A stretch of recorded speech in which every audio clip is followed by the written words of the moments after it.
Welcome to Fantasy Audiobook, Hogwarts, a bit rebellious as the Dark Lord. Chapter 81. For a time, the entire dormitory echoed with this deafening roar. Well, she is a cat, you can't expect her to grow some muscles and roar like a dragon, right? Riels walked to the bed with an expressionless face, thought for a while, then went back and carefully put the elf egg into the closet. This is his big baby, and he hopes to hatch some good things. But Riels turned to look at Garfield, who looked like a black boss. He turned back to look at the elf egg seriously, and gently stroked the smooth eggshell with his hand.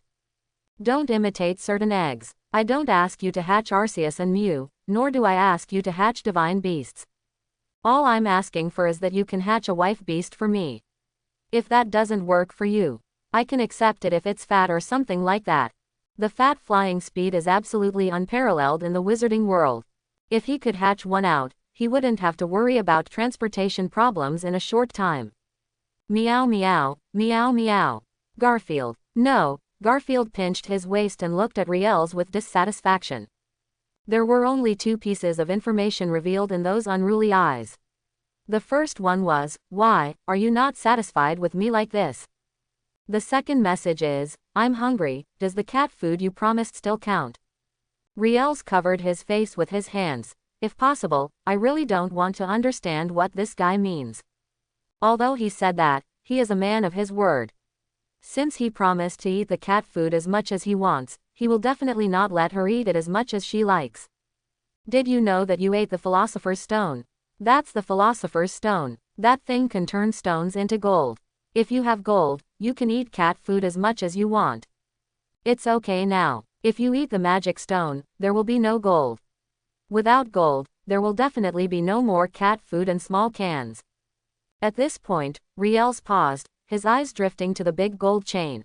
Well, give me this broken chain, and I will let you show off this meal of cat food.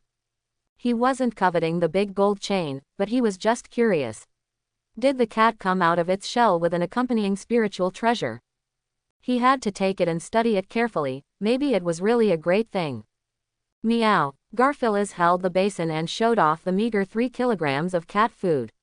After hearing Riels' words, she raised her cat face in surprise. As if he was afraid that Riels would regret it, he waved his cat's paw, and the big shiny gold chain was thrown directly into Riels' arms. After doing this, she shook her dinosaur-like tail and looked at Riels with her big sparkling eyes. Riels couldn't bear to look at this series of familiar actions, and he pointed at the sacks of cat food piled up in the corner. Those cat food were the cat food that Garfield has had for several days, and now it seems that he can show off them today. Meow. Garfield roared excitedly, and a hungry tiger rushed towards the cat food. Before leaving, he didn't forget to take his own small bone with him. All of a sudden, the entire dormitory echoed with Garfield's meowing sounds of enjoyment and the sound of crazy chewing. This cat really, maybe it would be a good idea to let her go hunting in the Forbidden Forest on her own. Riels shook his head and turned his attention to the large gold chain in his hand. After examining it carefully, he came to the conclusion that this thing was indeed extraordinary. It is a large gold necklace of 24K pure gold, which can be exchanged for a lot of gold galleons. Other than that, it is really useless and makes my neck hurt even if I carry it around. Since this big gold chain is not an accompanied spiritual treasure, where did it come from? What does it have to do with the magic stones Midas touched to turn gold into gold?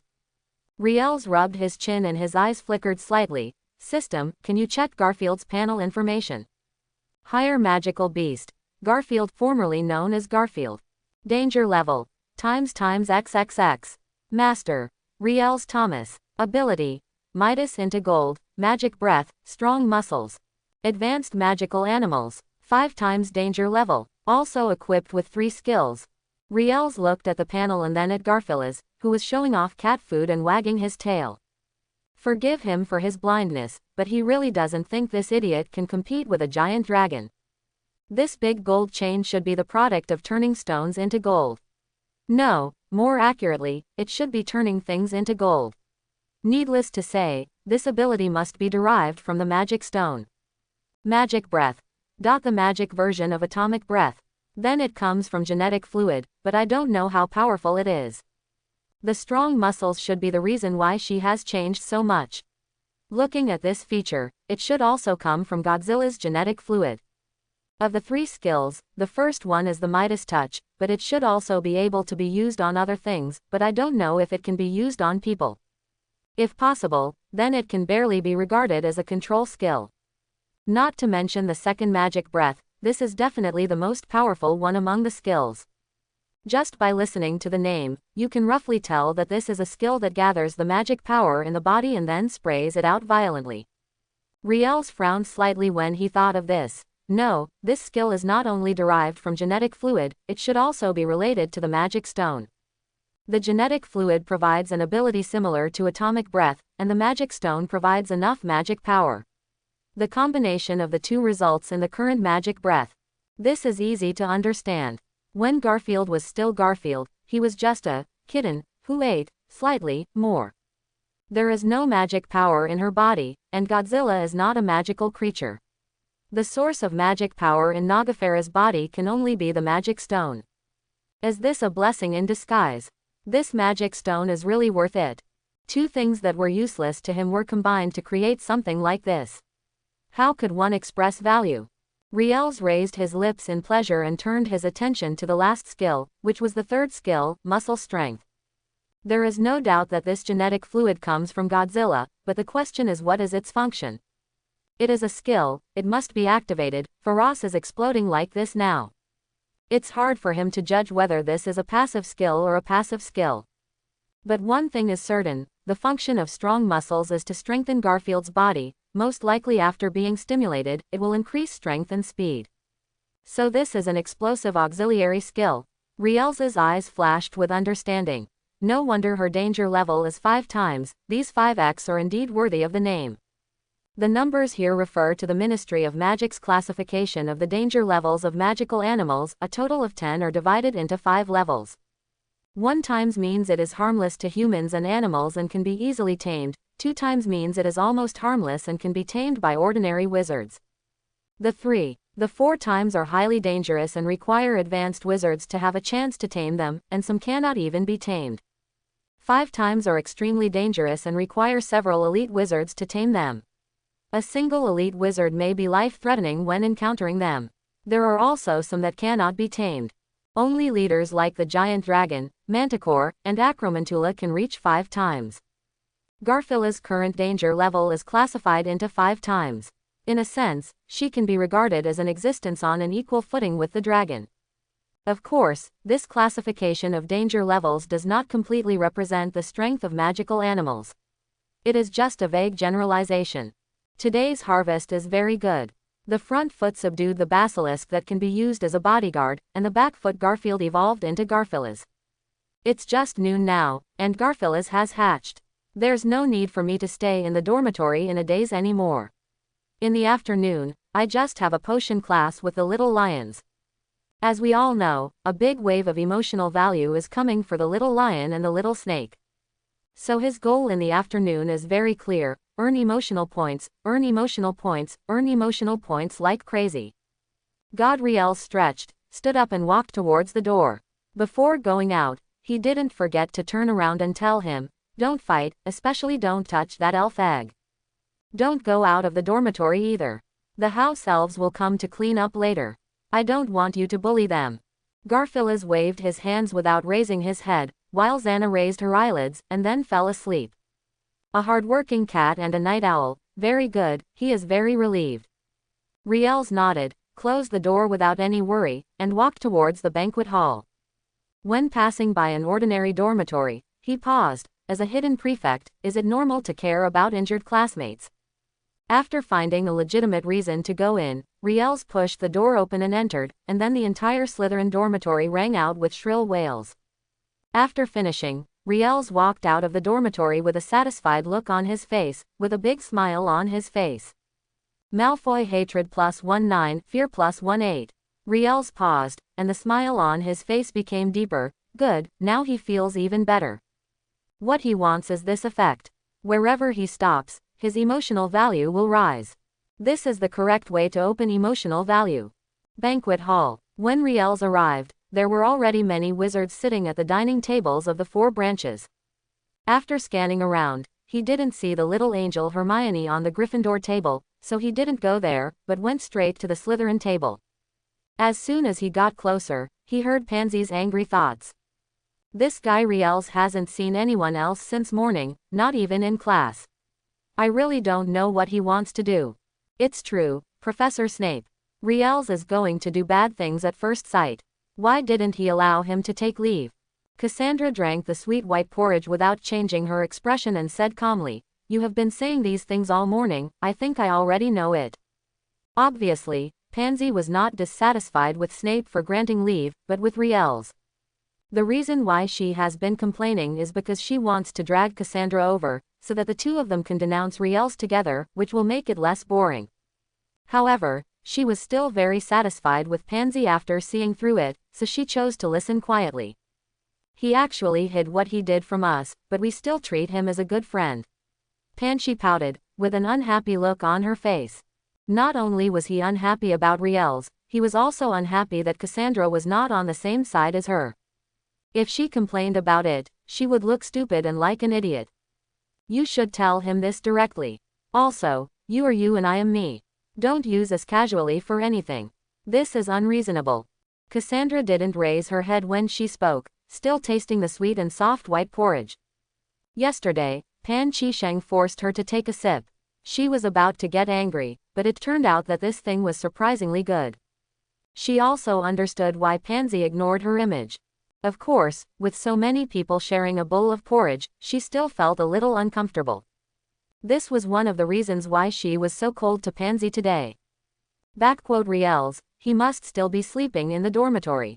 Riels. Before Pansy finished speaking, she felt someone sitting next to her. She turned around and saw Riels looking at her with a smile. This time, Pansy was so embarrassed that she didn't know what to say. Is there anything more embarrassing than saying bad things about someone behind their back and being caught by the person involved? Upon hearing this, Cassandra also raised her head and looked sideways at Riels. Pansy is embarrassed +16, nervous +17, angry +11, Cassandra playful +13, curious +15. Okay, very good, this is the taste, this is the familiar stupid Lolita Pansy, and the melon-eating girl card sister. Riels kept his eyes silent, pointing to the plate of chicken legs within reach, and looked at Pansy with a smile. Bring me 2 chicken drumsticks, and I will let you listen to my evil plan. Bring me a few more drumsticks, and I will let you participate in my evil plan. In addition, I need a bowl of white porridge and a bowl of pumpkin juice without sugar. The first sentence was said to Pansy, and the latter sentence was said to Cassandra. After several days in a row, the two little Lolita, who had almost formed a habit, could naturally hear it. They rolled their eyes in unison, but still stretched out their hands to feed Riels, who couldn't take care of himself. Cassandra is funny +16, Pansy is helpless +12, joy +14. Ha, what is this stupid loli thinking? Why is she still happy? Riels looked at the chicken drumsticks that Pansy sent, and then looked at Pansy with a smile on his face. His expression gradually became weird. Pansy, if you are dissatisfied with me, you can just tell me directly. There is no need to do these little tricks behind my back, especially these chicken legs are still food. It is shameful to waste food. Tell me straight, what magic potion did you add to the chicken legs? Can it be removed and will it have any significant effect? Well, except for the fact that this little girl gave him medicine in the chicken leg, he couldn't think of any other reason to make Pansy happy. Of course, we don't rule out the possibility that this little loli has completely transformed into his shape, but this possibility is very low. At least he didn't think he was so powerful that he could change the shape of a little Lolita in just 3 or 4 days, otherwise he wouldn't have been just a young man in his last life. Pansy is speechless +18, annoyed +13, funny +9, Cassandra amused +15, happy +11. Very good, very comfortable. This little girl definitely poisoned the chicken legs. Hao Qian Zhao, but it shouldn't be a highly poisonous thing. It's not him. He believes in this little Lolita, but he just thinks this Lolita is not that big. The ability to get extremely poisonous. After confirming this, Riels directly picked up the chicken leg and started to chew on it. The sky is huge and the food is the biggest. Garfield. Master, you are really my best friend. No wonder you fell in love with me at first glance. If I had really poisoned you, you would have been dead for several days now. Pansy stared, pretending to be fierce and said to Riels, do you like to eat these chicken legs? If not, I will eat them myself. After saying that, she stretched out her hand to grab the chicken leg, but Riels quickly dodged it. The two quarreled for a while, and Cassandra was so disturbed that she couldn't concentrate on cooking. At this moment, the banquet hall suddenly heard the exclamations of young wizards one after another. Professor Dumbledore, is he here for dinner too? Hey, man, how did you come to that conclusion? Tell us and surprise us. Professor Dumbledore seems to be followed by Professor McGonagall and the others. Oh my god, the deans of the 4 houses are here. Is something going on? The noisy sound also made the 3 Riels look sideways. Sure enough, Dumbledore and the deans of the 4 colleges walked straight towards Goutai Island. Pansy covered her mouth and asked softly, what happened? Riels, you didn't really do anything big by asking for leave this morning, did you? Upon hearing this, Cassandra also looked at Riels suspiciously. The principle of mystery, if something suddenly happens without knowing the reason, guess Riels first, he is at least 80% suspicious. Riel's mouth twitched a few times, and just as he was about to say something, he heard the sound of a glass being tapped from above. In an instant, the noisy banquet hall fell silent, and the little wizards were silent, waiting quietly for Subledo to speak. We have something very important to announce this time, and this is a decision we made after discussing it with several deans. Dumbledore paused and continued. This decision may change Hogwarts, but I think it will be a change for the better. As soon as Dumbledore said this, the young wizards all looked at each other, but no one knew what was going on. Pansy and Cassandra looked at Riels in unison, and seeing that he also had a curious look on his face, the 2 little Lolita gave up the investigation. It's ridiculous, how could they think of something that Riels doesn't even know about? They didn't think Riels was well informed, it was just a subconscious reaction. Although Riels is a bit unreliable and likes to play pranks, there is no denying that he is very smart. None of them are as smart as a little wizard of this age. Pansy regrets +6, Cassandra regrets +7. Question mark. Riels, who was thinking about what Dumbledore and the others wanted to announce, was stunned. He looked at the 2 women in confusion. He didn't do anything, right? Why did he regret it? It can't be that it's a pity that he didn't cause trouble at such a time, right? This is indeed very regrettable. Riels rolled his eyes a few times, looked at the 2 women for a while, and then looked away without hesitation. Forget it, he's afraid of getting hurt. After careful discussion with the 4 deans and I, we decided to hold the first parent-teacher conference since the founding of Hogwarts in 2 days, as it is called in the Muggle world. At that time, your parents can come to Hogwarts and go to class with you for a day, I mean, to experience the life of Hogwarts. It's a bold idea, but I think it's a pretty good idea, isn't it? Dumbledore smiled and glanced at the young wizards below, pausing when his eyes passed Gryffindor. As if he had thought of something, his face changed and he continued, of course, we are not forcing your parents to come. For some special situations, you can go to your dean. They are all great professors. Ding can help you solve these problems. I just want them to see Hogwarts and see where you study and live. Well, although many of them graduated from Hogwarts, this can be considered a return visit to their old place. Among the young wizards at Hogwarts, there are many wizards of Muggle origin, and most of them are mixed-blood wizards. It's the kind of person who has one parent who is a wizard, but hides his identity and gets married and has children in the Muggle world. His identity is revealed only after the Hogwarts admission notice arrives. There are also some little wizards born from the union of Muggles and Muggles. Generally, there have been wizards in the ancestors, and it is only now that new little wizards are born. Of course, there are very few like this. There are not even 10 young wizards among the nearly 1,000 little wizards in Hogwarts. But there are some, and some are orphans, like Riels. Their situations are very special. Thinking of this, Dumbledore suddenly looked at Slytherin, a trace of sympathy and nostalgia flashed in his eyes. That child at that time also grew up in an orphanage without a father or a mother. I remember that he. Dumbledore closed his eyes to block the sadness buried in his heart. Professor McGonagall also seemed to have remembered something, and his eyes subconsciously looked in the direction of Slytherin. Seeing the thin figure with her head lowered, her eyes were filled with sympathy and sentimentality. Suddenly, she seemed to have thought of something, and a look of anticipation flashed across her eyes. I wonder if that kid Riel's will. Dumbledore's sympathy +6, complexity +1, Professor McGonagall's sympathy +18, hesitation +16, anticipation +12. Question mark. No, what does this mean? Let's not talk about the older cat lady, but what does it mean to be an old bee? I have some sympathy for leaving it here again, but it's not much of this, right? There is also an older cat lady. It is understandable to sympathize with him. What does the hesitation and expectation behind it mean? The emotional value is the emotion that outsiders act on him, which means that these emotions are all for him. So here comes the question, what is the older cat lady hesitating about? What is she looking forward to?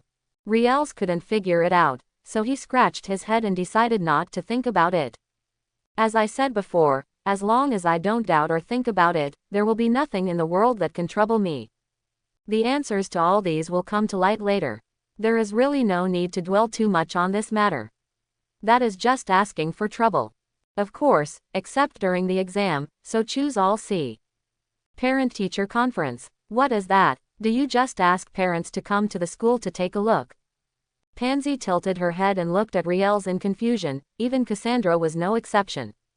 They have been living in the wizarding world since they were born. They don't know anything about the Muggle and No-Maj worlds, and they have no interest in knowing about it. After all, are those things more novel than magic spells? Are there magical animals that are interesting? Are there any strange potions that are more curious? Obviously none of them. When Riels heard this, the corner of his mouth twitched a few times, and he didn't know how to explain it. Needless to say, he was no stranger to parent-teacher conferences, but he really didn't expect to hear this word in Hogwarts one day. It's so exciting that Hogwarts is actually holding parent-teacher conferences. Will online classes be far away? Well, it should be quite far away. Pansy is curious +13, displeased +6, Cassandra is confused +11, displeased +5. The sound of system prompts brought Riels back to his senses, and he saw the eyes of the two little Lolita gradually becoming unkind. He stopped thinking about it and pretended to be inscrutable. He chuckled and said, I have experienced parent-teacher conferences in the orphanage. As soon as he said this, the little snakes and badgers around him immediately turned their heads and looked at each other with deep curiosity in their eyes. These first-year wizards were still new to the world and didn't think anything of what Riels said was true. Occasionally, a few who noticed something was wrong couldn't tell what was wrong. Pansy expects +11, Cassandra is speechless +16, others expect +133, and is confused +66.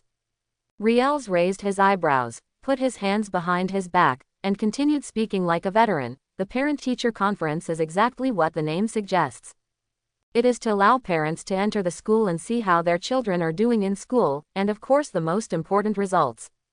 Those with good grades are happy, but those with bad grades, you know.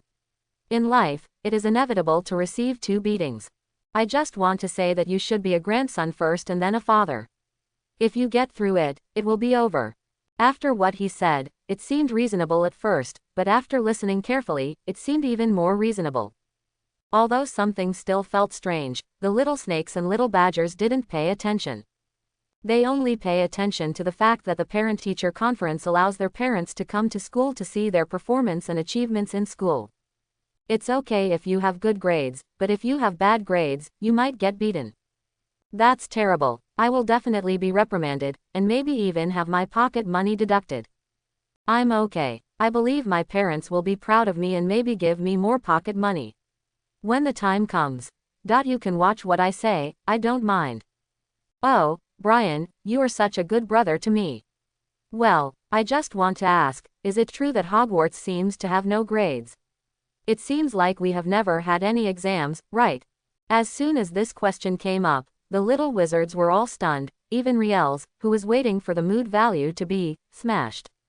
Oops, there are actually smart people here, I'm afraid it will overturn. No, you can't let your emotional value fly away. Although being exposed will also gain emotional points, what he is looking for is not just the emotional values of these people, but the emotional values of the entire Hogwarts little wizards. If we want to play, let's play big. Riel's eyes moved back and forth, his brain spinning rapidly, thinking about how to deal with it, and he quickly came up with a suitable explanation. But before he could say the explanation he had come up with, Cassandra on the side spoke before him. It is true that there is no exam, but have you forgotten that the professor will give the little wizard a grade in every class? I think that is the grade, if it counts. Riels and Pansy looked sideways in surprise and saw Cassandra's expression was indifferent, as if she was not the one who just spoke. But it was her indifferent look and plain tone that made her words more credible. Although she didn't lie in the first place, it is well known that every professor will give grades. When the little snakes and little badgers heard this, they all looked at each other in disbelief, and then they broke out into even more heated discussions than before. It's a real hammer. The role of the parent-teacher conference is to let parents see whether their grades are good or bad, and decide whether to give them a beating or several times. The noisy discussion made Riels and Pansy give Cassandra a thumbs up. This person's ability to do last-ditch attacks without hesitation is so good. It's really too good. Cassandra remained expressionless, but a smile flashed in her emerald eyes. Sometimes if you try to blend in with the people around you, you might be able to experience their happiness, right? Snape chewing strange flavored beans. I understand this very well, especially since these strange flavored beans were taken from Dumbledore, so they taste even more delicious. Cassandra is happy +18, Pansy is angry +8. Excited +15, others are grateful +122, admired +110. Very good, this is the correct way to open Goldfinger. It's just a pity that this time he listened to his deception. The person who listened to his declaration was a little badger paired with a little snake, not a little lion paired with a little snake. Otherwise, his emotion value would probably double again. For the same reason, the little badger's emotions are too stable and there is no gap, so they can't get in at all. But he is not disappointed. The news will spread soon, and the little lion will also contribute emotional points to him. Have you ever experienced a parent-teacher meeting in an orphanage? Only you can say this with such a straight face. Pansy looked at Riels with exasperation and amusement on her face. Cassandra also rarely raised the corners of her lips. It's not that she's emotionally unstable, she's been professionally trained and generally won't laugh easily. Even if she does, it's a polite fake smile. But it's different now. Riels is really able to talk nonsense. The problem is, some people really believe his nonsense. What you're saying is that I've never eaten pork, and I've never seen pigs run away. Orphanage, well, I can't get over this. I have no choice but to go through parent-teacher conferences in an orphanage. How can this be resolved? You can't say that the orphanage is actually the name of a school, right? Well, don't say it, just don't say it. This reason is even more ridiculous than going through a parent-teacher conference in an orphanage. Just continue to lie. I'll see how you end up making trouble. Cassandra and I don't know anything. Pansy rolled her eyes angrily, then pulled Cassandra and started whispering. Well, that's the kind of thing she said, and Cassandra listened with a blank expression. Pansy is funny +14, Cassandra is happy +15, others are questioning +75 and grateful +165. Seeing that today's first 10-level junior draw was about to be obtained, Riels smiled happily. During his time at Hogwarts, he realized it. Sometimes there is really no need to forcefully brush up your mood points. Someone will give you a good opportunity to brush up your mood points. Everyone around you can help you brush up your mood points. Of course, they must all be voluntary. Cassandra, don't you think so? Riels turned his head to look at the high platform. There was no one there. Dumbledore and the others had left at some point. He probably left after announcing the news, which was also what he expected. But he still can't understand the parent-teacher conference, which is not his fault. In fact, the parent-teacher conference held in Hogwarts is really. It's hard to describe, but it's so strange that it makes people think it's a joke. There is no such plot in the original book. What changes happened to allow Dumbledore to make such a decision? And Snape, it's quite interesting that he didn't object. Riels rubbed his chin, his brain spinning rapidly, recalling the plot in the original work, and combining it with known things to speculate on the cause of this incident. Finally, after careful consideration, he decided to wait for the answer to come out on his own. Again, as long as I am not doubtful or curious, then I don't have to waste my brain thinking. 0. Have you eaten enough? And you said you still have to take leave in the afternoon. By the way, honestly, what did you ask for leave for? Pansy was holding a chicken leg and looking at Riels with a fierce look. In response, Riels just raised his eyebrows and smiled, while Pansy was obsessed with his beauty. With lightning speed, he snatched the chicken leg in one bite. After doing this, he said with a faint smile, "You want to know? Then you can guess." The little girl thought she could hold Kun's legs to get Riels to retaliate. He showed his cards. He is a little black guy with chicken feet exposed. That's what I bitten, give it back to me. Pansy reached out to grab the chicken drumstick in embarrassment. Riels was stunned when he heard this, and then he felt that the drumstick in his mouth became more fragrant. What is this called? This is called tit for tat. Pansy robbed him of his porridge, and he forced Pansy to have chicken legs. This is an evil cause with evil consequences. Riels finished chewing the chicken drumstick and said in a very unsatisfied voice, "No wonder I feel that this drumstick is even more delicious than the previous one." As soon as these words came out, Pansy became even more embarrassed and wanted to fight Riels desperately. Riels didn't tolerate her either, so the two started to fight, which made Cassandra even have no intention of eating porridge.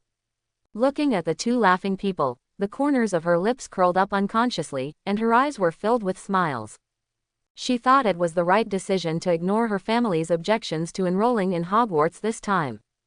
Thinking of those people in her family, the corners of her raised lips suddenly dropped again. This so-called parent-teacher meeting was very interesting. Pansy is happy +16, ashamed and angry +9, Cassandra is happy +14, others are questioning +81, gratitude +100. Very good, the first elementary 10 draw round is already close at hand. It seems that the parent-teacher conference is spreading quickly, and today should be another fruitful day. Riels was in a good mood and stopped playing with Pansy to avoid making the little loli anxious. He changed the subject and asked, "Which college will I take this afternoon's potions class with?" Normally, Normal College and Snake College would have classes together very frequently. Because the young wizards from the two academies are somewhat difficult to deal with. Only by cramming them into a class will they compare themselves with each other and try to outdo each other. Little lions, brothers, you are studying hard and cannot lose to those insidious and vicious snakes who will do whatever it takes to achieve their goals. Little snakes, learn, learn, learn, risk your life, and let these stupid lions know what the gap is. Well, that's probably the relationship. As for Eagle Yard and Badger Yard, they get along very peacefully and happily.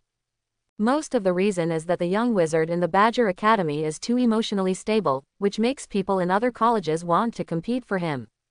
Is it even necessary to think about it? Aren't potions classes basically taken with Gryffindor?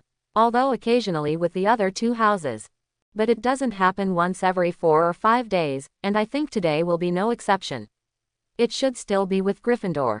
You don't want to go with the Gryffindors? Or do you mean you don't want to see Hermione? Pansy looked at Riels and said with a half smile, "Don't worry, I will definitely tell Hermione about this."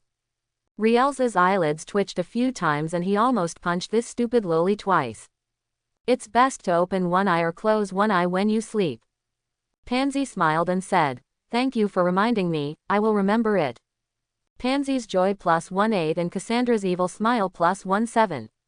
Closing square bracket dot. Potions classroom. The most unpopular class at Hogwarts. If given a choice, no little wizard would choose to take potions class. Potions class itself is boring enough, and it can be very dangerous if you are not careful, plus the professor is still the old bat Snape. Taken together, if there is a young wizard who is willing to come, then he is either forced to come, or he is asking for help from Snape. Well, there is absolutely no other possibility. Even those who really like potions can't resist it. After the 3 Riels arrived in the classroom, they sat next to Hermione, who was reading a book as usual. The studious little angel is just a little angel. Every time we meet, she is either reading a book or on her way to read a book. This is very Hermione. Riels, it's nice to meet you. Pansy told me that you were on leave. I thought you wouldn't come to this class. Hermione was very happy to see Riels, with joy on her delicate brows. For her, Riels is a very important friend that no one can replace. He pulled her out of loneliness and rejection, and she would naturally respond with the purest friendship. Hermione is happy +16, Pansy is speechless +11, Cassandra is amused +13. It's still a familiar taste, it's still a familiar configuration, these are the three little angels. Riels's already good mood became even happier. All in all, he hadn't seen the little angel Hermione for dozens of hours. Not seeing him for one day is like 3 autumns. If he hasn't been seen for more than 10 hours, it can be regarded as 1:30 in autumn. There is nothing wrong with this logic. I have something to do this morning, Garfield, do you remember? She has changed a lot recently, and I think you will be surprised to see her. By the way, she has changed her name now. Her name is Garfield now. Garfield. The three women looked at each other a few times in confusion, with some strange expressions in their eyes. Garfield and the others all know that 293 has also been seen, but they have not hugged it, only touched it. Please forgive their thinness, Garfield's size can't be carried, not at all. Now Riels tells them that Garfield has changed a lot and even changed his name. The first thing they think of is that Garfield has finally become a ball. After this idea, did Garfield succeed in losing weight? Well, they are just so realistic, but anyone would think so. Hermione worries +15, curiosity +11, Pansy doubts +13, Cassandra questions +9. You question me, you actually question me, you are no longer my card sister, please leave. Riels looked at Cassandra with a disappointed look on his face, making her feel uncomfortable all over. What's wrong with Garfield, Garfield? Is she feeling uncomfortable or something? My Crookshanks hasn't been eating much lately either. I think this is normal. They haven't adapted to the new environment. You don't need to worry. Hebe Shatong Min has a clear understanding of the living habits of cats. No way, she didn't have any friends in the Muggle world, and Mr. and Mrs. Granger were also busy with work. The only thing that could kill her time was books, all kinds of books. She regarded these books as her friends, reading them from morning till night every day. This situation lasted until she met Riels, and it became more serious. Well, she changed from reading ordinary books to staying up all night reading magic books. She wanted to learn in advance so that she could help Riels after entering Hogwarts, but now it seemed that Riels didn't seem to need her help. This made Hermione happy, but also a little disappointed, but of course she was more happy. Not eating. Indeed, she didn't eat much in the past 2 days, but she recovered at noon today. Garfield was either sleeping or going crazy 2 days ago. Where did she go to eat? So there was nothing wrong with him saying that. Riels continued with a weird expression. You don't believe me even if I tell you the details. You will know when you have time to visit my room in a few days. In short, the changes are huge and beyond your imagination. I think you should be mentally prepared in advance. Garfield's strong muscles, coupled with the big gold chain around his neck, and the sudden change in color. Even if you say it's a different cat, some people will believe it. In fact, if he hadn't known the reason why Garfield had changed so much, he would have thought it was a different cat. Hermione is curious +19, Pansy is suspicious +16, Cassandra is suspicious +11, curious +13. Very well, dear Miss Worley, you really disappoint me. One of the people I trust the most is actually doubting me and questioning me. Are you worthy of my trust in you? It was decided that Cassandra would be punished tonight. Riels touched his belly and his eyes were full of determination. Even if he died tonight, he would let Cassandra know that he was wrong. Are the changes really that big? When the three little Lolita heard this, they were all a little curious. They knew what Garfield looked like before. It was the only bucket cat they had seen in their decades of life. Now Riels said she had changed a lot, which made them curious. What had Garfield become like before Riels could change her name? Garfield, when you hear this name, you will know, it has 2 more words than Faye. Bump. Although I still don't like teaching you, there are still some smart people among you, and they still have the opportunity to learn some potion knowledge. I still say that in my classroom, you are strictly prohibited from waving your stupid wands and casting your clumsy spells." Snape's voice sounded like ice, as the teacher's door was closed, and his hurried footsteps echoed in the classroom. This is not the first time that the little lions and little snakes have seen this scene, and it is not the first time that they have heard these words. But to be honest, Snape's cold voice still scared them all. Especially since there is a parent-teacher meeting in 2 days, they have no other choice but to be obedient and behave well. Even the lion cubs, who have always been brave and brave, rarely shrink their necks and pretend to be little quails, trying to reduce their sense of existence as much as possible. It was well known that Snape liked to deduct points from Gryffindor cubs. They don't want to be caught with something, be belittled, and have good points deducted.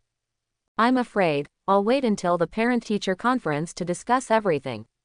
Looking at Riel sitting with the 3 little Lolita, Snape raised his eyebrows and said in a strange tone, "Mr. Thomas, it seems that you have finished your work. I am glad that you still remember to come to potions class after your work is finished." He still clearly remembered the time Riels went to ask for leave in the morning. And what Riels said, he has learned all the first-year courses and can be tested by him.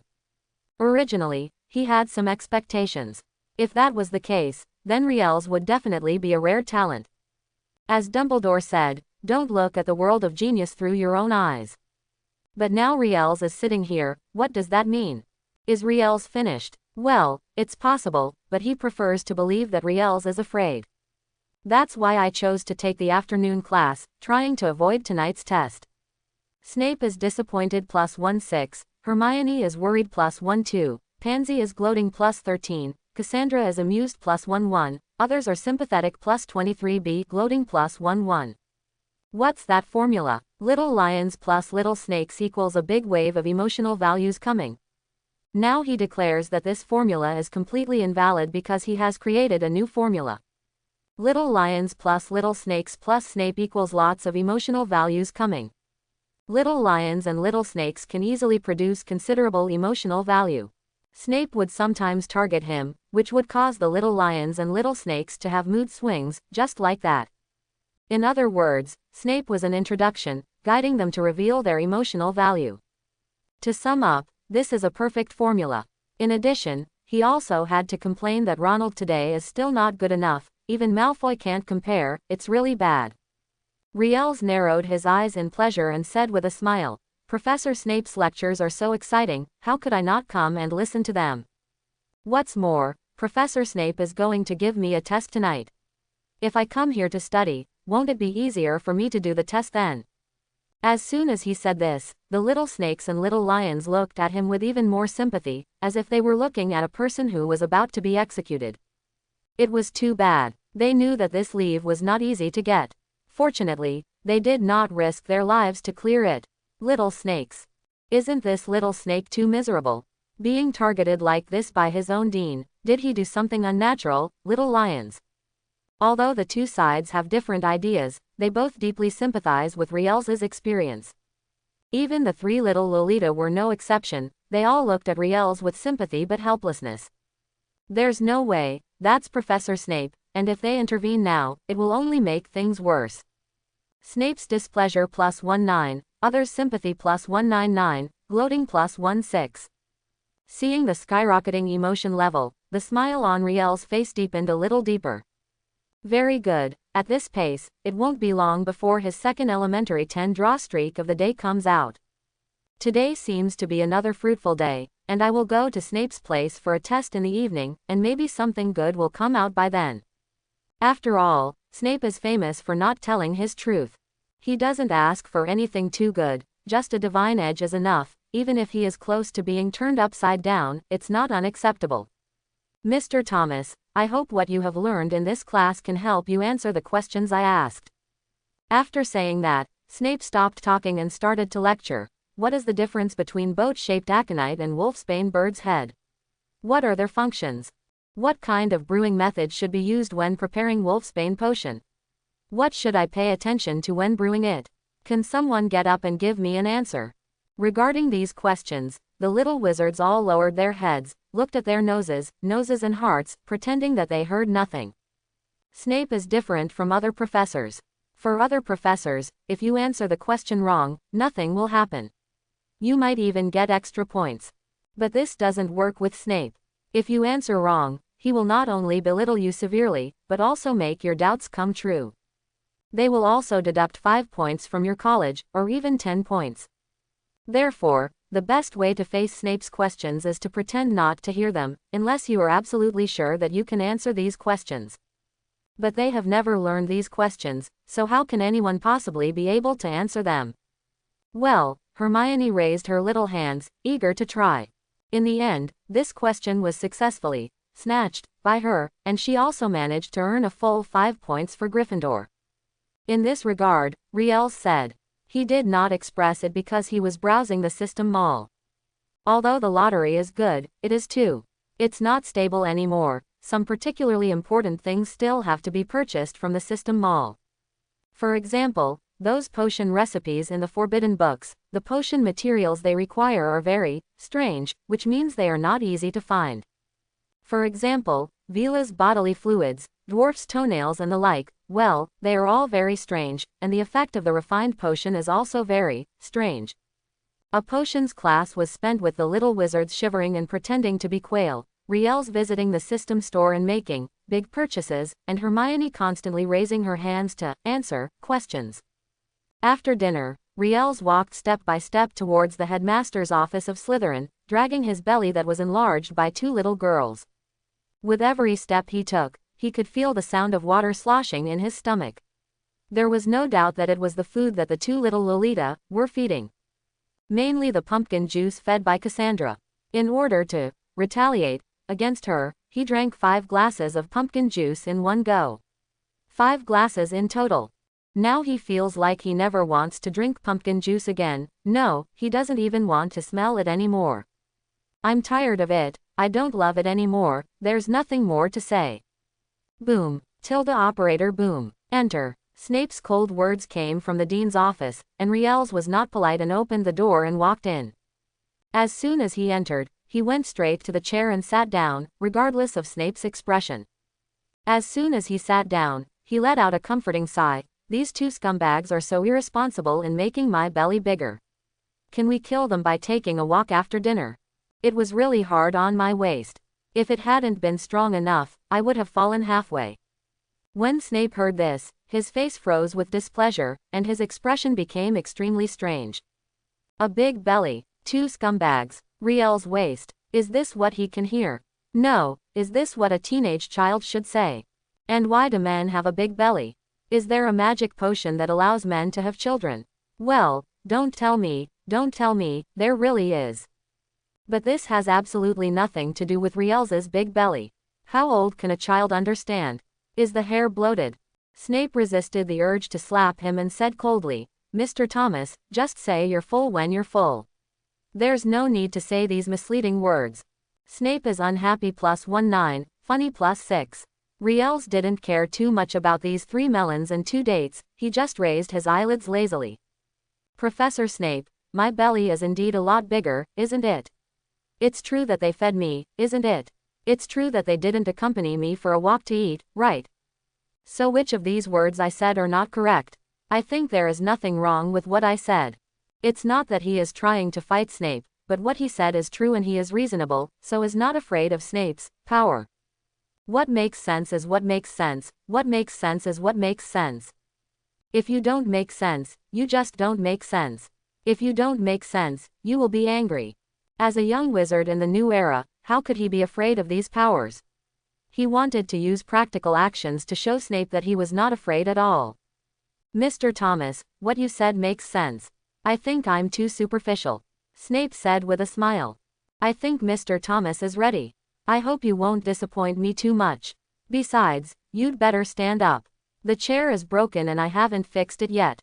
Indeed, there is nothing wrong with it at all.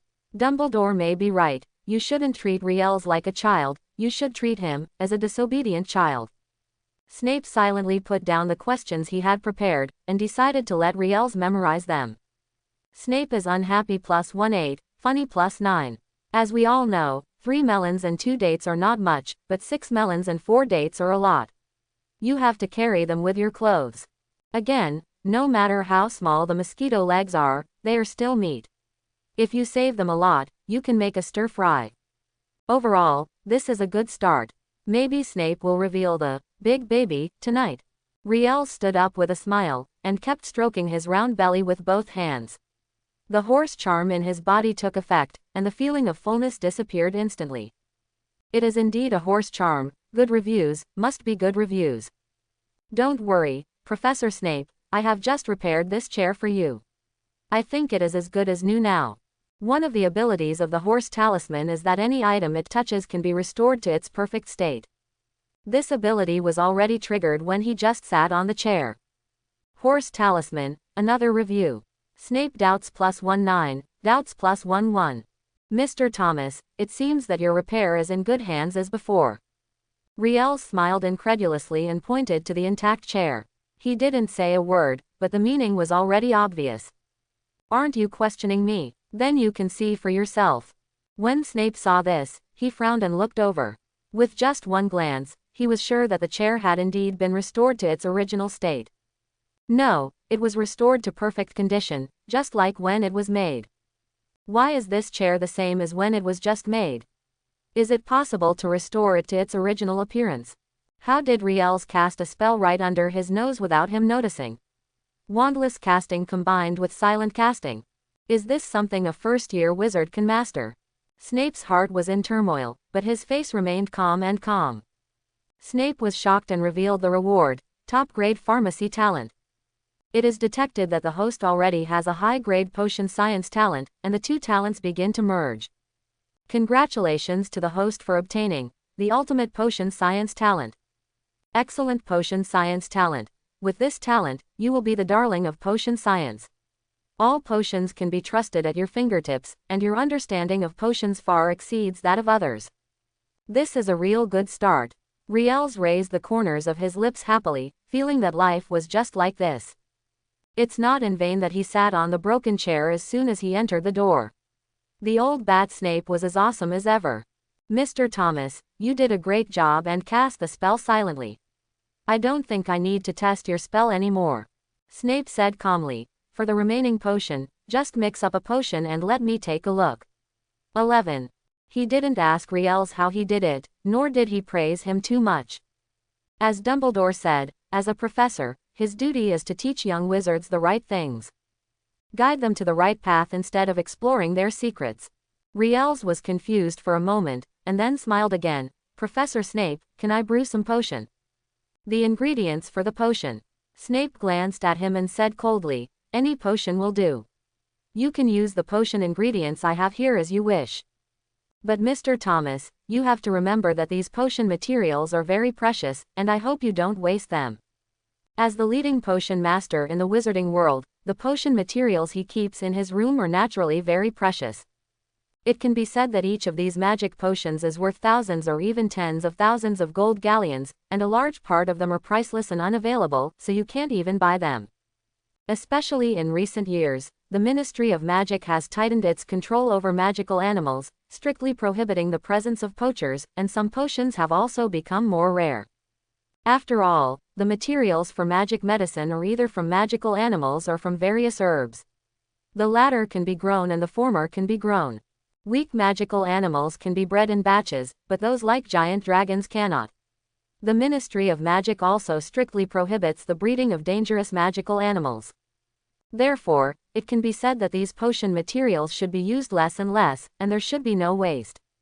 Snape worries +6, expects +12, feels distressed +9. Riel's raised his eyebrows and looked at Snape with a strange look on his face. Without system prompts, who would know that this indifferent old bat has so many fluctuations in his heart? But he can understand it. After all, there is no difference between letting a first-year wizard take so many precious materials and throwing them away. But it's still the same sentence, understanding is understanding, we still have to use it, anyway, it's not us who feel distressed. Come to think of it, Snape wouldn't be too distressed as long as he didn't waste it. Professor Snape, I need to borrow your cauldron, as well as some Vela, body fluids, Albizia tree heart, eye dragon essence and blood. It was rare that there were potion ingredients given to him for free, so he definitely couldn't let them go. He was very curious about the effects of those potion formulas in the forbidden books. What, will Snape find out something? It's so funny, he never thought of hiding it from the beginning. He even had a guess that the author of those special potion formulas in the forbidden book was probably Snape. Don't ask him why he guessed so, the main reason is that he thinks Snape can actually do it. It's not that Snape is perverted or anything, it's just that Snape is the kind of person with a high spirit of exploration and innovation. This can be seen from Snape's ability to create the shadowless blade and the upside-down golden bell. The reason why he chose to make the potion in the forbidden book now was because he wanted to test Snape. Of course, this is only a small part, the main reason is that he wants to get these precious potion materials for free. After all, these potion materials cost more than 1,000 emotions in the system mall, so you can save whatever you can, so there is no shame in being careful with your budget. Snape was surprised +19, doubtful +13, dignified +16. Well, no need to doubt it, the case has been solved, and the author of that book is Snape. Riels glanced at Snape, his eyes gradually becoming weird, as if to say, you are like this Snape. Mr. Thomas, where did you see this potion recipe? The restricted section of the library. Snape looked at Riels with a cold face and said seriously, do you know what this potion does? ADCE, he is too familiar with this potion formula, and he knows very well the effects of this potion. It can be said that there is no wizard in the entire wizarding world who is more familiar with this formula than him, because he is the author of this potion formula. In fact, from the moment Riels asked for Veela's bodily fluids, he felt something was wrong. That stuff was not a potion material. The reason why it is added to the formula is simply because it can add a special aroma to the potion and induce others to drink it. Of all the potion recipes, only that one required Veela's bodily fluids. Professor Snape, you don't have to be so surprised, it's just a pornographic potion. No one will drink it anyway, so there won't be any accidents. Riels waved his hand nonchalantly. That's right, a pornographic potion, in the vernacular, is an aphrodisiac, the kind that can be used by both men and women. I'm afraid only Merlin can know what he thought when he saw this potion. Well, he was a little shocked and a little happy. If you mix up some of this stuff and give it to some young wizards to drink, and then mix it with them, maybe many people will be able to awaken their amazing hobbies. Well, it's not for the emotional value, it's mainly because he doesn't want to bury his reputation as the chief matchmaker of Batia Street Orphanage. You think so, Mr. Malfoy, Mr. Weasley? I believe that you will be grateful to me, just like those who have been blessed by me, are you grateful to me? Those who were deceived by Riels into picking up soap. Yes, we were too quick, thank you very much. Just a pornographic potion. The corner of Snape's mouth twitched a few times, and the hand holding the wand trembled slightly, but he had to hold back. It wasn't Riel's fault, he was just a young wizard who was curious about potion recipes. All his fault was that he was young and ignorant and actually developed a magic potion with this effect. Snape brainwashed himself silently for a while before the anger in his heart calmed down a little. He looked at Riels with a cold face and said coldly, Mr. Thomas, I don't care how you know the formula of this potion, and I won't stop you from brewing this potion. I just hope you don't use this potion indiscriminately, and don't act like it doesn't matter. Making potion is not a joke, it is a very serious matter. To this, Riels nodded in agreement, it was indeed a very serious matter. Those who are not serious may have been blown up and no one knows where they are now. Magic potion is just like chemistry. If you mix various things into it, if you add a little more measurement and the heat is not accurately controlled, it will be a blast. You can enjoy new skins and new hairstyles. If it's more serious, it's not impossible to transfer to a new species, just like the almost headless Sir Nicholas. Professor Snape, this is my first time making this potion, but I believe that under your guidance, I will succeed. Riels paused and continued. After all, your potion formula is so perfect, you even wrote down exactly how much potion ingredients to add at what time. Snape's expression remained unchanged, but his cheek twitched a few times, and veins popped out on the hand holding the wand. Riels really knew that the potion formula was his handiwork. Snape calmed down and said coldly, Mr. Thomas, it's getting late. If you don't rest, I will rest. I hope you can brew the potion as soon as possible. It's not necessary and it's best not to talk during the process. Snape is irritated +19, annoyed +19, depressed +19. It's going to explode. Old Bat Snape is going to be furious. Riels rolled up his sleeves, picked up the potion ingredients, walked to the crucible, and began to brew the potion according to the steps in the potion recipe.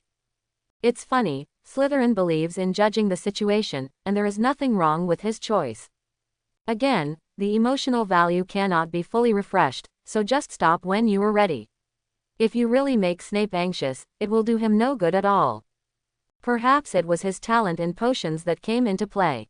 As soon as Riels started brewing the potion, his entire attention was focused on brewing the potion. He picked up the potion ingredients one by one, poured them into the crucible accurately according to the measurements on the formula. Needless to say, Snape's crucible is very moist.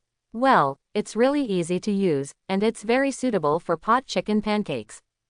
This boy. Watching Riels put various potion ingredients into the crucible in an orderly manner, Snape was really surprised. Although the obscene potion is not a high-level potion, it requires a lot of potion materials and the steps are extremely complicated. Unless you are a wizard who is particularly proficient in potions, it will be difficult to brew them easily without making any mistakes. Riels, a first-year freshman who had just entered school a few days ago and had not even attended a few potions classes, could achieve this step. Genius. Riels is definitely a genius at potions. Other than that, he can't think of any other reason. Snape himself was a genius in potions, and he understood the difference between geniuses and ordinary people better than others. Everything Riels has shown now makes him very sure that Riels is not only a genius, but also one far beyond him. Snape was a little surprised and looked at Riels in amazement. He knew that Riels might have extremely high talent in magic spells, but he never thought that he could also have such talent in potions. Snape was so amazed that he revealed the reward, Divine Edge without Shadow. Shen Feng Wu Ying. Riels held the spatula in his hand for a moment, then reacted and continued to stir. Now was not the time for a surprise harvest. If something goes wrong with this pot of potion, it won't be as simple as changing the hairstyle and skin, and it certainly won't be as serious as changing species. After all, this is an obscene potion, even if it has only been brewed for a while. But it has no less of the effect it should have. If something goes wrong, although he will not die, there is a high probability that he will not want to live.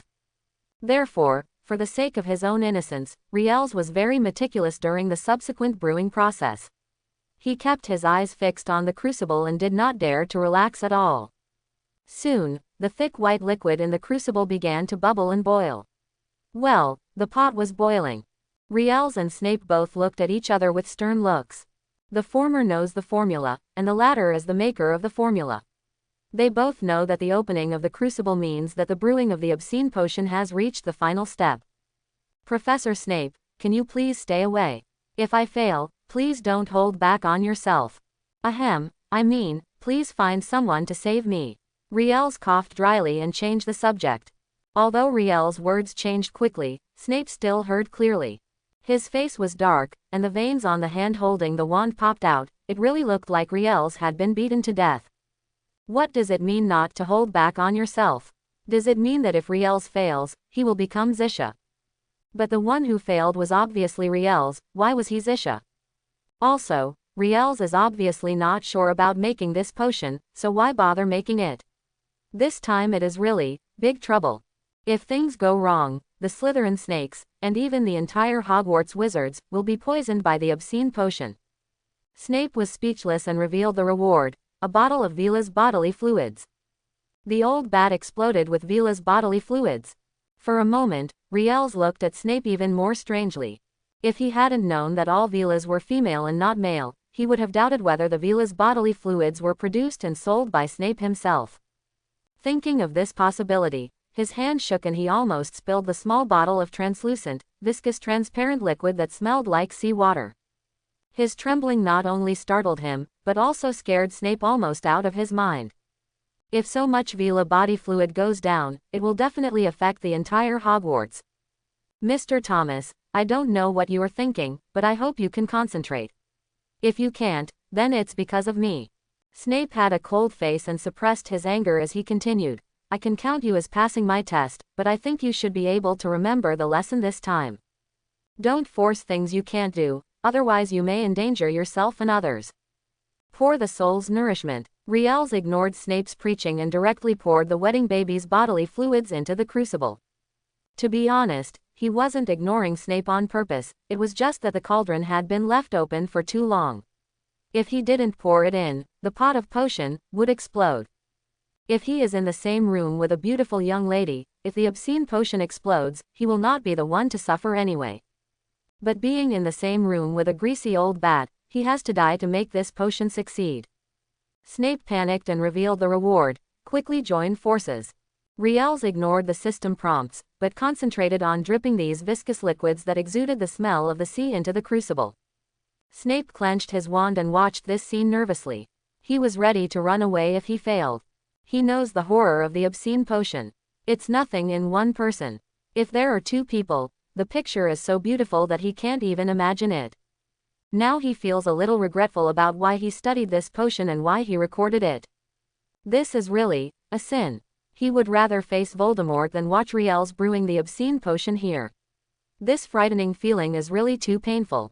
As Riels continued to drip Vila's bodily fluids into the crucible, the originally silvery viscous liquid gradually turned transparent. When the half bottle of Vila's bodily fluids finally reached the bottom, the silver liquid in a large cauldron had completely turned into a transparent and viscous liquid. Vaguely, there seemed to be a refreshing fragrance in the air. The source of this fragrance was the transparent and viscous liquid in the crucible. Riels covered his mouth and nose, jumped up without hesitation, and took several steps back away from the crucible. Professor Snape, you are truly a master of potions. You just added a little bit of Vila's bodily fluids to the potion to have this effect. Vila bodily fluids induce others to drink the potion. Riels didn't take it seriously at first, but when the potion first came out, the aroma made him want to take a sip. This obscene potion is really terrifying. Snape is speechless +18, proud +9, relaxed +16. Relaxation adds 16 points of emotional value. Tisk, it seems that the old bat's nerves just now are almost broken. But considering the effect of the obscene potion, this seems not incomprehensible. If it were him, he would definitely be tighter. No, that's not right. If it were him, he would never let anyone make a pornographic potion under his nose, absolutely not. Unless, that person is very good looking, at least as good as 3 little angels. He's not hungry, so he won't be selective about what he eats. Speaking of hunger, the fragrance in the air seemed to be a little stronger, and Riels was tempted to come forward and take a bite several times. But looking at the old bat Snape standing aside, this idea was immediately killed by him. He likes to be a matchmaker, but he doesn't like to be a matchmaker for himself, and he doesn't need that amazing hobby. But he still had to sigh, this obscene potion is really scary. Mr. Thomas, you did a great job with your obscene potion. Don't do it next time. I mean, you can make normal potions, but you must pay attention to the fact that you must concentrate on the process of brewing the potion. If you lose your focus, you may destroy the entire pot of potion, or even cause some irreversible things. Snape looked serious. When Riels was just brewing the potion, he watched the whole process from the sidelines. Whether it is the brewing time, the timing of adding potion ingredients, or the calculation of the amount of potion ingredients, Riels did everything very well. It can even be said that he did it very well. He is even better and more perfect than some elite potion masters. He is simply like the person who was born to make potions. This is what he has to admit, and it is also what he is most satisfied with about Riels. Of course, the fact that Riels was distracted from time to time still made him a little helpless, or a little upset. He is obviously a rare genius in potions, but is he ruined by his inability to concentrate? Although it was a pity, all he could do was give a stern warning. As for whether Riels would listen and whether he would change, he had no control over it. Snape is pity +17, displeasure +16.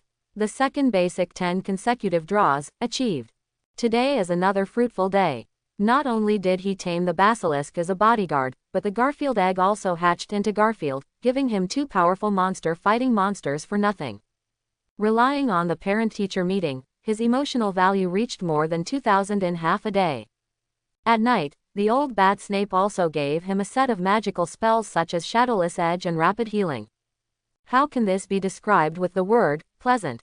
Riels, who was in a good mood, didn't plan to stay here for a long time. He was alone in the middle of the night, guarding a pot of obscene potion. It was weird no matter how he thought about it.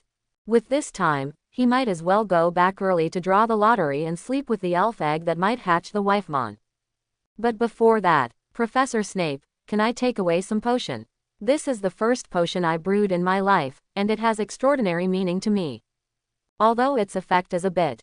But you can rest assured that I will not use it casually, it is more of an honor and achievement for me. Well, I don't use it casually, but he didn't say that I wouldn't use it after careful thinking. Of course, he is not shameless enough to poison the little angels, nor does he think it is necessary to poison them. Loli has been raised to become in love over time, and he understands everything. He doesn't use the obscene potion himself, but he can give it to others. Being a matchmaker at Hogwarts is also a good thing, isn't it? Snape hesitates +13 +11. Riels's smile is a little deeper, hesitation is higher than disbelief, then this wave is stable. It turned out to be just as he expected. After hesitating, Snape nodded and waved his wand to summon a small glass-like jar. I have put a magic spell on this jar to prevent the smell of the obscene potion from leaking out. You'd better not open it unless necessary. You can take as much as you want. I will seal up these obscene potions and find a place to destroy them completely. I don't know how many of these potion recipes you learned in the Forbidden Book area, but I hope you won't brew them again in the future and think about why they are in the Forbidden Book area. After Snape said this, he said no more, turned around and sat back at his desk to work on the lesson plan. He had always wanted to be the Defense Against the Dark Arts professor. Although Dumbledore didn't choose him every year, he still never thought about giving up. As for the curse of Defense Against the Dark Arts, would anyone really believe such a ridiculous thing? He didn't believe it anyway. When Riels filled a jar of obscene potion, Snape didn't even look over. This trust was so real that he cried to death. If I had known earlier, I would have ordered some precious potion ingredients. I had to spend emotional points to buy them in the system mall, so I just paid Snape's duoxion for free. From the time he walked out of the dean's office to his own dormitory, Riels was still brooding over this incident and felt like he had missed out on 100 million. Next time, I must take some of the potion ingredients I need. No, I can't call it good. I should take it. It should be probably a matter of course for students to use what the professor teaches, right? Riels shook his head and stopped thinking about it. He would definitely take it the next time he got the chance. Who could he be fooling with these silly excuses? When the time comes, explain it to Snape. He doesn't believe it himself, will Snape believe it? Don't tell me, it's really possible that he will believe it, provided that he doesn't deceive him enough. After opening the bedroom door and returning to his comfort zone, Riels relaxed and felt so comfortable. But this feeling disappeared after seeing Garfield sleeping on his bed with the elf egg in his arms. Especially when the corner of the wall has been reduced to half and the cat food is scattered all over the floor, it is really eye-catching. This Garfield not only wastes food, but also hugs his elf egg that can hatch the wifemon. This is really too much. Sometimes it's impossible to hide the look in a cat's eyes, like now. Riels pulled out his wand and said with a cold face, Avada Kedavra. This sound frightened Garfield so much that he jumped up from the bed, and his cat-sized face looked around warily. After seeing Riels holding the wand, Garfield stood on all fours very spinelessly, with his tail connected like an electric fan. Garfield pretended to be weak. His cat eyes were like a pool of spring water, looking at Riels with watery eyes. Meow. Vomit. Looking at Riels who was holding on to the wall and retching, Lars' round face was almost wrinkled. I can't bear it anymore. What should I do if I want this shit-shoveling person to have a taste of her meow fist? After these 2 meow punches, the poop shoveler must have been lying on the bed for a long time, right? Garfield looked at his sandbag-sized fists, then at the thin Riels, and finally restrained the urge. She was afraid that if she couldn't bear it anymore, she would be given away to the poop shoveler. Who would provide her cat food? Riels still doesn't know that he just escaped the life and death crisis. If he knew, he would pretend not to know. Assess the situation, there is nothing wrong. If you yell at me in this tone again, what I just released won't be a big melon, but a divine edge. Oh, I almost forgot to tell you, I don't know Avada Kedavra, but I do know Shen Feng Wu Ying. Riels waved his wand at the cabinet not far away. The magic edge is invisible. A beam of light flashed in front of Garfield's and Xana's eyes, and then they saw that the cabinet, which was as tall as one person, was neatly divided into two halves from the middle. This is not the most important thing. The most important thing is that the whole process lasted less than 3 seconds. If this happens to them, how many seconds can they last? Garfield's and the round-faced chubby chicken Shanna were both so scared that their hairs stood up. It's so scary. Shoveling shit is so scary. Now it's time for you to go to your little nest to rest. Garfield's, what do you think? Riels looked at Garfield's with a non-smiling smile. He has many ways to deal with this cat that has just evolved and is a little too drifting. Although he may not be Garfield's opponent in a real fight, there is no way Garfield is afraid of him. Who made him the bread and butter of Garfield's? Meow, meow. Garfield's was still meowing with his voice raised, but he noticed Riels raising his wand again and looking at him with unkind eyes. She immediately changed her tone. The sonorous and powerful meow and the bulging tendons were a perfect match. I hope you remember how you screamed, otherwise I really wouldn't mind cutting you open. After Riels finished threatening the weak, pitiful and helpless Garfield's, he waved his wand and cast a cleaning spell to restore the bed to cleanliness. He sat on the bed and started the most anticipated part of the day. What? Where did you say that jar of obscene potion went? He would definitely not bring such a dangerous thing back. If Garfield's and Xana accidentally break it, it would really be a disaster. As for where the things were put, I can only say that they were placed with the person who needed them. Of course, that person may not know yet. But it's only a matter of time before you know, right? Riels rubbed his chin and looked away at the System Mall. System, how long is the countdown to the Flash Sale Mall? Countdown to Flash Sale Mall. 7 days and 16 hours. More than 7 days. Riels shook his head regretfully. It can be said that the Flash Sale Mall is what he likes and looks forward to the most in the system. This thing is really easy to get good stuff, and the price is extremely cheap. It's just a pity that only 3 items can be spawned each time, and you can only buy 1 item, and there is a 1-minute time limit. But he can also understand that if there were no restrictions, wouldn't he be invincible in a few months? The Flash Sale Mall has not yet opened, and the products in the System Mall are not cost-effective. Riels sets his sights on the lottery. It is impossible to buy things at the original price. In this life, it is impossible for him to buy things in the System Mall at the original price. Using small skills to create great things is the most satisfying thing. Riels rubbed his hands and said expectantly, System, as usual, give me a mid-level lottery to test the waters. Consume 1,000 emotional points and successfully exchange for an intermediate lottery draw. Congratulations to the host, you have received the reward, casting without a wand. Wandless casting. You can cast spells without the help of a wand, but the power of the spell will be halved. Warm reminder. Wandless casting can be fused and upgraded after being drawn out. After the upgrade, the power of the wandless casting spell will be enhanced. Can it be upgraded? Oh, that's okay. Riels swallowed the greeting on his lips, closed his eyes and began to experience the mystery of wandless casting. This ability is of little use to him and is dispensable. Of course, casting spells without a wand is indeed a great thing, at least it can be compared. It's just that the power of this spell has been halved, which is a bit hurtful, but it would be nice if it could be upgraded. What I'm afraid of is that it can't be upgraded, so it's just useless. This wandless spell casting is quite satisfactory, not too good, not too bad, so the remaining mid-level draw, take it. With the idea of drawing early and enjoying it early, Riels said without hesitation, System, let's do another mid-level lottery. Consume 1,000 emotional points and successfully exchange for an intermediate lottery draw. Congratulations to the host, you successfully obtained the reward, Magic.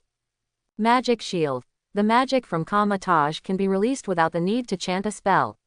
It has objective defense power. The disadvantage is that the defense is not comprehensive. Kamar-Taj's Magic Shield. Marvel's group of melee mages. Question. Are all mages crispy? Reply. The Mage of Kamar-Taj can tell you what it means to be as hard as iron.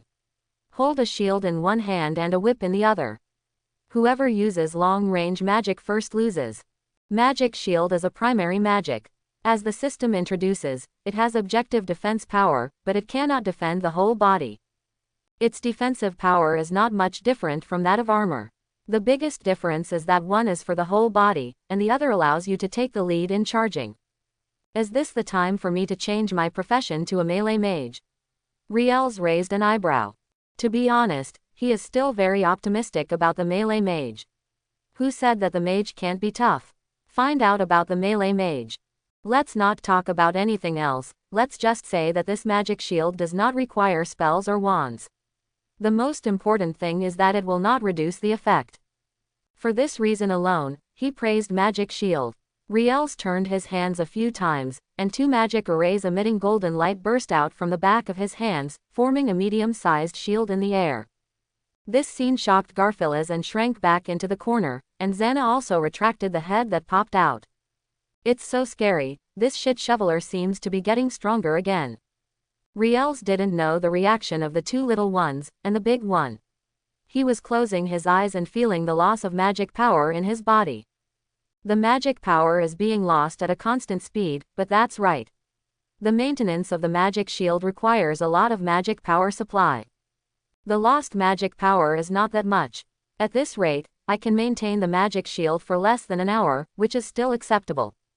Riels dispersed the magic shield, shook his head and said, the magic reserve is still somewhat insufficient. It seems that we still have to find a way to increase the magic reserve. In the past, the amount of magic power was related to his strength. Now that he has a magic shield, the magic power reserve is even more important. If he has enough magic power, he can hold a magic shield with one hand and release magic spells with the other hand, integrating offense and defense. This will greatly improve his strength. If you want to increase your magic power reserves in a short time, you can only use magic potions, but those things are so expensive that you might as well use them in a lottery. Take it one step at a time. If it doesn't work, just buy an intermediate magic potion. It's not a shame to take drugs and become a god. Riels lay back on the bed and began to think about the magic shield. The emergence of the magic shield gave him a new idea, a very good idea in his opinion. But this idea still has shortcomings that prevent him from implementing it, otherwise it will definitely make people's eyes shine. Riels fell asleep deep in thought. After a whole day, it would be an exaggeration to say that he was half dead from exhaustion. Especially when I was catching the basilisk in the morning, I was tense all the time, and also when I was brewing the potion, I didn't dare to relax at all. In addition, casting spells and brewing potions are extremely energy-consuming. If he hadn't lived 2 lives and his energy was far stronger than that of his peers, he might have been unable to hold on long ago. Malfoy Manor. It was midnight, but the lights in the manor were still bright. In the banquet hall, Lucius, the current head of the Malfoy family, and his wife Narcissa, as well as several members of the Pure family, were drinking and chatting. Lucius, what do you think of this parent-teacher conference? I've never heard of any parent-teacher conference at Hogwarts. The parent-teacher conference seems to be an event only held by schools in the Muggle world. Why does Hogwarts have to imitate those Muggles? Oh, Mr. Parkinson, do you still have to think about this question? It must be because that person knows our plan and wants to stop us. Stop us? Lucius smiled disdainfully. This time we are going to seek justice. No matter how strong Professor Dumbledore is, he can't be unreasonable, right? Narcissa also clenched her fists angrily and said in a cold tone, Draco was beaten like that. I really can't imagine how much hatred that Mudblood has against him. I must avenge Draco this time and make that dirty Mudblood pay the price.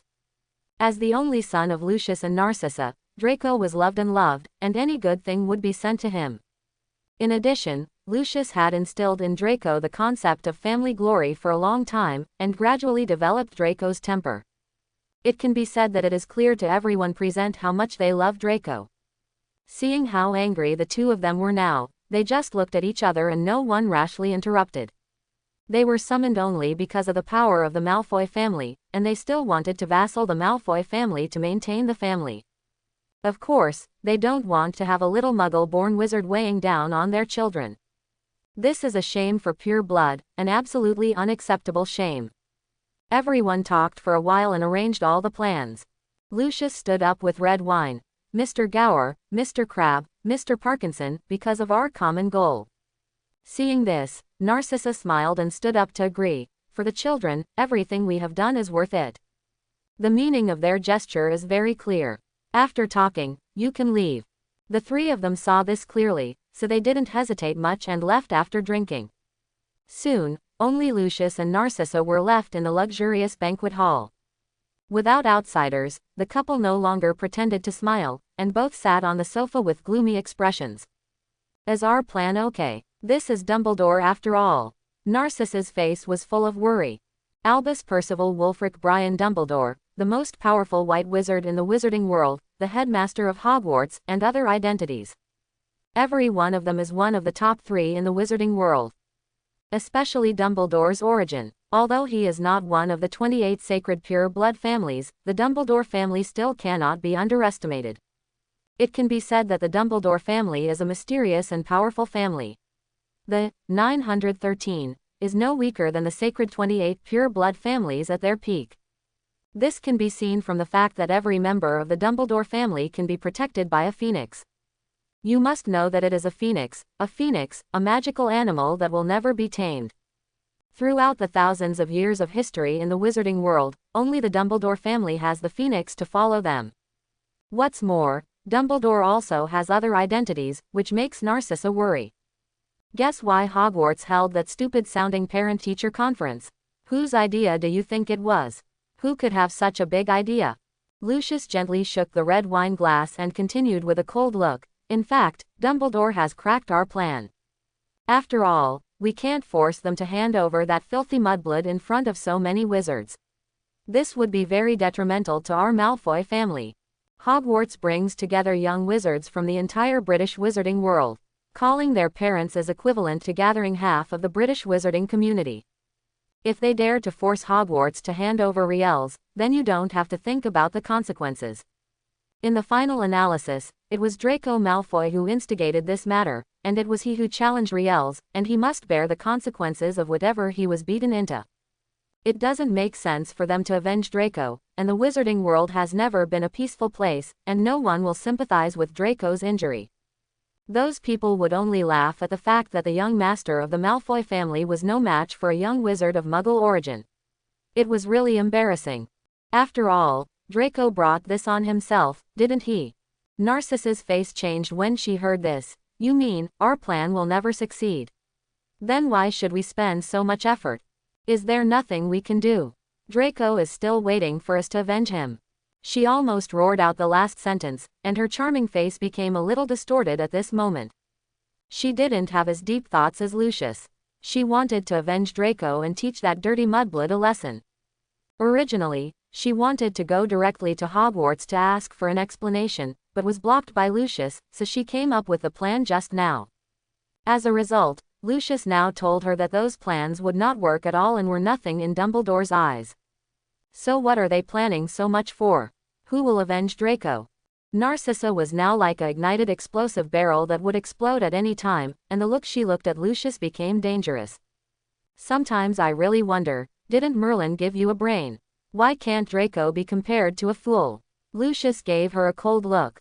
Before Narcissa could get angry, he continued, Dumbledore already knows about our plan and has responded to it.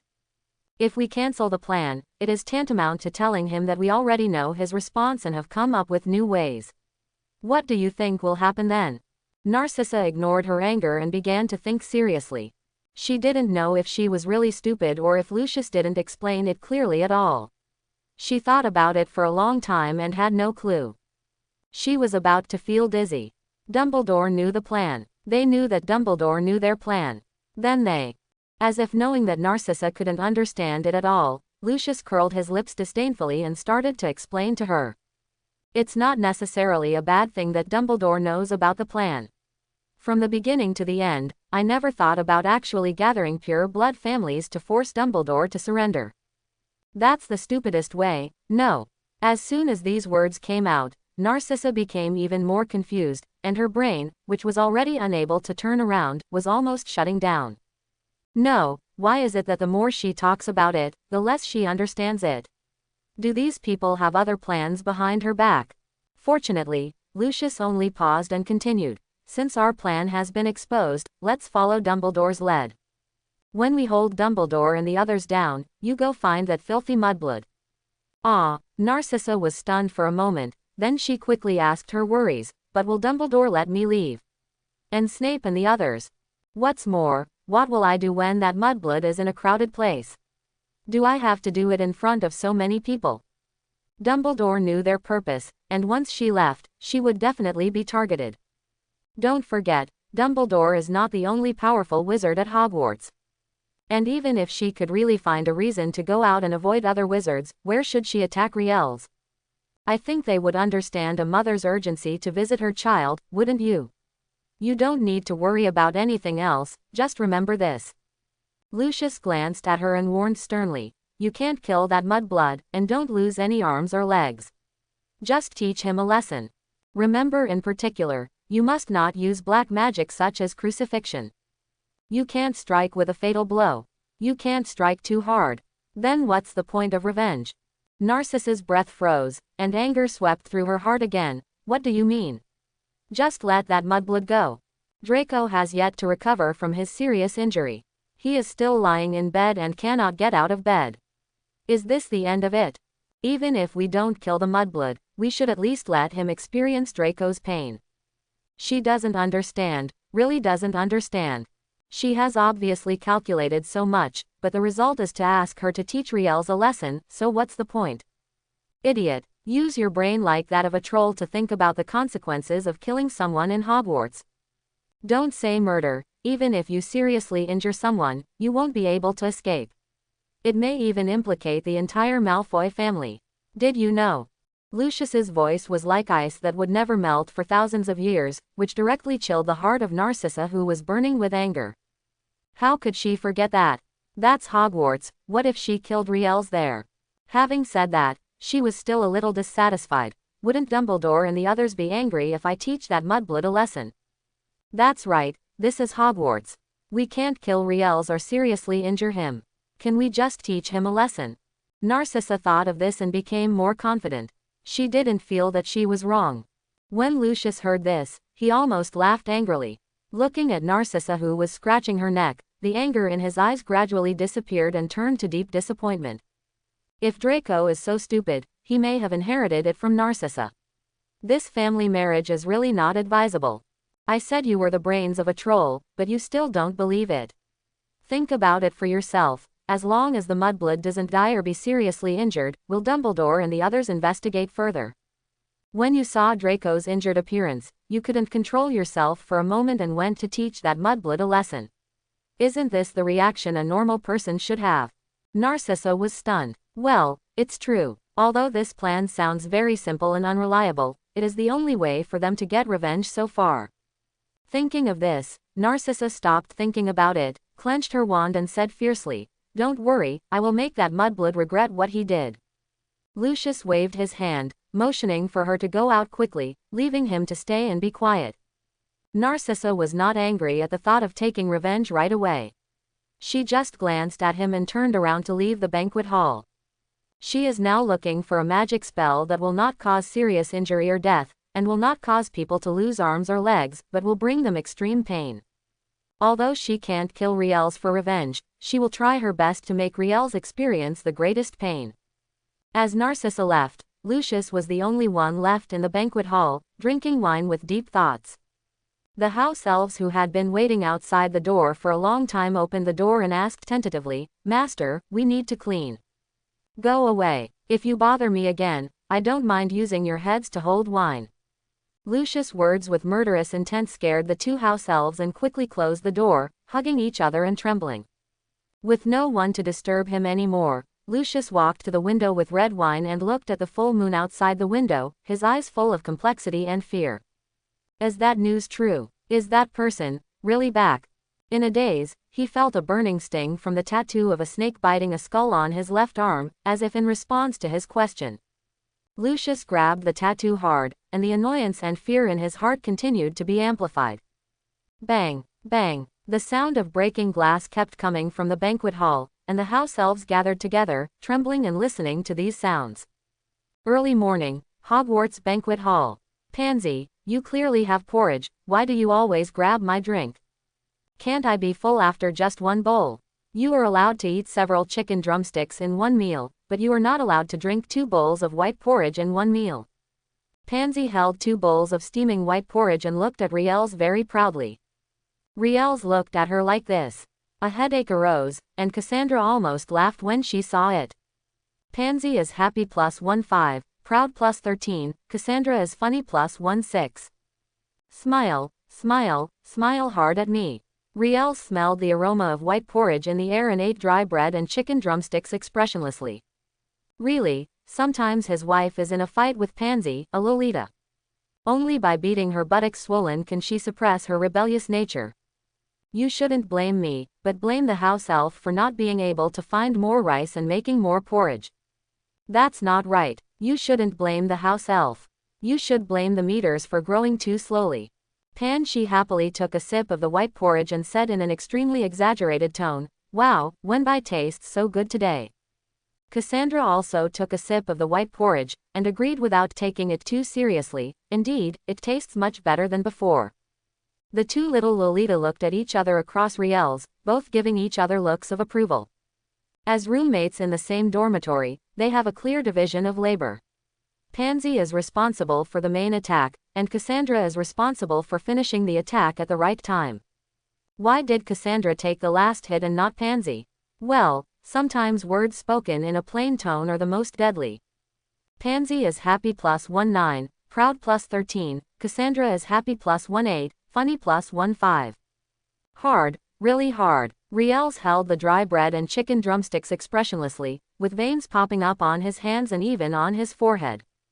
He couldn't help it anymore, he really wanted to give these 2 little Lolita too. Especially Pansy, even though she was a traitor, I didn't expect that her traitor could be contagious, and it was directly transmitted to Cassandra. I feel sorry for his sister Ka, who is obviously a little fairy who doesn't like the fireworks on the outside, but she is a gourmet and curious baby in her heart. But Sister Ka didn't rebel at that time. See what it looks like now. He can do the last hit so smoothly, and every hit is directed towards his vitals. Really, Pansy has committed a heinous crime, and should be tried. The only thing that makes Riels happy now is that his little angel Hermione hasn't been infected yet, otherwise he would really cry. If even the kind-hearted little angel Hermione turns against her, then does this world still have any meaning? Well, don't tell me, there really is. There is also little fairy Luna, fairy sister Zhongchu, Vila Blooded Lotus, little Lolita Ginny. When Riels thought of this, he felt that his life had regained hope, and the dry bread in his mouth was no longer so difficult to swallow. Just when it was a fragrant bowl suddenly appeared next to his mouth. Without thinking, he opened his mouth and drank. The 2 little Lolita didn't lie, today's porridge was really delicious. Can't you just hold it yourself? Do I have to hold it and feed it to you? Also, is your mouth leaking? A mouthful of white porridge will be everywhere. Pansy's complaining but smiling voice came, making Riel's fist harden again. But seeing that the temperature was just right and the porridge was neither cold nor hot, he endured it. There's no need to be angry with your stomach, it will only hurt you, right? After brainwashing himself, Riels calmly picked up the white porridge that Pansy had deliberately cooled and started to devour it. Pansy, who was looking at each other while eating, curled her lips, pretending to be disgusted and complained, "I'm eating in such a hurry, if this porridge is hotter, you can just wait for a mouthful. It's not easy to cure a mouth bag. It will hurt you even if you drink the magic potion." Cassandra made timely follow-up shots. Pansy's joy +18, Cassandra's joy +15. There was a slight pause in Riels's eating of the porridge, but he did not answer the 2 little lolies' questions. They didn't get angry. They just ate their own breakfast, and from time to time they would bring Riels a chicken drumstick and break a piece of dry bread. Regarding the things they did, Riels was actually quite complicated. Of course, most of them were moved. These 2 little Lolita are really speechless. Only when you have lost can you know how to cherish, but it doesn't matter, he knows how to cherish even if he has never been in. The meal was finished in a happy atmosphere for all 3 of them. On the way to the Transfiguration classroom, Pansy paused and said to Riels awkwardly. I almost forgot. Yesterday, Professor McGonagall asked you to meet her when you were free. She seemed to have something very important to tell you. Did you almost forget? You just forgot. Riel's mouth twitched a few times. I'm afraid Professor McGonagall will never think of it. The reason why she was ignored by me was because you forgot to tell me the news. That's right, he was betting that Pansy, this stupid Lolita, wouldn't be able to react. At least within 3 or 4 sentences, if this stupid Loli has no IQ and takes over the high ground, she will definitely not be able to react. The fact was just as he expected, Pansy didn't realize anything was wrong. She stuck out her tongue in embarrassment. I happened to meet Professor McGonagall yesterday afternoon. I originally wanted to wait until you came out from Professor Snape's place to tell you. Who knew that after waiting for so long, I was sleepy and you didn't come out, and then you just, wait. Pansy, who was telling his sins, seemed to have thought of something. Seeing the half-smiling expressions of Riels and Cassandra, she suddenly became furious. Did you two do this on purpose? Especially you Riels. Professor McGonagall asked you to come when you were free, but didn't say when, so why did you let it go? And you, Cassandra, why didn't you remind me, just to see this bad guy Riels bullying me? Pansy pinched her waist, her little face bulging like a little hamster. She just said something was wrong, and it turned out to be like this after working for a long time. Fortunately, she felt guilty for a while, thinking about how to apologize to Professor McGonagall. In response to this, Cassandra just spread her hands and said with a straight face that it had nothing to do with her, and Pansy didn't ask, right? This almost made Pansy angry. They are really good friends who share the same dormitory. Pansy is unhappy +13, angry +16, Cassandra is happy +18. Very good. Stupid Loli's IQ has once again taken over the high ground, and now she is Pansy Smart Loli Parkinson. Riels nodded with satisfaction. It seems that today will be another fruitful day. The 3 of them were fighting and fussing all the way. To be precise, Pansy was complaining to the 2 of them the whole time, and the 2 of them would also say something back from time to time. The bulge in Pansy's face did not go away until she entered the Transfiguration classroom and sat down in her seat. Are you having Transfiguration class with Hufflepuff's little badger today? To be honest, Riels is a little disappointed, but only a little. For the same reason, the emotions of the little badgers are too stable. It is really difficult for you to rely on them to get a lot of emotional value. Riels was lost for a moment, and then began to think about the reason why Professor McGonagall came to him. He had noticed before that Professor McGonagall's mood was not right, but he could not figure out the result. In fact, he thought about it for a while and then stopped thinking about it. Looking for a needle in a haystack is just looking for trouble for yourself. Is it because of the parent-teacher conference? The older cat girl is my tutor, so she wants to find me. Riels rubbed his chin and guessed. This possibility is very high. The older cat lady took him out of the orphanage and learned about his situation. Because of the parent-teacher conference, it is normal to want to talk to him. Of course there are other possibilities, one of which is very likely is the Malfoy incident. When he was in Diagon Alley, he heard the older cat girl say that she and Malfoy's mother, Narcissa, were good friends. Well, it was so strange sometimes. The older catgirls were already in their 80s or 90s, Narcissa was still in her early 30s, and she was less than 40. After all, Malfoy was only 11 or 12. But with such a big age difference, they can become best friends. I can only say, it's amazing, wonderful, wow wow. According to this relationship, the possibility of Professor McGonagall finding him is also very high, but it is not as high as the possibility of a parent-teacher conference. The emotions she revealed that day were all sympathy and firm pity, and there was no output such as anger. Boom, boom. The sound of unhurried and very rhythmic footsteps pulled Riels out of his thoughts. I looked up and saw the older cat girl walking into the classroom holding a thick stack of books. As if aware of Riel's gaze, Professor McGonagall smiled kindly at him and walked to the podium to start preparations. If time was not running out, she would still be happy to talk to Riels. After all, she had always felt pity for this child. Riels wouldn't say what kind of encounter she had, but she could guess some of it, and it must have been bad. Children in the orphanage. It is true that life is not good. In fact, with this devil here, it is good for us to be alive. This is the blessing of God. Professor McGonagall's sympathy plus 13 pity plus 1/6. Well, she is still the familiar older cat lady, she really makes me cry to death. Riels looked at Professor McGonagall with warmth in his eyes, which was kindness from the heart. To be honest, he could feel the warmth of home in Professor McGonagall, as if she would stand behind you and help you if you did something wrong. Just like the love of parents for their children. Before trying to turn a silver needle into a hat, you must first think about what the hat looks like, what color it is, and what kind of material it is made of. After you have a rough idea in your mind, you can cast a transformation spell to change the silver needle into the hat of your imagination. Give it a try. It's very simple.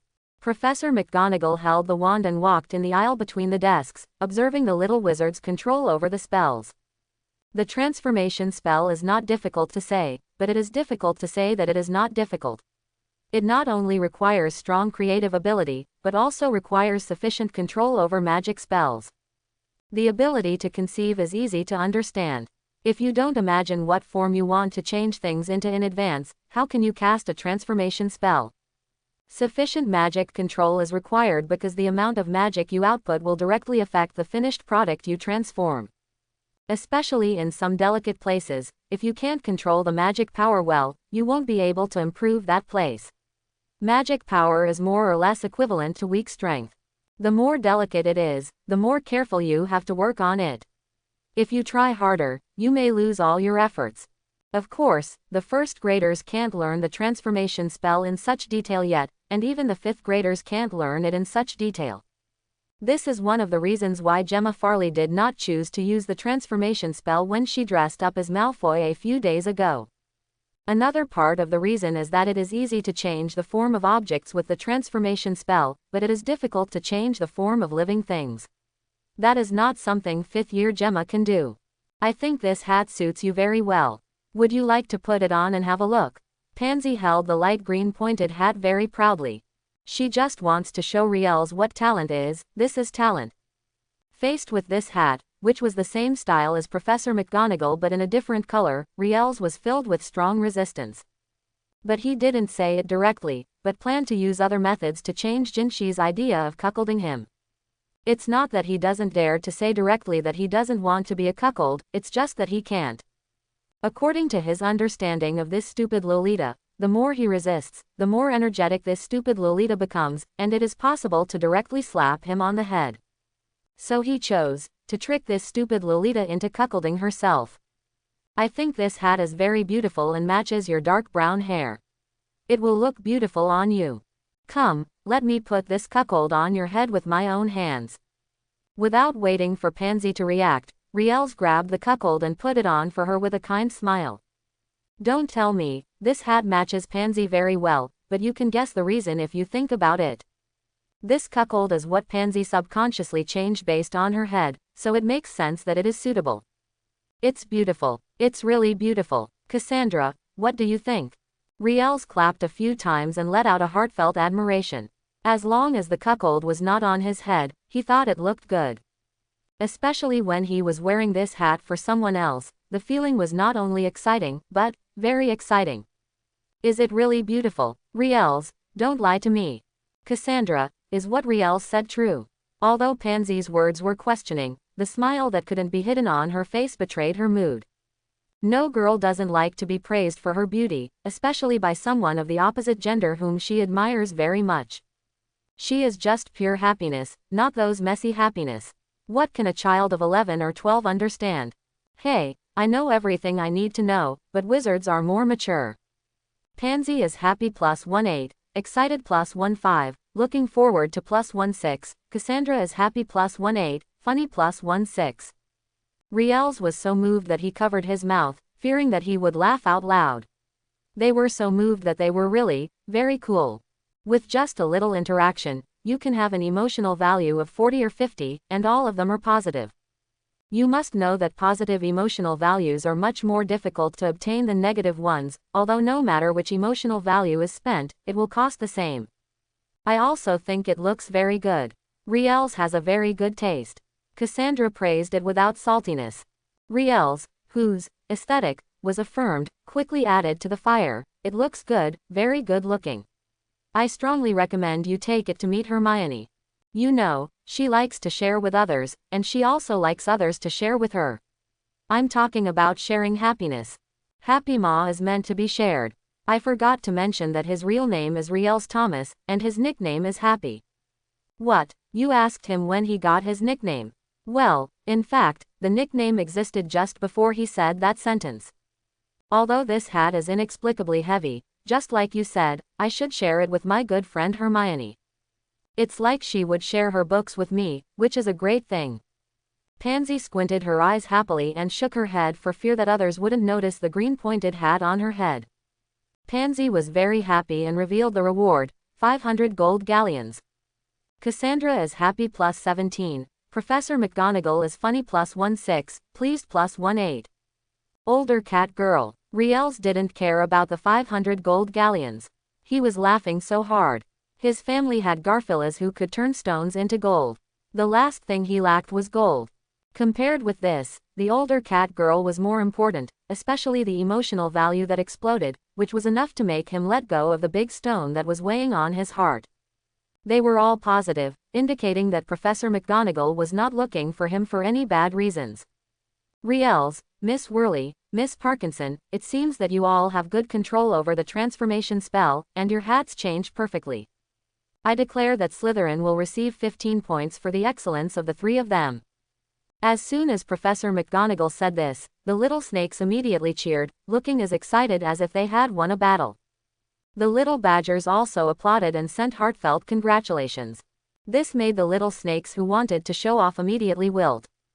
If they don't fight for it, who will they show off to? The 15 points they get are really boring. The little snakes who were in a low mood even became less serious about studying. If you don't study with them, what's the point of studying? Professor McGonagall is happy plus 16, Pansy is excited plus 15, Cassandra is happy plus 13, others are excited 113, congratulations plus 62. The little badgers are still in a very stable mood today. The little snakes today are a bit disappointing. They always feel lackluster. Same. Riels rubbed his chin, thinking about how to pick up the energy for the listless little snakes. As the hidden prefect of Slytherin's first year, this is his duty and what he must do. During the whole class, Riels was meditating on the vicious conspiracy, while the two women talked about the hat. The little badgers were still emotionally stable until get out of class was over, just like the little snakes were still listless after class, even walking with unsteady steps, as if they had lost their souls. After finishing the lesson plan, Professor McGonagall did not leave directly. Instead, he walked to the table of Riels and three people on a catwalk. "Riels, Miss Parkinson should tell you. It doesn't matter if she doesn't. If you are free, remember to come to my place. I have something to tell you." She had thought about that matter for a long time and sought Dumbledore's advice before finally making up her mind. If possible, she would like to resolve this matter now, or she does not want to wait too long. The sense of anticipation is too tortuous. It was just as tortuous as when she had just received the Hogwarts admission notice and was waiting for the start of school at home. No, my expectations for this matter far exceed those when I entered Hogwarts. This can be said to be the thing she looks forward to most in her life. No. Professor McGonagall is looking forward to it extremely and reveals the reward, a top-grade transfiguration talent. It was detected that the high-grade transformation talent was already possessed, and the two talents began to merge. Congratulations to the host, successfully obtained the ultimate talent of transformation. Pansy worries plus 8, doubts plus 13, Cassandra wonders plus 11, curiosity plus 15. Are you looking forward to the immediate rewards? This time, Riel's curiosity was really aroused. What on earth could make the older cat lady look forward to so much? It is really thought-provoking to know that the emotional value can be exploded, indicating that these emotions are generated for him. Professor McGonagall, I think I have time now. In fact, I had a full meal in the morning, so Yu Sheng probably doesn't want to eat. Pansy, Cassandra, when you see Hermione, remember to tell her for me, and you can also share your hat with her. Wear it, if they don't wear it now, he will put it on himself in the future. As a person who loves all living beings, he will save all the little angels left in the mortal world and turn them into his wings. I will share it even if you don't tell me, but I think Hermione is so smart that she should be able to conjure a saucer by herself. With strong expectations, Pansy pulled Cassandra, who was wearing a dark green pointed hat, and ran towards the banquet hall. Looking at the backs of the two little girls, Riels felt guilty for a moment, well, guilty about Hermione. According to the principle of first come, first served, this cuckold should be put on Hermione's head first. But there is nothing that can be done about it. After all, this transfiguration class is not with Gryffindor. Otherwise, the first cuckold must be Hermione. On the way to Headmaster Gryffindor's office, Riels couldn't help the doubts in his heart and asked, Professor McGonagall, I wonder what you have come to see me for. I see that you seem to be in a hurry. Is there anything I can do to help you? Riels, can we wait until we get to the dean's office? This matter needs to be discussed with you. Professor McGonagall's steps didn't stop, but she sped up a bit. This child was so cute, she couldn't bear it any longer. Professor McGonagall expects +19, inhibits +16. Inhibition. Riels paused, his face looked strange for a moment, and the speculation that had just arisen in his heart was killed by him. No joke, even if he is handsome, cute, and a perfect young lady, it is impossible for an older cat lady to have such thoughts. This is a pure and kind older cat lady. You can use that kind of thinking to guess anyone, but you can't guess her. Riels shook his head, no longer thinking about these messy things, and quickened his steps to keep up with the older cat lady's steps. Needless to say, the older cat girl is indeed an older cat lady. The catwalk is not only elegant, but also so fast that he can hardly catch up. The two of them chased after each other, and it didn't take long to reach the Gryffindor headmaster's office. As soon as Riels stepped through the door, Professor McGonagall closed the door and cast a series of spells such as the soundproofing charm and the privacy charm. After doing this, she seemed relieved and turned to look at Riels. Before Riels could react, she rushed forward and hugged him into her arms. Riels was completely stunned, couldn't he? No way, the older cat lady actually. He put his hand on the tip of the wand, ready to defend his innocence. But the damp heat on his shoulders caused his hand to hold the wand to freeze in place. Crying. The older cat girl is crying. Is this the whole episode again? Professor McGonagall is excited +19, embarrassed +16, happy +1 and looking forward to +19. Tile grass. However, I am not educated, so a sentence of tile grass is the limit. Although there was no reward this time, it directly brought nearly 100 emotional points. This was just once. This amount of emotional value output is the largest he has ever encountered in the 2.5 years since he acquired the system. Even the output of those 3 little angels was only the same as the output of the older cat lady. Riels frowned and put down his hand to touch the wand. No matter what, the older cat lady probably meant no harm. But he couldn't figure out what could cause such a big change in the mood of an older cat lady. Could he be Professor McGonagall's grandson? Son, brother, a distant relative? While Riels was guessing, Professor McGonagall had already calmed down her excitement, and she let go of Riels embarrassedly. He bent down so that his eyes were level with Riels, and the tenderness in his eyes overflowed. Riels, I'm sorry for scaring you. I hope you can understand my excitement. In fact, it's hard for me to control this excitement. Professor McGonagall has trouble controlling his emotions. Riels was even more confused when he said this. The older cat lady has been alive for who knows how many years. What could make her unable to control her emotions? As if aware of his doubts, Professor McGonagall explained, Do you want to know why I can't control my emotions? Or do you want to hear the reason why I called you here today? As she spoke, she led the confused Riels to the sofa and sat down. With a tap of the wand in the air, 2 steaming cups of Nonin appeared in Kongwang. She still remembered that when he was in Diagon Alley, Riels drank pumpkin juice and seemed to drink black tea as well. What a greedy little wizard. Although Professor McGonagall thought so, he did not feel disgusted at all. Instead, he gently rubbed Riel's hair. Professor McGonagall's kindness +19, pleasure +19, tension +18. ? What the hell happened? Riels was even more confused and asked, Professor McGonagall, what's wrong with you? Why do I feel that you are a little different from usual? If he hadn't known that Professor McGonagall had no ill intentions towards him, nor was he covetous of his beauty, he would have fought with his wand right now. A scholar can be killed, but not humiliated, unless he is replaced by someone younger and more beautiful. This is not called cowardice, this is called judging the situation. Well, look at whether he will suffer a loss or the other party will suffer a loss in this matter. If he does not suffer a loss, it is a bloody gain, so this matter can be done. There is nothing wrong with sizing up the situation. Riels, my child, I mean, do you want to have a family?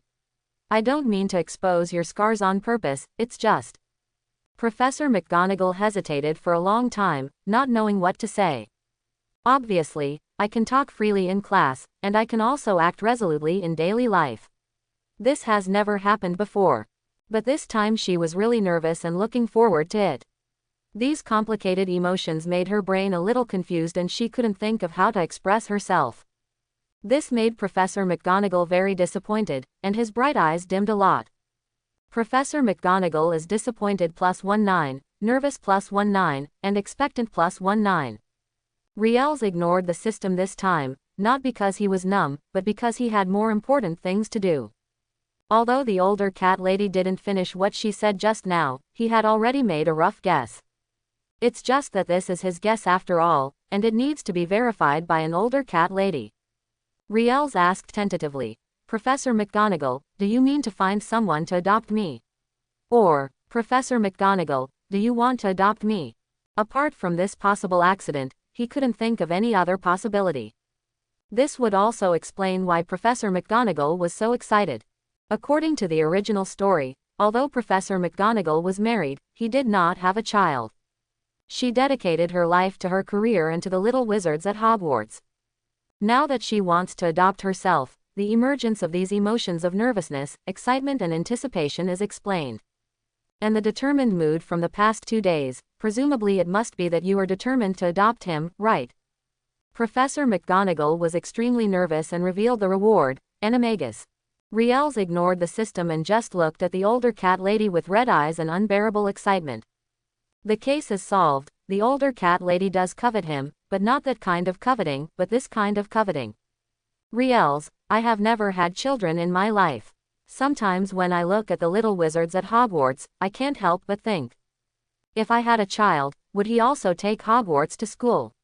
Which house would he be sorted into? Is he smart? Is he brave? I thought I would never know the answers to these questions, until I met you, Riels Thomas. I think you are the child Merlin gave me. Professor McGonagall's eyes were red and his voice was almost trembling. It's not that she is too emotional, nor are the words she said lies. When she first met Riels, she cared deeply for the little boy. She cared for him from the bottom of her heart. Why does such a sensible and cute little wizard have to suffer so much? At that time, she only sympathized and pitied her, but she had no idea of adoption. It wasn't until she was talking to Dumbledore that he accidentally mentioned that he could adopt Riels. As soon as this proposal came out, she remembered it firmly and took root in her heart. Riels is a Muggle-born orphan. He has no home, neither in the wizarding world nor in the Muggle world. He has no place to belong. It just so happened that she was also single, longing to have a family to accompany her, and longing to have a child. Then why can't she adopt Riels and give him a home in the wizarding world and a place to go back to? It also allows her, who is nearly 100 years old, to have a family, a real family. Professor McGonagall was extremely nervous and revealed the reward, 10,000 gold galleons. Warm reminder. Because there are too many rewards, it has been automatically stored in the system backpack and can be accessed at any time.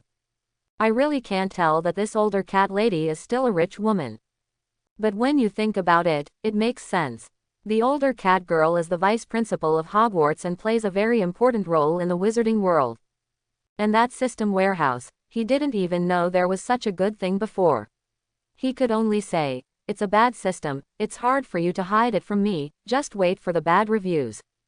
Although thousands of chaotic thoughts flashed through his mind, he still did not forget the business. It was not the behavior of a gentleman to make a lady wait for an answer. Although he is not a gentleman, he is not a gentleman in any sense of the word. Well, at least not now. Riels raised his head, blinked his eyes, and said obediently, Professor McGonagall, do you know? I always thought you had adopted me. You took me out of the orphanage. Since then, there has been no place for me in the orphanage. I think only adopted children will not have a place in the orphanage for that child. That's what Mrs. Aina told us. Riels frowned, as if he was confirming whether what he thought was wrong. Professor McGonagall was stunned for a moment when he heard this, and then hugged Riels excitedly after he realized what he said. Some old hands kept stroking Riels' hair, and tears of excitement wetted the clothes on Riels' shoulders again. Riels, my child, Professor McGonagall choked with sobs, unable to contain himself with excitement. She understood why Riels answered like this. The child was too smart and precocious. He must have noticed that her mood fluctuated too much, so he pretended to be like this and agreed to her in a tactful way. At this moment, she felt more and more that Riels was the little angel that Merlin came down to be her child. Professor McGonagall was extremely surprised and revealed a reward, transformation spell experience mastery level. As soon as the system finished speaking, a massive amount of information suddenly poured into his mind, causing the smile on his face to freeze and his brain to feel a twinge of pain. Fortunately, the stinging pain went away quickly, and Professor McGonagall was too excited to notice anything strange about him. Otherwise, it won't matter. This is Professor McGonagall, an older cat lady. Even if she really noticed it, she would just worry about whether he was feeling unwell and would not guess elsewhere. Riels was hugged by Professor McGonagall for a long time before he pulled away somewhat uncomfortably and asked, changing the subject, Professor McGonagall, what should I call you in the future? Godmother. To be honest, he felt very good about Professor McGonagall, very good. Maybe it was preconceived, or maybe it was because she was the first person to feel pity and sympathy for him when they first met. Or maybe no matter what trouble he got into, Professor McGonagall would not scold him, but just follow him to help clean up the mess. When Ollivander's wand shop was blown up by him, it was Professor McGonagall who dealt with the aftermath and did not reprimand him afterwards. I'm afraid ordinary parents can't achieve this kind of tolerance, right? Sometimes he would feel lucky that it was Professor McGonagall who took him to buy school supplies instead of the old bat Snape. Otherwise, Snape would definitely be furious when he saw him blowing up Ollivander's wand shop. Tisk, there is no harm without comparison. Old bat, learn more. Snape holding the wand tightly, it's really far from the truth. Sure enough, I shouldn't help you solve Malfoy's troubles. I want to hold a banquet for you and tell everyone in the wizarding world that you are my child. The time is during the holiday. Of course, you can also choose other times, but I don't want to do that. Academics at Hogwarts are very important, and we can't be so selfish. After the party is over, you can call me Godmother or Mother. You can also call me that when there is no one around. Professor McGonagall seemed to be afraid that he would misunderstand something, so he quickly waved his hand and explained, it's not that I don't want to tell others, I just don't want others to look down on you. Speaking of this, she couldn't help but regret a little. It was clear that Riels had just received family affection, but she wanted Riels to wait until after the banquet before he could call her that. This was too cruel for Riels, and too cruel for herself. Thinking of this, Professor McGonagall added, you can call me that when there is no one around, if you want. I want to tell the wizards in the wizarding world very solemnly that you are my Minerva McGonagall's child, and I don't want anyone to look down on you. Professor McGonagall is nervous +19, regretful +16. Seeing Professor McGonagall's nervous look, a series of explanations, and prompts from the system, Riels felt both funny and warm in his heart. His life has been like walking on thin ice, like. Is there finally a ship that will take him to the other side, to that warm harbor? What? Where did the ship come from on the ice? Who said that a ship must swim in the water? Have you ever heard of a spaceship? The kind that can fly. McGonagall taught. Godmother, thank you. Riels thanked him sincerely. No matter in his past life or in this life, Professor McGonagall is definitely the most selfless person he has ever met, bar none. Therefore, his call to his godmother was sincere and without any psychological burden, just as his thank you came from his heart. Riels, my boy, The call of Godmother made Professor McGonagall so happy that she hugged Riels excitedly again.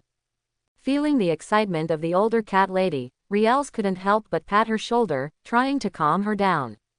He didn't know if it worked or not, but he knew that he was being held tighter.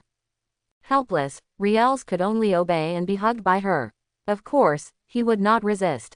The embrace of family is indeed a warm harbor, a place that people can't help but miss. Professor McGonagall's joy +19, excitement +19.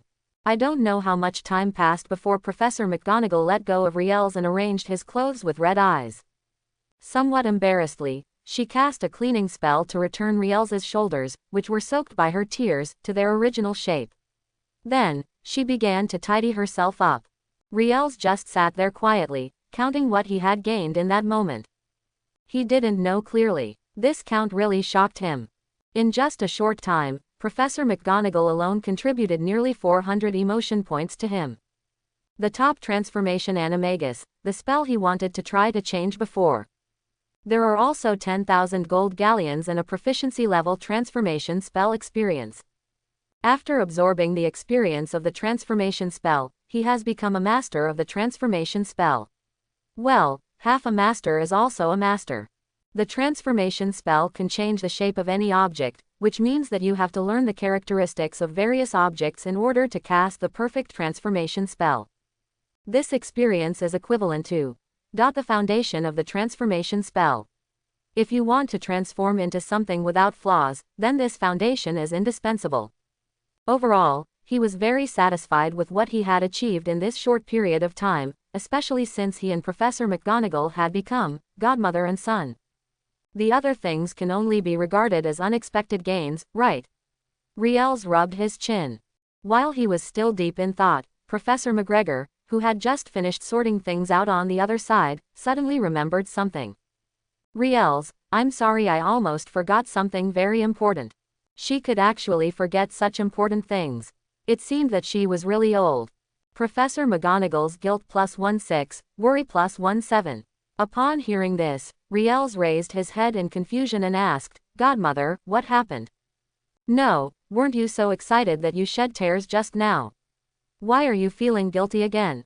He didn't understand, but he was deeply shocked. Did the older cat lady also turn into an eel? You were too harsh in your duel with Malfoy before.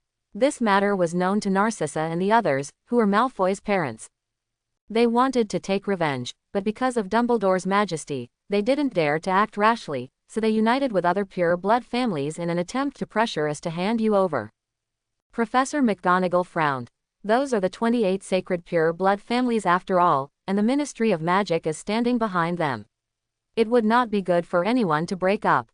But don't worry, Dumbledore has already figured out a way. You are a student at Hogwarts, and we will not let you suffer. My godmother will protect you. Professor McGonagall looked firm. Regardless of whether Riels is her godson or not, she will do her best to protect Riels because he is the little wizard of Hogwarts. What's more, now that Riels has become her godson, she will not let Riels get hurt no matter how hard she tries, absolutely not, she can swear to Merlin. Professor McGonagall is determined +19, worried +16. Very good, very determined, she really deserves to be an older cat lady, bah, she really deserves to be his godmother. Riels mentally gave Professor McGonagall a thumbs up. Don't worry, godmother, I will try to be careful. It's getting late. If I don't leave, I might not be able to catch up with the history of magic class. After Professor McGonagall heard this, even though he was very reluctant to leave, he didn't hold back much. He just tidied Riel's clothes carefully and gave some serious instructions. This nagging look did not make Riels tired, but he was a little helpless. Sure enough, maternal love can change a woman. Slytherin's afternoon class was History of Magic with Ravenclaw. This is a subject that is popular even if it is not popular. It all depends on whether the little wizards are interested in what is being said. If they are, they will definitely be welcomed. It is worth mentioning that the professor of the history of magic is a ghost, just like the almost headless Sir Nicholas. His name is Binns Cuthbert, and he is a very serious old scholar. Well, the first thing I said when I entered the school was, my course is the history of magic. I study facts, not myths and legends. The name of the old scholar is well deserved. Does anyone know how Azkaban was founded? Why did Dementors become Azkaban's jailers? Azkaban was not originally a prison. It was once the home of a very powerful wizard who called himself. Professor Cuthbert's tone didn't fluctuate at all when he told the story, just like a robot. Fortunately, the little wizards are somewhat interested in Azkaban and Dementors, otherwise there would be few conscious little wizards in the class now. Well, a boring story coupled with an unwavering tone is the best sleep aid, purely natural and pollution-free. Dementors and Azkaban, you can go and see them when you have time, I mean after you learn how to summon gods and guardians. Riels yawned, causing the two little Lolita to roll their eyes in annoyance, apparently thinking that he had disturbed their listening. Pansy is dissatisfied +7, Cassandra is dissatisfied +6. These 3 melons and 2 dates were not worth the emotional value, which made Riels become listless. Seeing that the 2 women were really listening attentively, and since he had something on his mind, he gave up the idea of teasing them to boost their mood. What's the matter? Please, Lucius and Narcissa are coming for revenge. Isn't it rude of him not to react at all? Although he is not nervous or scared, he is really curious. Logically speaking, Lucius shouldn't be so reckless, right? He would unite with the pure-blood family to force Dumbledore into the palace after a disagreement. Is he so brave? Lucius and Narcissa were both Death Eaters in the past, and they were Death Eaters with good status. Obviously, they were not buried impulsively. Although Draco Malfoy was injured, it only looked serious. In fact, he only had 2 broken ribs. His life was not in danger at all. Malfoy, just 2 ribs. Without talking about this, let me ask you, have you ever experienced a human propeller? You are the kind of propeller. According to his calculations, Draco's injuries might make Lucius and his wife angry, but not to this extent. They should also have thought that uniting pure blood families to force Dumbledore would not work, and could even be said to be a stupid idea. In today's wizarding world, Dumbledore's reputation is so strong that even the Ministry of Magic has to avoid him, let alone these declining pure blood families. But Professor McGonagall won't lie to him, then things will get interesting. Is their purpose really to seek revenge? Draco is seriously injured, and it is understandable that Narcissa is impulsive and loses her mind, but Lucius should not be so reckless. Then there are only 2 possibilities left. One is that Lucius' love for Draco can make him lose his mind, and he would rather offend Hogwarts than seek revenge. Riels rubbed his chin thoughtfully. The other one, they have other purposes. Unless there is a benefit, and it is a very heavy benefit, Lucius will not make this decision. Of course, maybe Lucius loves Draco so much that in order to avenge his beaten son, he would rather offend the strongest white wizard in the entire Hogwarts. This possibility cannot be said to exist, it can only be said to be close to non-existent, but you cannot deny that no matter how low the probability is, it still exists. What if Lucius was walking without looking at the road, his head was caught in the door, and his cerebellum shrank due to the pinch? This is also possible, isn't it? So Riels began to ponder what it was about Hogwarts that attracted Lucius and was worth the risk. He wants to control Hogwarts. Well, should he be self-aware, or is it Hogwarts, or is there some treasure in Dumbledore's hands that he covets? The Elder Wand. That's not right. The Elder Wand recognizes its owner. Lucius must have known this since he was a Death Eater. The rest is. Riels raised his eyebrows, thinking of that idiot duo. The most unsuccessful villain has no nose, plus Quirrell, who looks smart but is actually not smart at all. Short name. Idiot duo. Voldemort Quirrell. No resin, really no resin, lawyer. Send this guy who has no resin at all to Azkaban. Interesting, it seems that No-Nose has woken up. Quirrell should have recovered from the pain of losing the bird. Speaking of it, he is also miserable. He has a bird's nest on his head and looks like a bird lover, but he can't even keep his own bird, so miserable. Quirinus true unlucky guy Quirrell. Good name. I'll ask Quirrell for the naming fee later. What? He won't give it? Then let him have a taste of the power of love.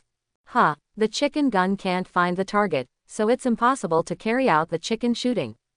Oh, I almost forgot, his little bird has run away from home for several days, and before leaving, he didn't take away the 2 children who had not yet hatched. There really is no target for the chicken gunner to play. What a pity. Riels shook his head regretfully, but his expression became serious. It seems that we have to seize the time to become stronger. In fact, he is no longer weak now. The others are the green dragon on the left and the white tiger on the right. He is the Garfield on the left, the basilisk on the right, and there is a fat chicken with a round face flying above his head. He wears a enchanting wand on his waist, and when he pulls it out, he can strike without a shadow. He can also hold up a magic shield without moving the wand. But this is fine against ordinary wizards, but it will be a bit difficult to face elite wizards like Lucius and Narcissa who have been Death Eaters. Although there is no chance of winning, the probability of overturning is much greater than the probability of him coming back against the wind. This was not what he was most worried about. What really made him feel a little solemn was that his opponent might not be the same person. If one person comes to him, he can deal with it, and he might even be able to fight back. If there are two of them, he can deal with it for a while, but he won't be able to hold on for long. If there are three of them, he chooses to turn around and run away. If you can't run away, find a place under a tree to prevent the body from stinking. He loves to be clean. Of course, he loves living more than being clean, so he chooses to become stronger as soon as possible to cope with the upcoming crisis. There are still 6 days left for the flash sale mall, so it seems that we have to rely on a lottery to hope that we can get something useful. Riel shook his head and stopped thinking about it. His main gain today was not his emotional value, nor did he deliberately increase his emotional value. Therefore, his current emotional value is only enough for a basic 10 consecutive draw. It looks like something is going to happen tomorrow. Riels rolled his eyes a few times and began to think about how to do something. The little wizards listened to the history of magic with great interest, while Riels pondered how to do things. After dinner, relying on the emotional value from teasing too little Lolita, his emotional value balance successfully reached 1,450. Well, it's still not enough for the second primary 10 draws. So he decided to directly draw this fateful mid-level lottery tonight. Riels washed his face before sitting cross-legged on the bed, clasping his hands and praying devoutly while Garfield and Shanna looked at them with stupid eyes. Merlin's beard, you are one of the most awesome beings in the wizarding world. I don't ask for this stroke to make me take off directly, I just ask for it to bring me something to save my life. After some devout prayers, Riels looked at the mid-level lottery on the light screen with a serious expression. Take a few deep breaths to calm your pounding heart. Riels narrowed his eyes slightly. System, mid-level draw once, draw directly.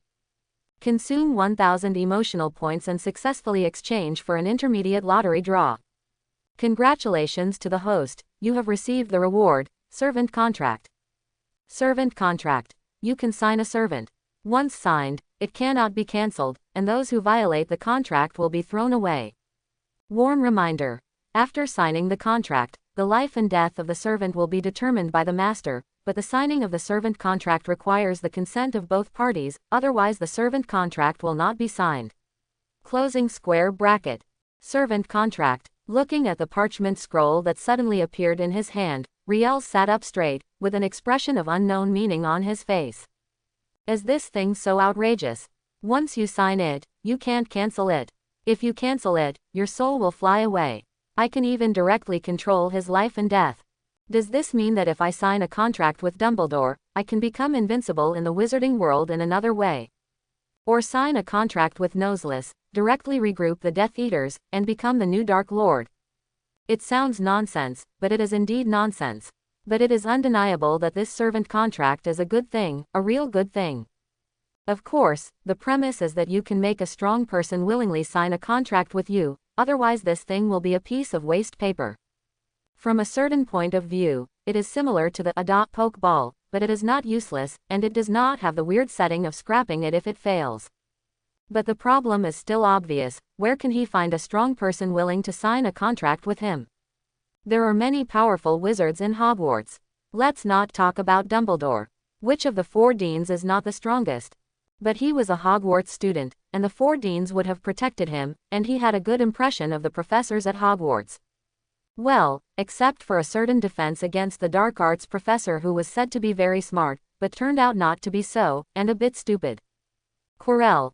Please call me Professor Quirrell. There is no reason at all. Slytherin must deduct 10 points, no, 100 points. Professors at Hogwarts don't have to think about it. Even if I can fool them into signing a servant contract, I still can't get over it, and there's no point in signing it or not. Then there aren't many good choices left.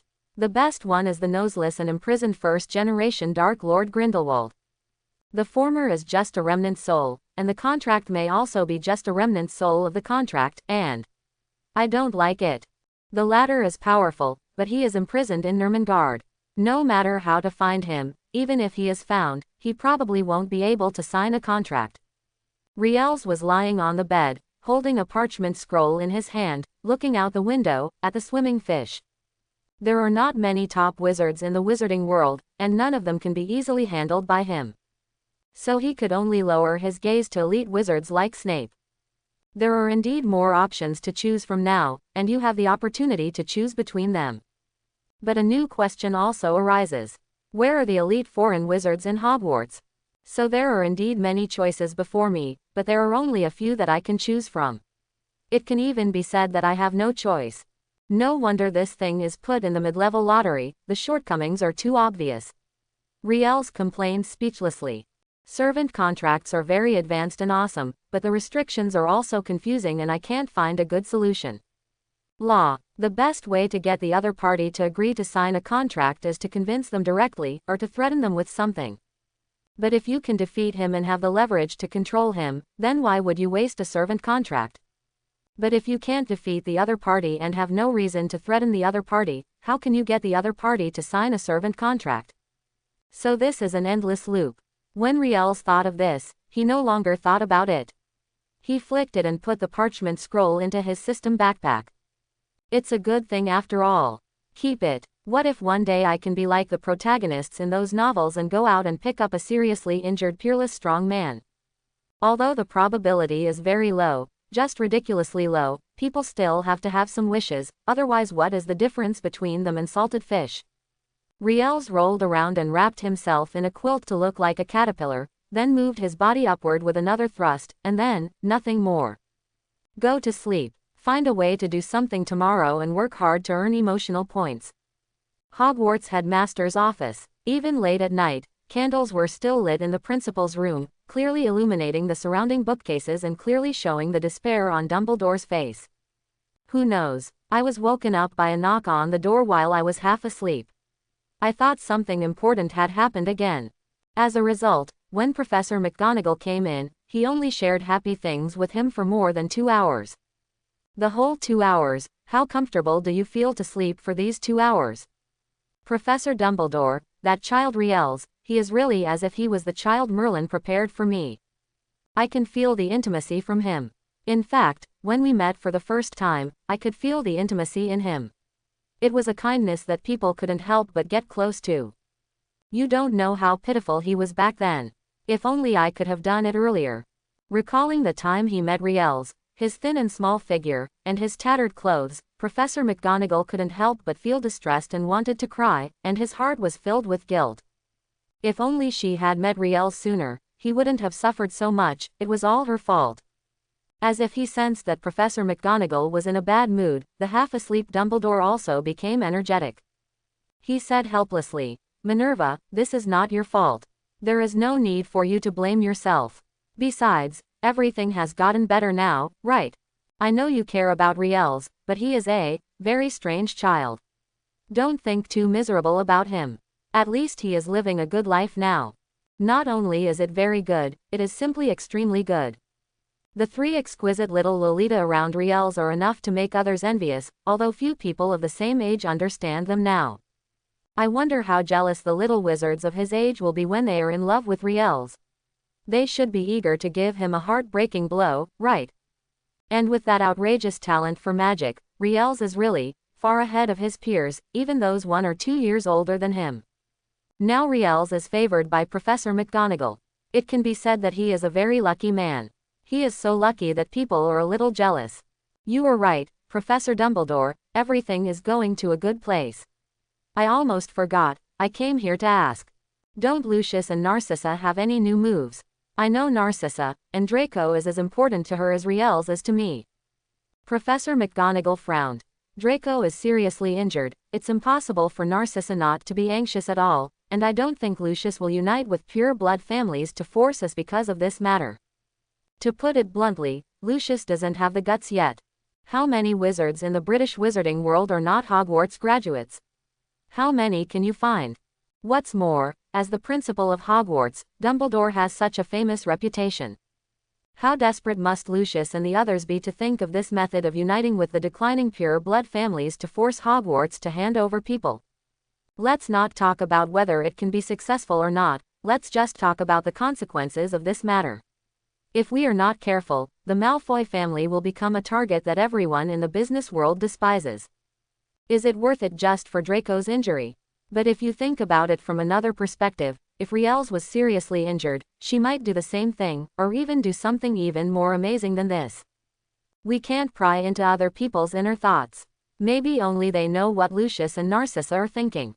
Minerva, all we can do is choose the best response based on the information we get. Dumbledore's words made Professor McGonagall fall into silence. Dumbledore is not afraid of the Malfoy family, and Hogwarts is not afraid of the pure-blood family, even if the Ministry of Magic is standing behind them. But if you are not afraid, whether you are afraid or not is another matter. Hogwarts and the Ministry of Magic are both indispensable parts of the wizarding world. Once the two parties conflict, the wizarding world will inevitably be in chaos again, and no one wants to see this outcome. I understand Professor Dumbledore, but Riels is my child. If Lucius and the others must harm Riels, I will not represent Hogwarts. My identity is just Riel's godmother and his godmother. Professor McGonagall stood up with an extremely serious expression. I hope you can understand me, Albus. After saying that, she turned around and walked out of the principal's office. That's it, there was nothing more to say. The Malfoy family's revenge against Riels could not be ended, and Hogwarts could not directly conflict with the Ministry of Magic. Then she will protect Riels and her children in her personal capacity. Even if it is not a wise choice, she is a Gryffindor lion. Although she is old, she has not lost her brave and fearless heart. Boom. Looking at the closed door of the headmaster's office, Dumbledore was unusually silent. He and Professor McGonagall have worked together for many years, and they both know each other's temper well. Moreover, they are both Gryffindors, and they are both very good lions. So he could understand Professor McGonagall's determination and fearlessness. Riels, you kid is really lucky. But Minerva is also concerned about chaos. Lucius and the others' goal is obviously not Riels, but... In the headmaster's office, Dumbledore's murmur became lower and lower, until finally he could no longer hear it clearly. When Fawkes was half asleep and half awake, he saw the old man staying up most of the night, standing in front of the window, looking lonely. Fawkes rolled his eyes humanely, turned his head and ignored Dumbledore, continuing to go on a dream date with his dream love Phoenix. He really didn't know what Dumbledore had to worry about. He had food, drink, shelter, and no enemies. I just stood by the window from time to time, watching the moon outside the window until dawn. Early morning, flying lesson playground. This place is said to be a playground, but in fact it is just a lawn, specially set aside for flying lessons. Flying lessons are one of the more popular ones at Hogwarts. After all, no one doesn't like the feeling of riding a broomstick and flying freely in the endless sky. Well, Riels doesn't like it very much. It can even be said that he resists flying lessons. As an excellent chicken gunner, he always pays attention to protecting his big kunkin. In life, besides fame and fortune, he prefers the third one, cough. In short, only by protecting your own dakunkin can you have a wonderful second half of your life and give your three little angels a happy future.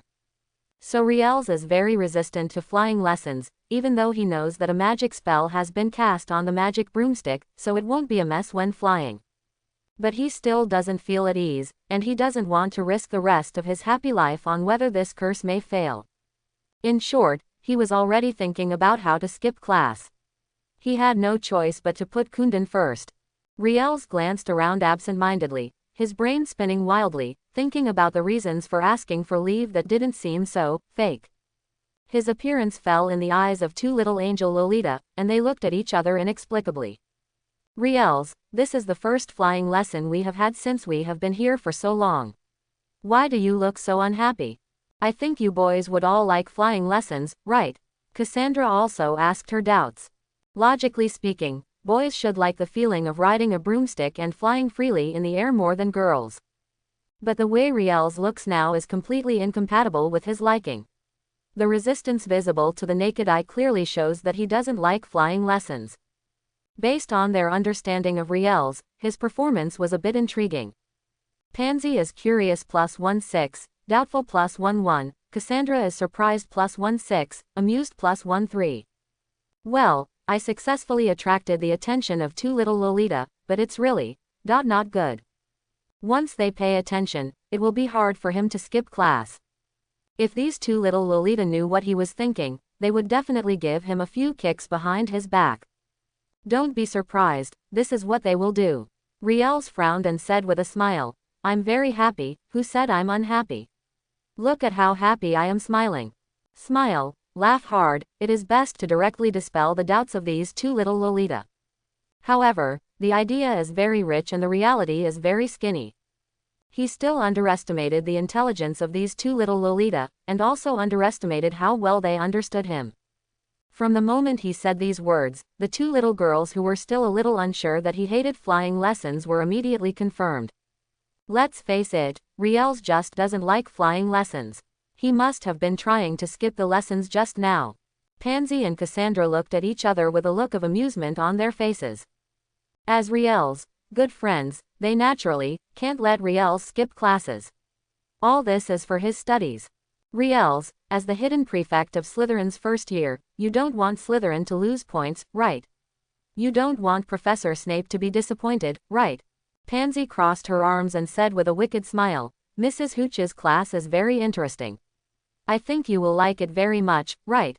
Slytherin's Academy Cup this year depends entirely on you. Cassandra also said meaningfully. This yellow-haired man's words almost made Riel's jaw drop. What he hates most in his life is Huang Mao, but he is a noble god of pure love. It's just that the person he likes may be a wife, but this still cannot stop his pure and passionate love, so there is no problem at all in calling him the god of pure love.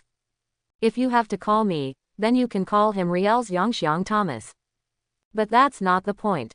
The point is, he hasn't said this to anyone else, so why would someone say this to him? The most ridiculous thing is that the person who said this is Pansy, a stupid Lolita. Why don't you just learn these messy things? Who gave these to you? He rolled his eyes at the two little Lolita angrily. The two little Lolita looked at each other and said in unison, You taught me this. Riel's mouth twitched a few times, then he turned around and left. As for Merlin's beard, he definitely never taught the two little ones these yellow-haired words on purpose. Well, of course, there are still some things that he might have mentioned accidentally, and then Pansy, the stupid loli, would have written them down. Well, but he didn't teach it on purpose, so there's nothing wrong with his oath. Looking at Riel's leaving figure, Pansy laughed up and down, and the corners of Cassandra's lips couldn't help but raise. No matter how hard she suppressed them, they couldn't suppress them. Unexpectedly, one day they would see such a deflated but speechless look from Riel's. This is so cool. Pansy is happy +17 and Cassandra is happy +18. Riel's paused, then walked faster. Life is cut short, the two little angels were led astray by him. No, it should be said that the two little angels learned the ropes on their own and have nothing to do with him, absolutely not. The only thing he was lucky about now was that the little angel Hermione was assigned to Gryffindor. If she also came to Slytherin. Tisk, let's not talk about it, let's start again. Let me reiterate, the bad behavior of Pansy and Cassandra was entirely their own fault, not taught by him, no. Flying lesson lawn. The Slytherin snake and the Gryffindor lion cub stood in two neat rows. Riel's was among them, accompanied by Pansy and Cassandra, and opposite her stood Hermione. The three little Lolita gathered together, and the little lions and the little snakes went to class together. These factors that he liked most came together, but he was not happy at all. Again, as long as it's not a flying lesson, he will definitely smile with this configuration in other classes, but flying lessons, let's forget it. He attaches great importance to happiness in the second half of his life. It is best to avoid the dangers that can be avoided. Well, it seems that this danger is not so easy to avoid. Otherwise he wouldn't be standing here. Next, I will show you how to ride on a broom without sliding off its head. Watch out. Mrs. Hooch held a magic broom and glanced at every little wizard present with her serious eyes. Seeing that no one said anything, she started to demonstrate, summoning a magic broom, turned over and rode on the magic broom, kicked off her feet, and took off. Well, a real takeoff. The little wizards raised their heads and looked at Mrs. Hooch flying quickly in the air, the excitement on their faces becoming more and more obvious.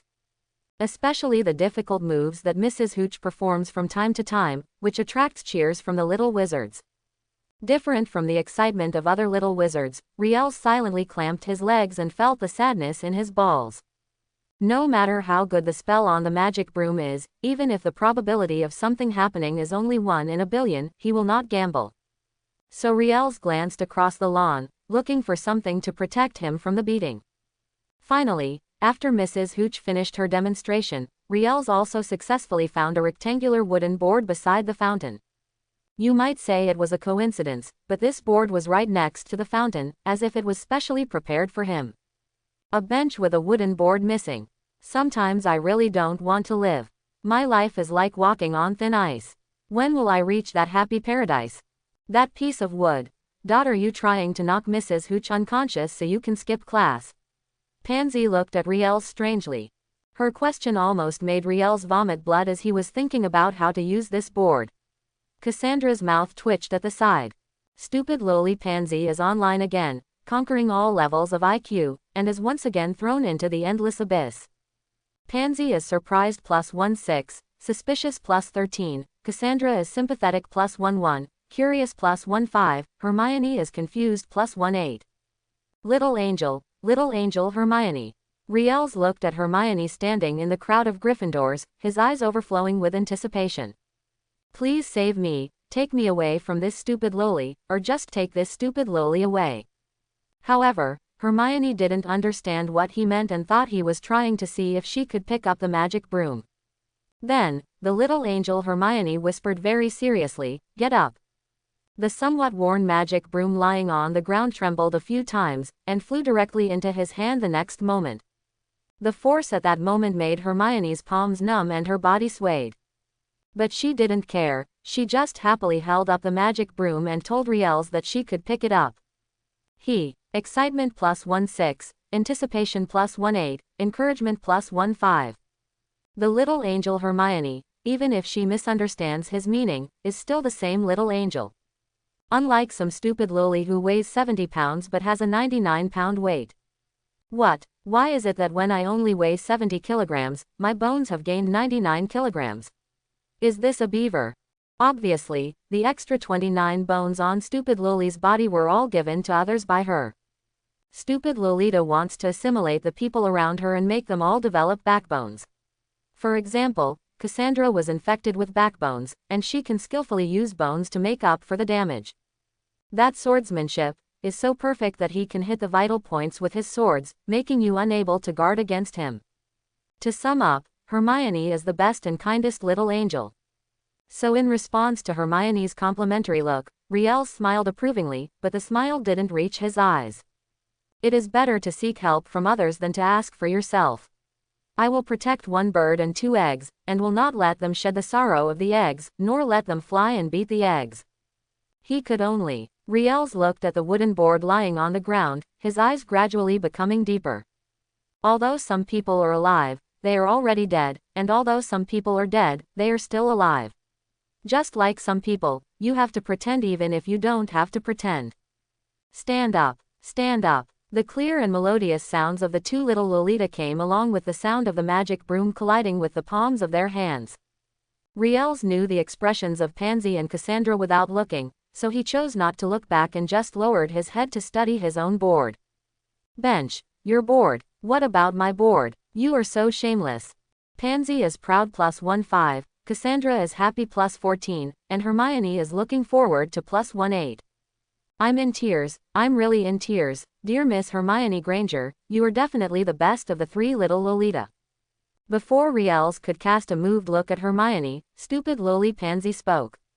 Riel, I don't think this board of yours can turn into a magic broom. As a hidden prefect of Slytherin, You don't want to be laughed at by the Gryffindor lions, right? You don't want to disappoint us either, right? Pansy blinked her bright big eyes and looked at Riel's with a half smile. When he looked over, she shook the magic broom in her hand. I think Riel's will definitely not let us and Hermione down. Cassandra continued expressionlessly. Although this knife did not directly hit the vital point, it went straight to the main artery. Sister Ka is that Sister Ka. She understands what others care about and how to make last hits. Riel's held his chest, feeling that today's sun was so poisonous that it made him feel dizzy and his vision went dark, just as he was about to pass away. He reacted. Why should he care about this? He was almost brought in by these two little Lolita. This stupid loli must have reached a high point in IQ just now. Riel's curled his lips and said speechlessly, I told you, don't learn these messy things. I can't ride a magic broom, and I don't like magic brooms either. You have to believe me. I'm doing this all for your sake. Don't like magic broomsticks. Think about them for the rest of their lives. Pansy and Cassandra looked at each other in confusion, neither of them understood what he meant. How come Riel's dislike of flying broomsticks has something to do with them for the rest of their lives? Pansy is doubtful +18, Cassandra is suspicious +17, Hermione is worried +19, Ronald is proud +17, others are proud +96, worried 14, disdainful +39. Work. Riel's, who had just stood on the board and was still thinking about what posture he would use to show off, was stunned. What was he doing? Why did he suddenly gain so much emotional value? Before he could raise his head to check, he heard a stern-sounding female voice. Mr. Thomas, do you need my help? I think this board is from the bench. Remember to put it back later. Although Mrs. Hooch's tone was serious, her words were gentle. Even when Riel's removed the wooden planks on the bench, she didn't get angry or scold him. But it's right to think about it. This is the world of wizards. Even if you blow the bench to pieces, it can be restored to its original state by repairing it. Bench. Even if you tear down my planks, you still want to blow me to pieces. Do you think a repair spell can repair my injuries? Sorry Mrs. Hooch, I was a little distracted just now. I probably won't need help. After Riel's finished speaking with a smile, before Mrs. Hooch could continue to ask, he held his sword finger and waved it gently a few times. Come on. The next moment, the wooden board under his feet began to tremble continuously. Chapter 91. Under the shocked eyes of the little snakes, little lions, and Mrs. Hooch, Riel stepped on the wooden board and slowly rose into the air. By the time everyone reacted, Riel's had floated to a height of 4 or 5 meters. They had to look up to see Riel's.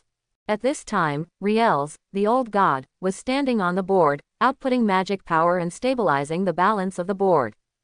A gust of breeze blew up his robe, and Riel's had no choice but to hold his robe with one hand behind his back. In order to maintain balance, he could only put the other hand in front of him, flush with the hand behind his back. As the saying goes, if you stand high, you can see far. Riel's is like this now. He can see the tall Whomping Willow in Hogwarts. Vaguely, there seemed to be something on the Whomping Willow, but he couldn't see it clearly, so he tried to focus on looking at the Whomping Willow. Well, all of the above are the reasons Riel's found for himself to pose like this. Of course, he didn't do this just to show off, he just felt that this posture was worthy of the sword, plank flying. Throughout his life, those little wizards riding magic broomsticks still couldn't help but envy him. After all, he has no risk of being beaten. This is indeed the case. The little wizards looked at Riel's flying upright on the board with his hands behind his back. He lowered his head and looked at the crooked magic broom in his hand, feeling a little speechless. Riel's, is that a new model of magic broom? Isn't it right? Didn't Mrs. Hooch just say that it was the wooden board on the bench? What's going on? Why do they feel a deep malice pressing into their buttocks? Mrs. Hooch was shocked and revealed the reward, Magic Broom Control Mastery. Ronald is jealous +19, Hermione is surprised +19, Pansy is excited +19, Cassandra is curious +18, others are envious +233, shocked +154, curious +67. Coupled with the more than 500 emotion points left before, another elementary 10 consecutive draw was drawn. 240. There was also the reward that Mrs. Hooch revealed, which was an unexpected surprise. Although he didn't think it was useful, he had many skills and the free prostitute would always be the most delicious. After Riels received the extra information in his mind, he narrowed his eyes in pleasure. He was originally thinking about how to do something, but now it seems that there is no need to do it. However, just using the sword, flying on a plank can bring out so much emotional value. If they see that his board can not only float, but also fly extremely fast, how much emotional value should they expend? Riels was curious, so he decided to fly around twice before checking the results. Come on. Riels held his sword finger and waved forward slightly. The board under his feet received the order and began to fly forward slowly. Don't ask him why he is holding a sword finger, because this is the perfect match for sword control, plank flying. Can it still move? What is this thing? The new flying broom from Nimbus Company. Have you ever seen a magic broom like this? Mrs. Hooch just said that this is a wooden board on a bench. Riels should have used a special spell on it. It's just a floating spell. Look at the speed at which it flies. It's not much faster than a snail. Isn't this obviously a floating spell? What Ronald said makes sense, but I think a simple levitating spell can't do this, right? Is it some other spell similar to the levitating spell? The little wizards were talking a lot, and they were all very curious about Riels flying in the sky with his feet on a wooden board. While curious, they also felt that the magic broom in their hands became fragrant again. Even though Riels looks handsome like this, flying props are for traveling, not for posing. If the flying speed of that wooden plank is very slow, then a magic broom is more practical. The little wizards hugged their magic broomsticks and seemed to have found the anticipation and excitement of thinking about broomsticks again. But how can a broken wooden board be compared with a magic broom?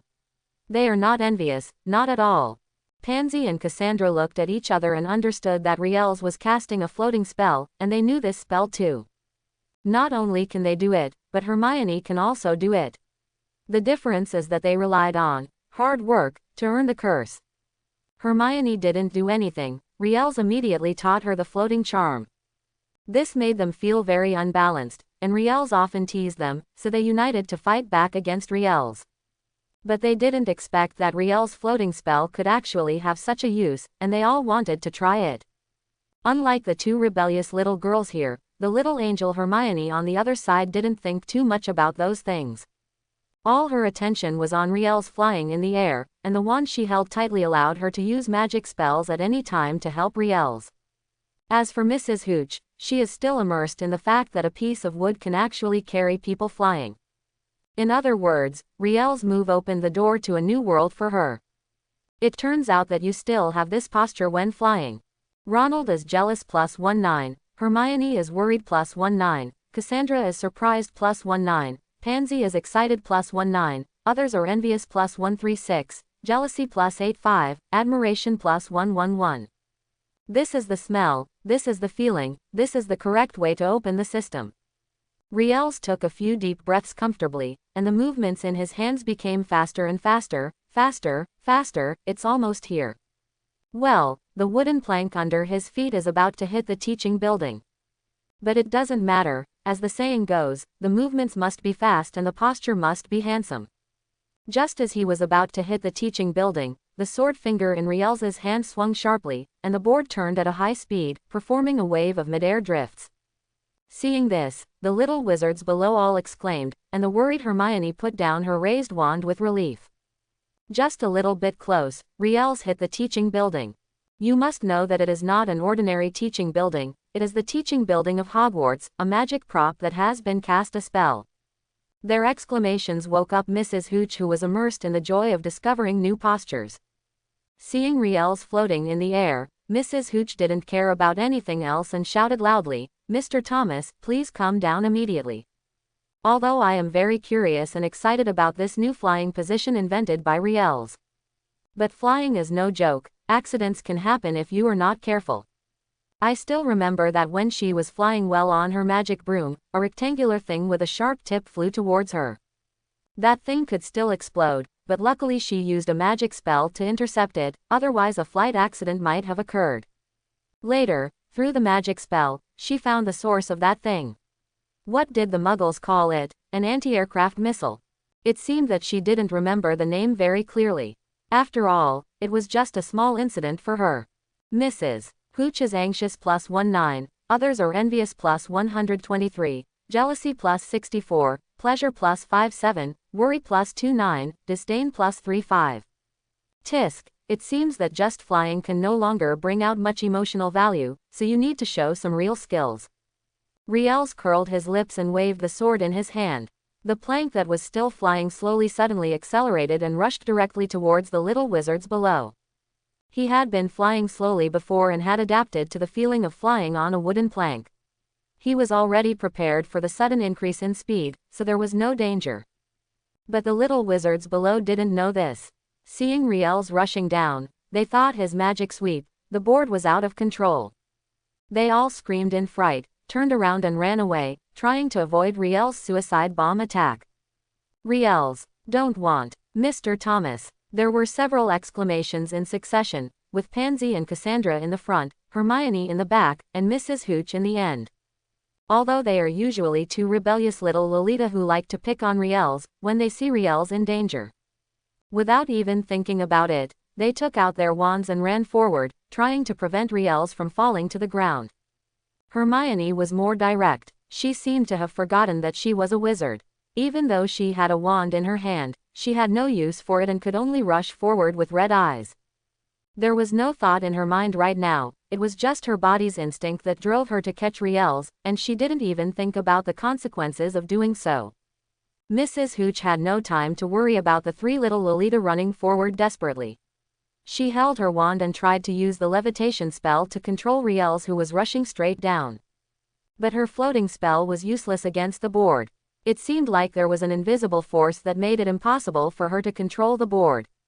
Mrs. Hooch was so anxious that she stamped her feet, but for a while she couldn't think of any good solution.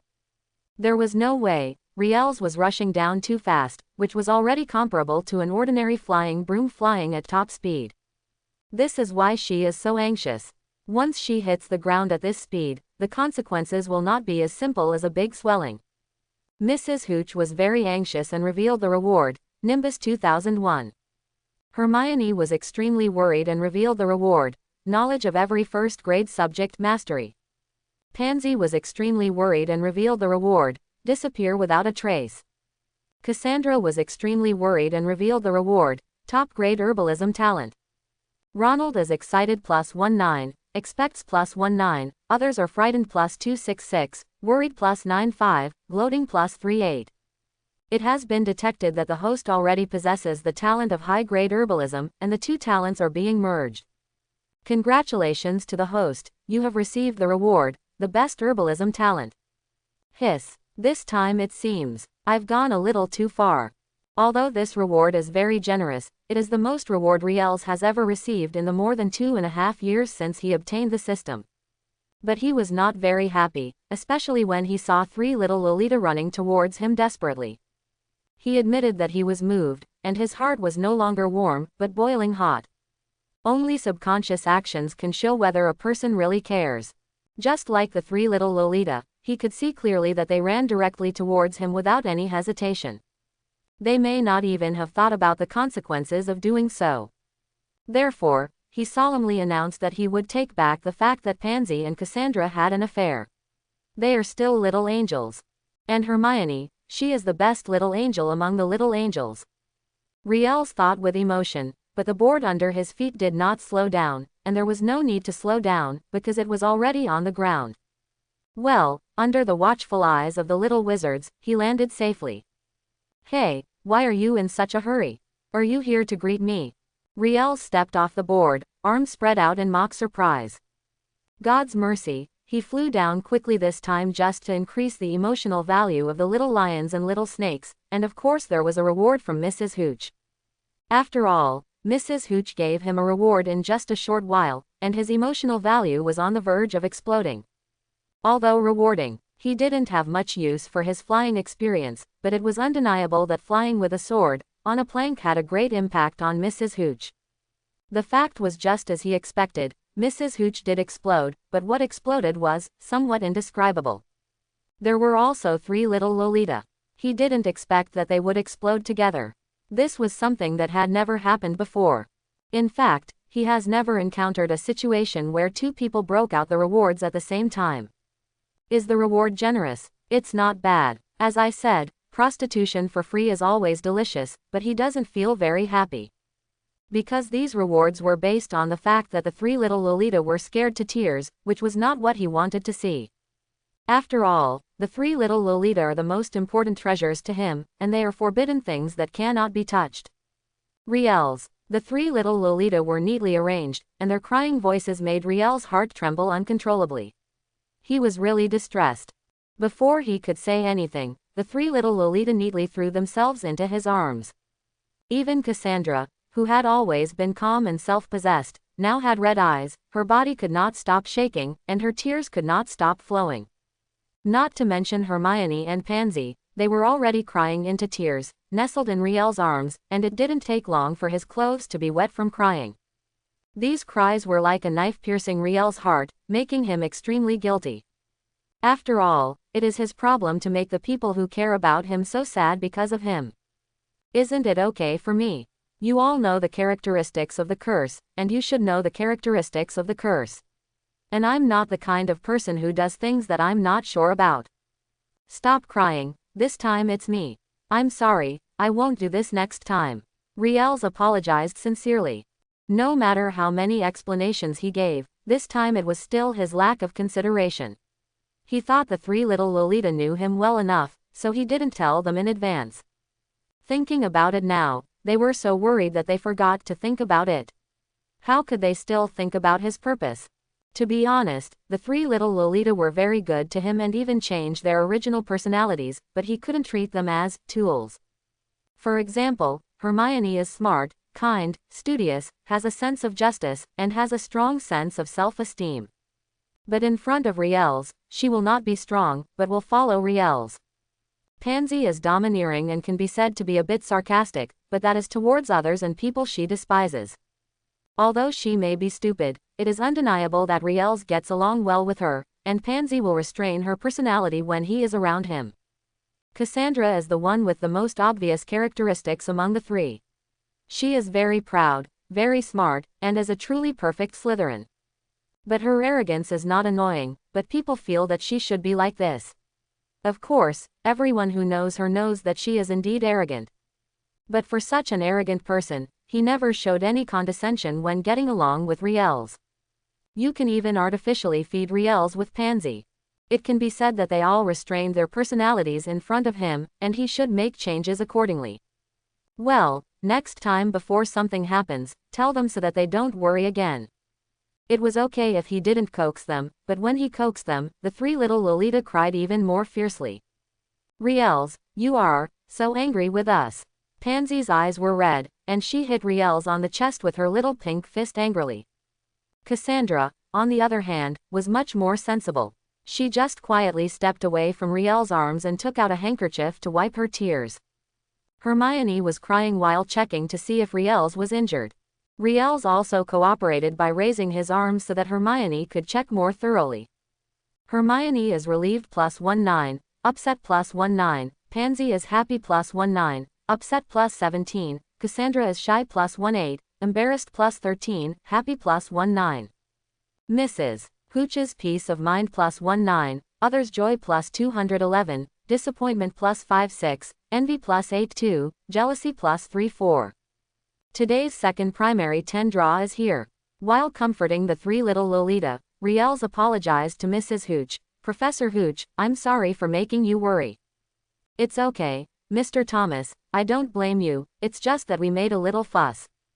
Mrs. Hooch paused and looked at the three little Lolita whose eyes were still red. She continued very seriously. However, I still hope that you will tell others in advance before doing such a thing next time. Don't scare the people who care about you. It's not good and it's not fun. Mrs. Hooch's words made Riel's a little helpless, but he didn't say much. After all, Mrs. Hooch was right. Although it worried the three little Lolita, this was not his original intention. But the matter has reached this point, and it is useless to say so much. As long as the result is good, isn't it okay? Well, it will probably be a good result, right?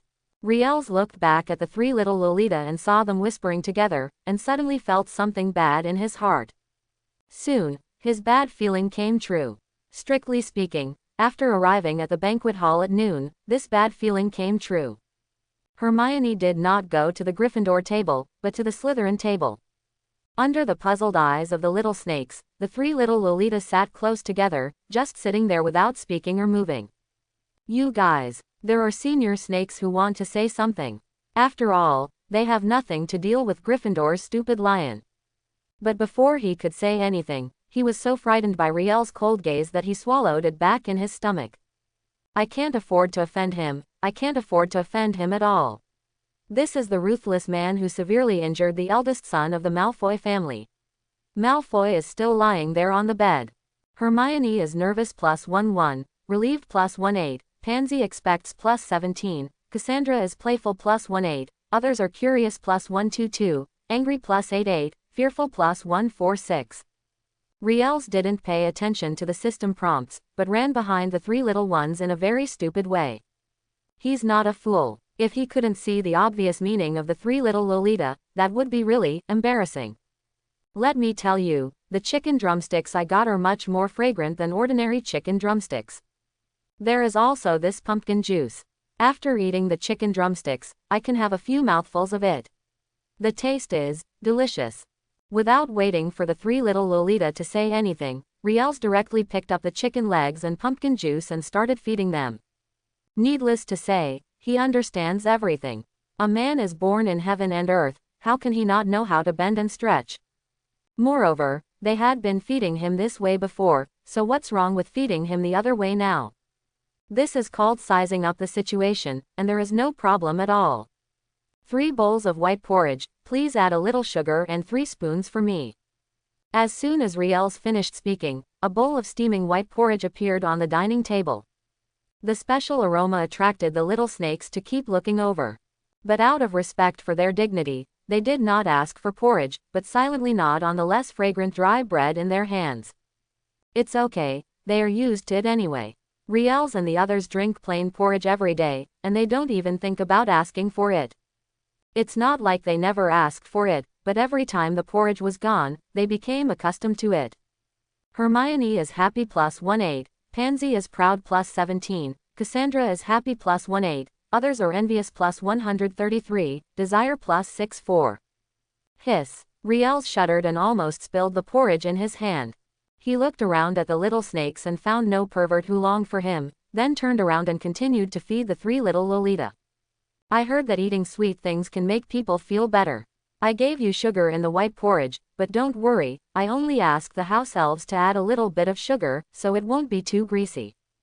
Come on, silly girl, my dear Pansy, be careful of the heat. Riels carefully held the spoon, which contained the cooled white porridge. Pansy rolled her eyes angrily. Don't think she didn't know Riels wanted to call her a stupid loli.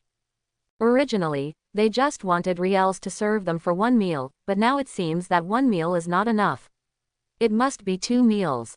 Pansy thought as she opened her mouth and drank the white porridge that reached her mouth.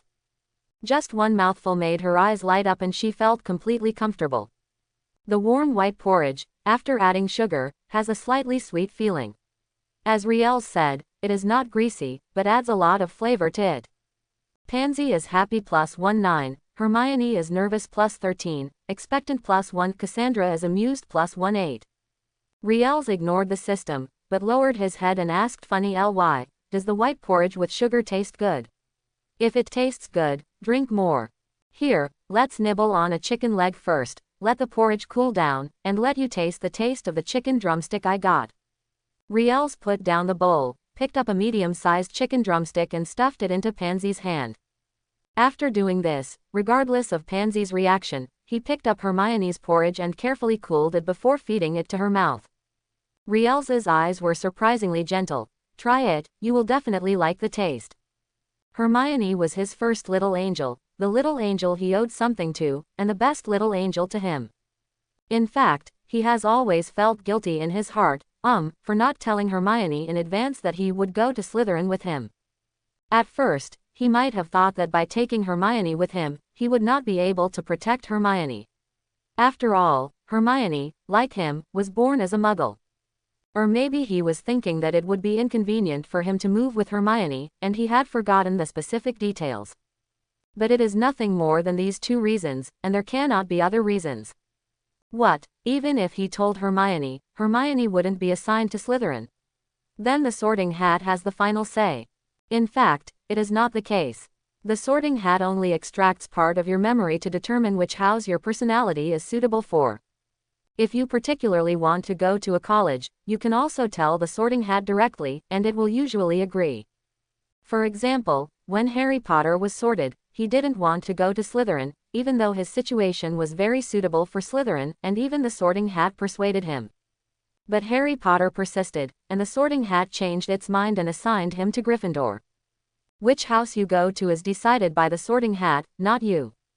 The function of the Sorting Hat is only to select the college that suits you when you don't know which college you want to go to. If he had spoken to Hermione, Hermione would have followed him to Slytherin.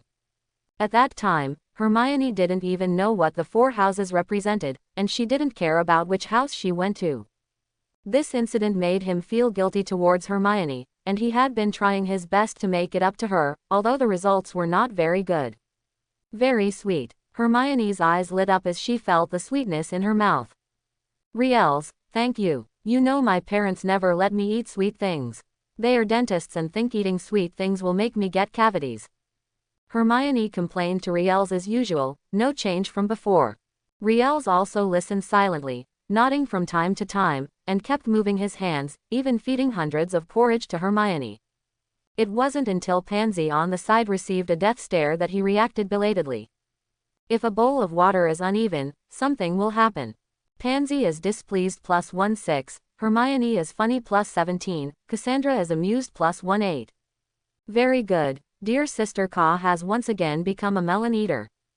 But will the melon she eats fall on her head later? There's no telling. Riels raised his eyebrows, glanced meaningfully at Cassandra, and turned to Pansy, who was holding a chicken leg in his mouth and glaring at him angrily. Hey, how do the chicken legs I got taste? Are they delicious? If you want to eat them from now on, I'll get them for you. Riels said with a smile and picked up another chicken drumstick. Isn't he already able to handle a little loli? The taste is just average, but you have to keep your word, otherwise I won't be done with you. Pansy glared and took a bite of the chicken leg. Her expression and movements were as if she was nibbling Riels, which made his body tremble and make him feel uncomfortable. Pansy is happy +19, Hemi is funny +17, Cassandra is playful +18, and expects +9. I didn't expect it, I really didn't expect it. You are such a card lady. The system prompt made Riels raise his eyebrows. Looking at the expressionless Cassandra, he almost laughed. Is this the legendary contrast cuteness?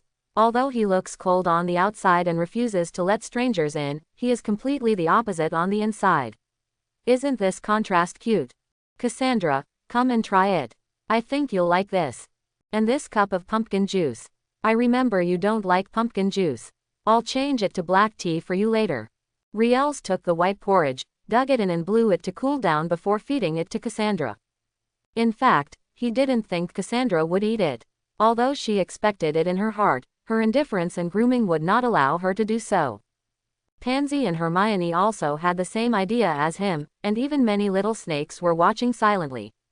Cassandra's personality is notoriously cold, very cold, and basically no one in Hogwarts can talk to her. There are only Riels and Pansy, and now maybe Hermione. After all, they are so close, and it seems that they have a good relationship. However, the result was beyond everyone's expectations.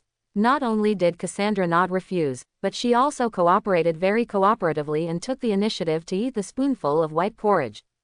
This directly causes the cerebellum stems of those little snakes to shrink. No, why is this? They knew that Cassandra and Riels had a good relationship, but they didn't know it had reached this point, right? The little snakes in the first grade silently ate their own millet bread with their eyes and noses in mind. What a fuss, if they were to witness that scene in the flying lesson, would they be frightened to death? Cassandra is happy +18, expects +17, Pansy is surprised +18, Hermione is happy +19, others are shocked +199, puzzled +65, jealous +43. Riels had no intention of paying attention to the system, and just focused on blowing the white porridge in the spoon. Laughing to death, how can it be compared with Cassandra in terms of emotional value? He still knows the difference between a full meal and a full meal. It's just like what they said, it's delicious, but I think it will make you tired if you eat too much. Cassandra commented with a dull expression. Others might not be able to hear what she said, but Riels could understand it. Her words obviously meant something, and she was hinting at him. What does it imply? Do you even have to think about it? It must be black tea. She feels tired after drinking too much porridge, and drinking some tea can relieve her tiredness. This means that she wants to drink black tea. Riels tapped the table with his wand. A cup of hot black tea, without adding anything, no tea leaves in the tea, and a small spoon. The next moment, a cup of steaming black tea appeared on the table, with a spoon next to the teacup. Riels picked up the black tea and began to feed Cassandra water in the same way as white porridge. Cassandra looked surprised and opened her mouth to drink the black tea in cooperation. She really didn't expect that Riels could actually understand her hints. How much did he need to know her to do this? Cassandra tasted the black tea in her mouth, and a hint of complexity flashed across her eyes. Well, today's black tea seems to be particularly fragrant. I wonder if it's her imagination. Cassandra is surprised +19, pleasure +19, others are numb +100, jealousy +61, happy +38, doubtful +57. The third primary lottery has not been reached yet, but it is coming soon. Today seems to be another fruitful day. But Riels was only happy for a moment before being called over by Pansy. After a whole meal, he fed the three little Lolita by himself, making their bellies bulging. As for himself, he was holding a long piece of dry bread and chewing it. He didn't finish chewing the dry bread until he entered the Transfiguration classroom. But Riels doesn't think it's a big deal. Having something to eat is much better than having nothing to eat. Although today's lunch at noon did make him a little tired, it was also very fruitful. After lunch, the third elementary 10 drawer came out, and even gained more than 100 emotional points. Of course, a large part of this was contributed by the little snakes. After all, no matter how emotional the little angels are, there are only 3 of them in the end, and it is normal for them to be inferior to hundreds of little snakes. So it is urgent for him to find a new little angel. Well, we can talk about it when we have time. Little Fairy Luna and little Lolita Ginny have not entered school yet, and Fleur is not attending Hogwarts, so his only target is Zhongchu. Oh, and Slytherin's 5th-year hidden prefect, Gemma Farley, is also a good choice. Don't get me wrong, he's just talking about making friends with these people so you can get more emotional points. As for other things, we'll talk about it later. In Transfiguration class, the elderly cat lady in a good mood walked around with cat steps and inspected the scarves transformed by the little snakes and little badgers. The little snakes are the most curled up at Hogwarts, and most of them are pure-blooded, so they are exposed to magic much earlier than others. The elders in the family will also teach them the experience of casting magic spells, so it is not difficult for them to use the transformation spell to turn a silver needle into a scarf. The little badgers are the most peaceful ones in Hogwarts. It can be said that compared with the little snakes in Slytherin, they are the two extremes. But just because they don't fight or grab doesn't mean they don't learn.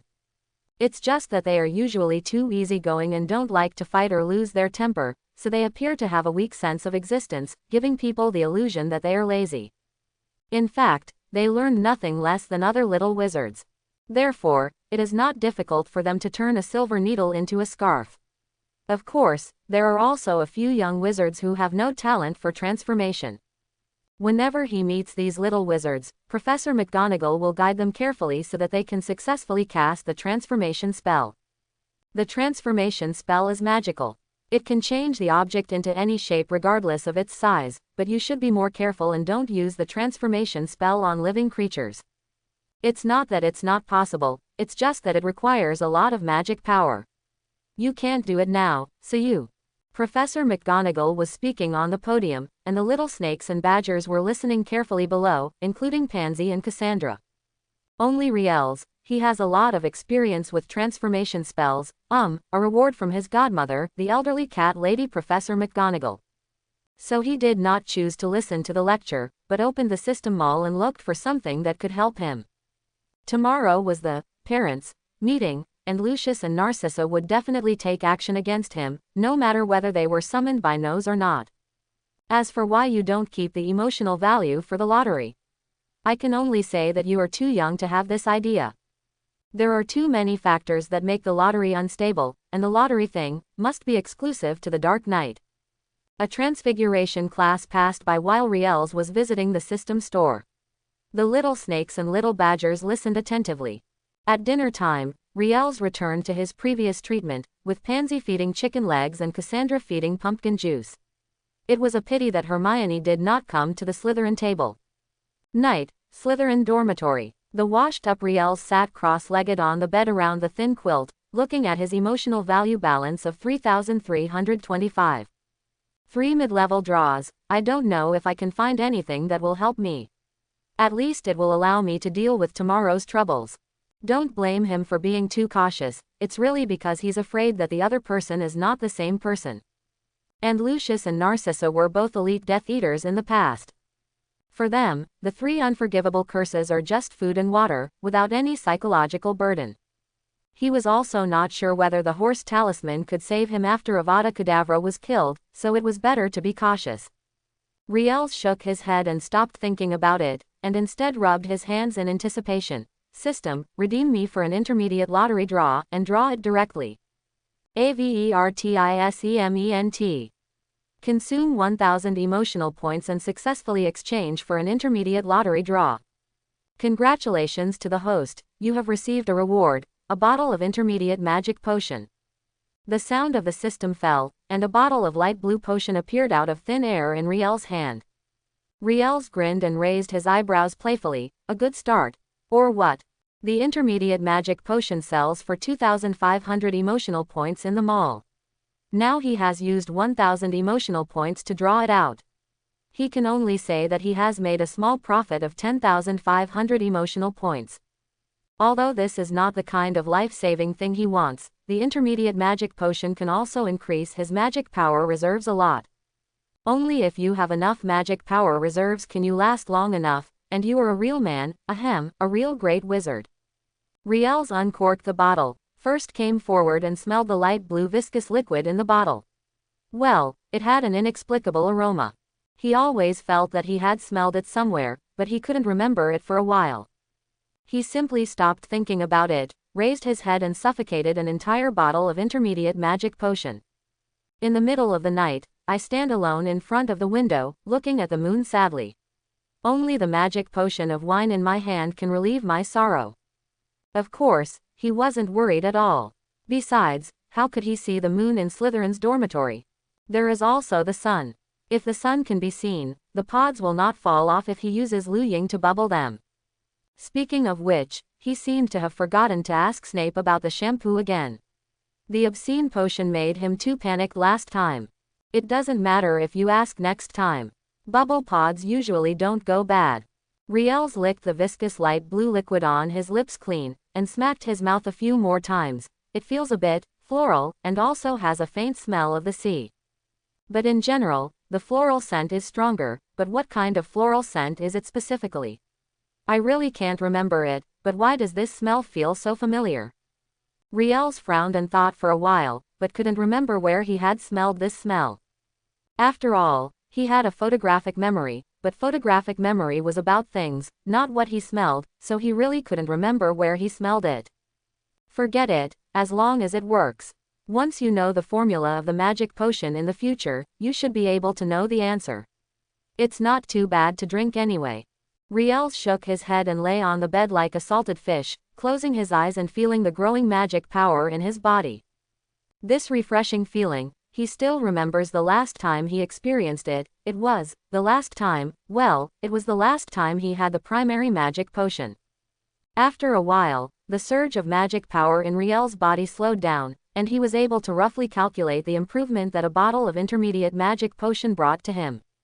I don't know if I didn't calculate it, but I was really shocked when I calculated it. Jump is a verb. Yes, Riels jumped directly. His violent attack scared Garfield and Xana to the point where they thought an enemy was invading. But after looking around the dormitory, I only saw Riel's dancing on the bed like a monkey. I didn't see any other hairs.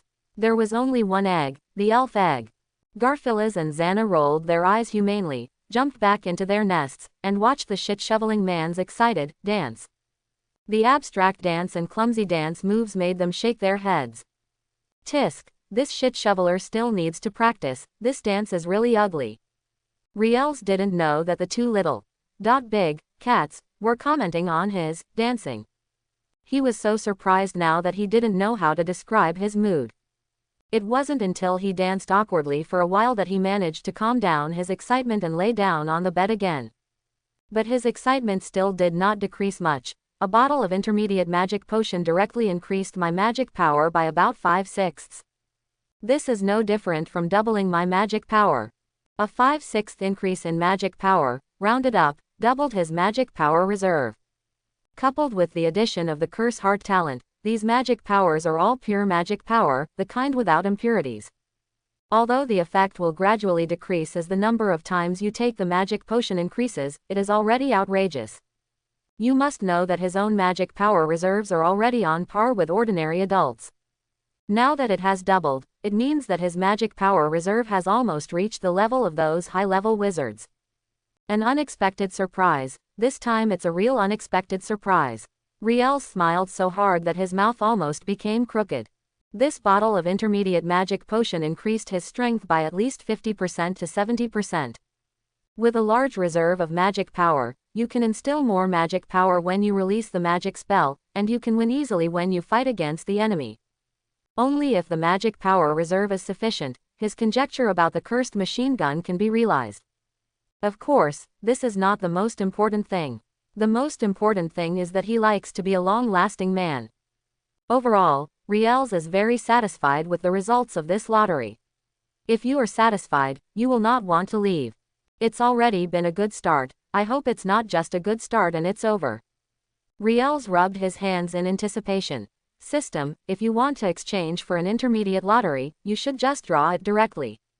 Consume 1000 emotional points and successfully redeem a first-level lottery.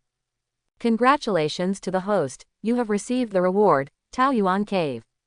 Taoyuan Cave Sky, Level 1, a small, portable space that can store both living and dead objects. Note, the current size of Taoyuan Cave is 100 meters by 100 meters. There are sun, moon and stars inside. The flow rate of time is consistent with the outside world. The size of the space increases with the level up. Warm reminder. Whether living or dead animals enter or exit Taoyuan Cave, they need the permission of the host, otherwise they cannot enter or exit. Portable space Taoyuan Cave. Tile grass, tile grass, tile grass. Riels was so excited that he jumped up from the bed. The two big cats, who had already learned a lesson, just watched Riel's convulsions quietly. Very good. This time the poop shoveler just stood up and didn't dance. Good review. Garfield and Xana let out a soft scream to express their satisfaction. But Riels is in no mood to talk to them now. After receiving the information about Taoyuan Cave, Riels couldn't help but exclaimed, Cow Cola style, again. Taoyuan Cave Sky sounds like just a portable space, but in fact its function is far more than just a portable space. You need my permission to enter or leave Taoyuan Cave. This means that it can not only be used to store things, but also be used as a prison. Just imagine, if you encounter an enemy that you can't defeat, just force him into Taoyuan Cave. Wait a year and a half and then go in and see if the enemy is still alive. No matter how powerful wizards are, they are only human beings, and they cannot live without food. If they starve for a year or two, they will definitely die. Of course, there are exceptions for some people who have taken the elixir of life. Although that thing cannot achieve true immortality, it can hang the life of the person who takes it and prevent him from starving to death. It's just a pity that if you want to bring objects or creatures into the Taoyuan Cave, Riels can only touch them. This restriction will only be lifted after earning a Taoyuan Cave heaven. This means that if he wants to take a person or object into Taoyuan Cave, he must touch them with parts of his body. After they enter the Taoyuan Cave and come out again, he can force them into the Taoyuan Cave through the air. But in general, the limitations of this thing are not big. It can be said that it is very small. I have a magic shield. It is not difficult to find an opportunity to get close. Furthermore, Taoyuan Cave Sky can also be upgraded. After the upgrade, its space will become larger, and maybe this restriction will be lifted. Even if I don't use it as a prison, I will catch more powerful magical animals and put them in it in the future. If I encounter those who are dissatisfied, I will directly carry out a righteous group fight. I know you are very strong, but how do you feel about these 10 giant dragons of mine? What? Not afraid? What about the 20? Not afraid? What about the 50 or 100? How should you deal with it? Riels rubbed his chin and unlocked other strange ways of using Taoyuan Cave. Being able to draw this thing in the intermediate lottery was really beyond his expectation. This is completely something from the fantasy world of cultivating immortals, you can tell just by listening to the name. But these are not important, what is important is that this thing is a good thing. Riel stroked the pink peach blossom mark on his right arm, the more you look at it, the more pleasing it is. Again, the more popular something is, the more awesome it is. Compared with the heaven-defying effect of Taoyuan Cave, what is a mere pink peach blossom imprint? There is no comparison at all. In short, he thinks the pink peach blossom mark is very beautiful, and whoever disagrees with him will be anxious. By the way, Taoyuan Cave Sky currently only has one level. After upgrading, the size of the space can be expanded. Unfortunately, the information sent did not say how to upgrade. This thing is so outrageous that it would be troublesome to upgrade it, but now it's very good and useful enough. Although he thought so, Riel still had some regrets, not that he couldn't upgrade immediately, but that he couldn't enter Taoyuan Cave himself. The Taoyuan Cave is within his body, strictly speaking, it is in the depths of his soul. How could he possibly tuck himself into the depths of his soul? To be honest, he was still very curious about what Taoyuan Cave looked like. After all, according to the information he got, in Taoyuan Cave, the sun rises in the east and sets in the west, the moon waxes and wanes, and the stars move around the sky. There is a normal flow of time there, and apart from the smaller space, there is no other difference from the outside world. Well, if you find a chance, you can get 2 people to go in and take a look, but they must be people he trusts, such as 3 little angels, or a cat lady due to his age. The affairs of Taoyuan Cave cannot be exposed, otherwise it will cause him unspeakable disaster. But before that, he still wanted to try to see if Taoyuan Cave could really store living creatures. So Riels turned his attention to Garfield, who was slumped on the pile of cat food, rubbing his belly with his paws, and Sana, the fat chicken with a round face who was still very energetic. It's an advantage for you. After all, I've never been to the Taoyuan Cave. Riels rubbed his hands and walked toward them with a friendly, incomparable smile while the 2 cats stared at them in confusion. Be good, you'll be fine soon. Riels knelt down and kneaded the solid soft flesh on Garfield's belly. As soon as he finished speaking, Garfield, who was still being forced to enjoy the caress, disappeared out of thin air. Quack! Shanna screamed in panic. No, her moringa is as big as a dead cat. Why did she disappear in the blink of an eye? Did the poop shovel finally feel that the dead cat had eaten too much, so he attacked her? Garfield was her enemy, and Xana should be happy now that he is gone. But in fact, not only was she unhappy, but she also felt sad. Don't forget, she is also very good at eating, although she doesn't eat as much as Garfield. Shanna covered her face with her wings, as if she didn't want to see the cat food pile on her butt as big as a basin, and she was afraid that she wouldn't be able to help crying. Just when Shanna was devastated, she suddenly felt her body floating. When she opened her eyes, she saw Riels' smiling face getting closer and closer. Shanna struggled desperately and frantically. She kept shaking her head, her round little eyes revealing humane pleading. No, shovel shit, I will just eat less in the future. Owl food is much cheaper than cat food. I can eat the 3 gold galleons or 10 tons. No, please let me go. Xana shed tears as she prayed, but her prayers were heard as quacking noises in Riels' ears. Riels felt dizzy after hearing this. He didn't say much to Shanna, who was suspected of suffering from crazy coon disease, and raised his hand to pat her round head. The next moment, Shanna's figure disappeared out of thin air, leaving only a feather in the air that she had dropped during her frantic struggle, slowly falling towards the ground. After doing this, Riels clapped his hands and nodded with great satisfaction. Sure enough, Taoyuan Cave is very useful. Since it can be taken in, it should be no problem.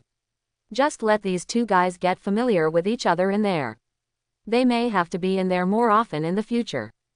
That's right, he plans to use Taoyuan Cave to take Garfield and the others for a long time, but of course not now. What he said was that in the future, when he leaves Hogwarts, he will take them into the Taoyuan Cave. It's not that he thinks about it if he doesn't see these two cats for a day, nor is he worried about them, but he just doesn't want to waste any battle experience. Don't forget, Garfield is a magical animal with a danger rating of 5 times, which is a very impressive combat capability. Although Shanna is not very powerful in combat, she can be used to deliver messages. If she encounters an invincible enemy, Shanna can run back for help. Well, it's okay to send people back to take revenge. And he really didn't want to look at these two guys, especially when he was drawing a lottery. He always felt that the way these two guys looked at him seemed a little strange, but he couldn't tell where it came from, but it just made him very uncomfortable. Generally speaking, it's not a bad thing to let them stay in there for a while, so just stay there for now. Riels sat back on the bed, a little confused about whether to continue with the last thrust. To be honest, what he drew today is enough for him. Not to mention the strength improved by the intermediate magic potion, just talking about Taoyuan Cave is enough for him to cope with tomorrow's events. At that time, rely on Lida's floating spells and magic shields to find ways to get close to the opponent, and directly take him into the Taoyuan Cave before the opponent can react. In this way, no matter how strong the opponent is, he can only control it. So it doesn't make much sense for him to smoke another mid-level draw now. Unless something good like Taoyuan Cave comes out, but according to his judgment, the possibility is not high. Taoyuan Cave should be the top reward in the intermediate lottery. If it weren't for the fact that it needs to be upgraded, I'm afraid it would have to be obtained in a high-level lottery. And he didn't think he could always be so lucky. People's luck is always limited. It is impossible to be unlucky all the time, but it is also impossible to be lucky all the time. So, smoke. No matter how lucky he is, no matter what he produces, smoke, he must smoke. Riels clapped his hands and said decisively, "System, give me a mid-level lottery, just draw it. Whether we can have a perfect ending tonight depends on this time. Consume 1000 emotional points and successfully exchange for an intermediate lottery draw. Congratulations to the host, you have received a reward. The magic wand has been upgraded once, epic level. Wand upgrading, epic level. A fine quality wand can be upgraded to epic quality, which greatly enhances the power of the wand. Note, the grades of wands are divided into inferior, ordinary, fine quality, epic, legend, myth. Are there different grades of wands? Riels was confused for a moment, but then he realized what he was doing. He had seen high-quality wands in the system store before he got the wand. To be precise, the night he blew Ollivander's wand into the sky. Riels wanted to understand, but he was speechless and really speechless. System, can't you tell me all this information at once? Wouldn't it be interesting for me to discover it all by myself? In the face of Riels's complaints, the system remained silent and pretended to be dead as usual. Riels has become accustomed to it and just silently fills in another entry for the system in the small notebook that holds grudges. But thinking about it, he crossed out this account again. He had a good harvest tonight, so he decided to exempt the system from this little grudge. Well, there are still 9 major grievances between the system and him, and there are still 31 minor grievances against him. He keeps these things in mind for the system, and when he comes up with a solution, he can kick the system twice to give it a taste of its saltiness. But before that, the system is still his good baby. How do you say that? The system has tortured me thousands of times. I treat the system like my first love, until I marry at home, with whips, candles and... well, you know it's cruel. In short, a gentleman's revenge is never too late, he can afford to wait. Riels took out his somewhat enchanting wand, stroked it a few times and said, "System, the number of times to use the wand to advance. Consume 1 wand upgrade time and select the wand, nameless wand, exquisite. The unnamed wand is in the process of upgrading, clearing the host and waiting. Note, During the wand advancement period, it is prohibited to touch the wand, otherwise you will be responsible for the consequences. The system's words made Riel's take back the hand he just extended. Well, he regretted it a little, so he shouldn't have written off the account just now. Riel's curled his lips and stared at the wand floating in the air, surrounded by bright red light. It is impossible to say that you are not nervous. He is the most nostalgic person, not to mention that this wand suits his taste very well. As Ollivander said, he and this wand are a perfect match. If the wand was damaged due to the system's wand upgrade, then he would have no choice but to ask Ollivander to make another one. Of course, he could also swear that he would definitely let the dog system go down and bury his wand with him. He decided that it would be fine if the wand was upgraded well, but if it was not upgraded well, the dog system would have to suffer at least a few blows today, a big feud. The upgrade of the wand has been completed. The current level of the unknown wand is epic level. While Riel's was deep in thought, the sound of the system rang again, and before he could react, the wand in the air floated back into his hand. As soon as he got the wand, the magic power in Riel's body began to stir. As if he had been guided, he rushed towards the wand crazily. In the blink of an eye, the wand was filled with Riel's magic, and the wand changed slightly. I saw the slightly curved body of the acacia wood shimmering with pink light. A peculiar aroma spread quickly, and soon the entire bedroom was filled with this aroma. Riel squinted his eyes and couldn't help but take several puffs. Well, it was very fragrant. It was a kind of other floral fragrance. As he inhaled more and more aroma, Riel felt as if his whole body was floating in the clouds. The body also seemed to be trapped in something soft, slippery and elastic, and the fragrance seemed to be stronger when I took a closer look.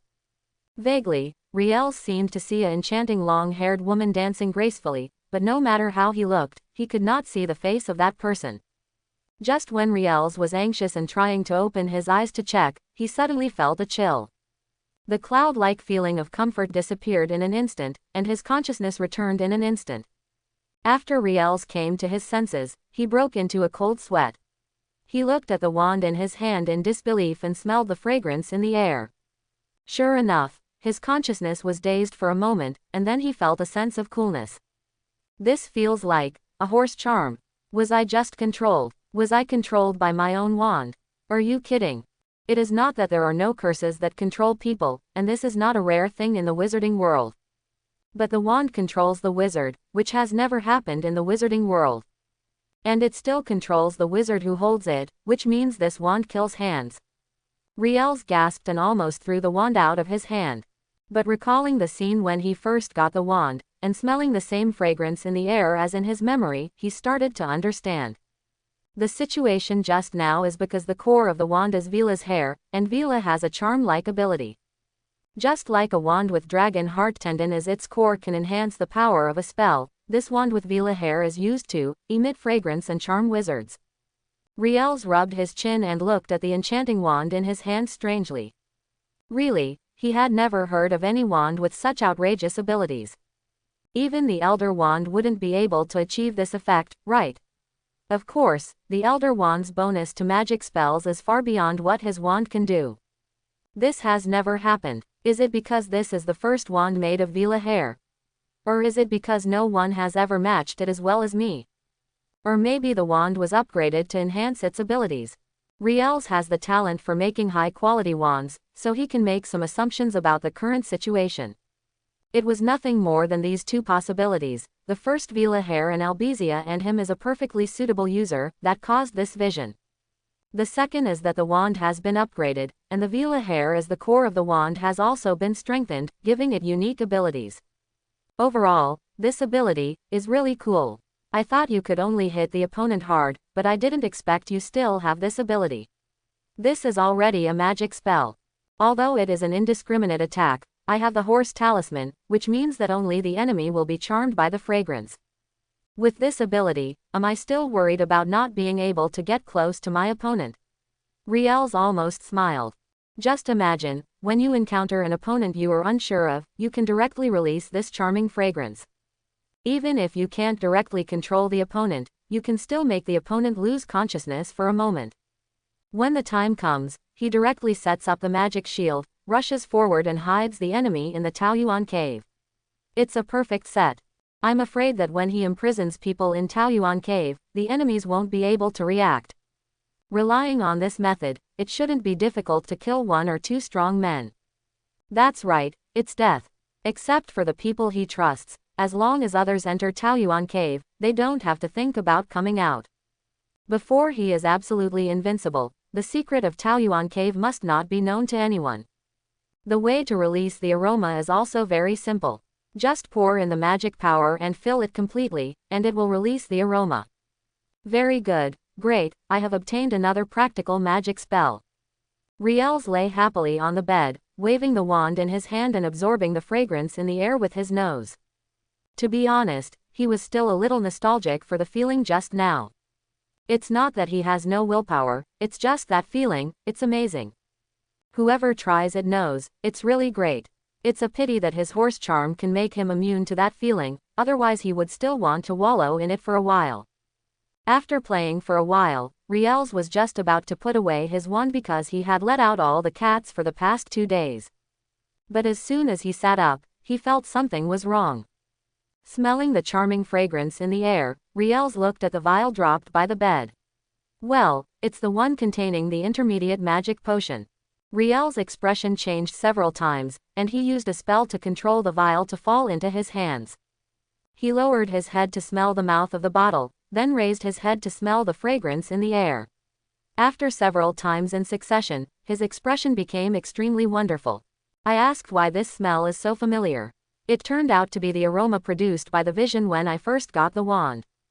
But this fragrance comes from Vila's hair. Could it be said that one of the ingredients of the intermediate magic potion is also something from Vila? Vila still have the ability to increase magic power reserves. Riels frowned, puzzled.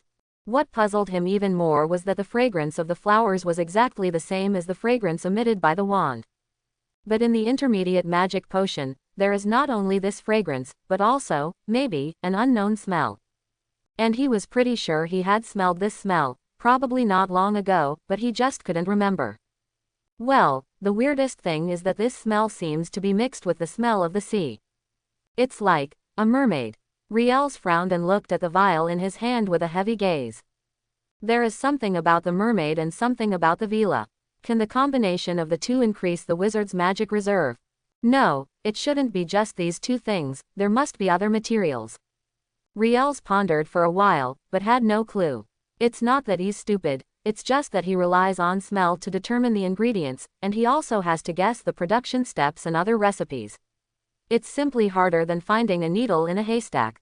Even if the old bat Snape comes, he will never be able to guess the formula of the magic potion. Forget it, I'm just thinking about these things to make myself comfortable. I will know these things if I have a chance in the future. If you think about things you don't understand, you are just asking for trouble.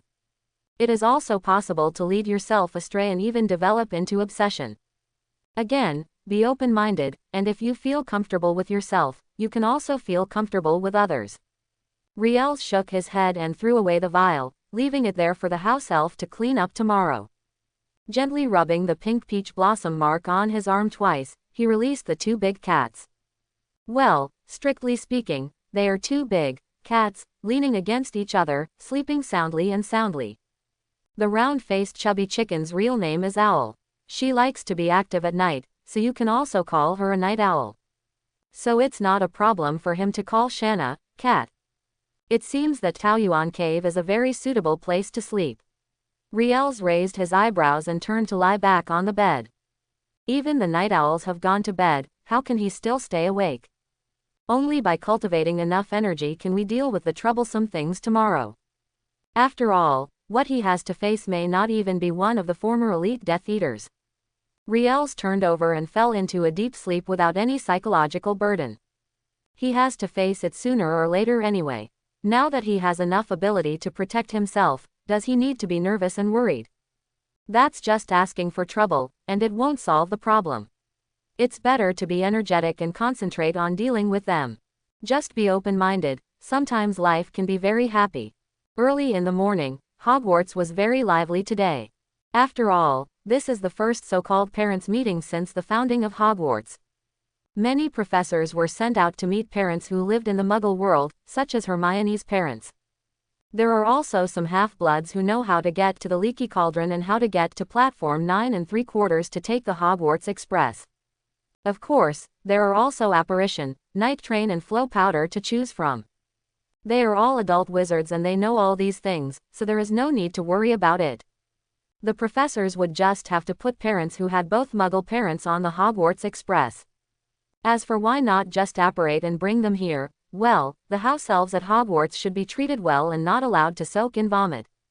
Moreover, many young wizards can't stand the idea of disapparating, let alone ordinary people. Muggle savvy. I'm afraid that after using it once, they will have to rest for a long time to recover. After all, apparition is known as one of the most unpopular spells, not without reason. Of course, so is the night bus. They are the ones who brought it upon themselves to be unpopular. Early in the morning, Pansy dragged Riels to the shabby Hogwarts station. They also met Hermione on the way, or rather it was the Hermione they were looking for on purpose. As for Cassandra Pansy's explanation, she went out early in the morning, and it seemed that her parents had to use a portkey to come over. Oh, Merlin's beard, just thinking about using the portkey makes me feel dizzy. You know that thing is definitely the most unpopular curse there is. Portkey, as the name suggests, is a magic spell that can be teleported over long distances after being marked. It is equivalent to installing a teleportation gate on the ground and another teleportation gate far away. The teleportation gates were interconnected before. For example, the wizard world of Eagle Kingdom and the wizard world of Pretty Kingdom are too far apart. If you want to pass quickly, you can only use the door key. As for what it's like to use a portkey, I can only say that it's well deserved to be listed as the least popular charm. Unless they are some wizards who use custom portkeys, no one can stand the feeling. Maybe if you are not careful, you will hit your head on the ground and knock off your front teeth. So it's deservedly the least popular. Riel shrugged sympathetically. Of course, if it were me, I would rather fly on a broomstick for a few days.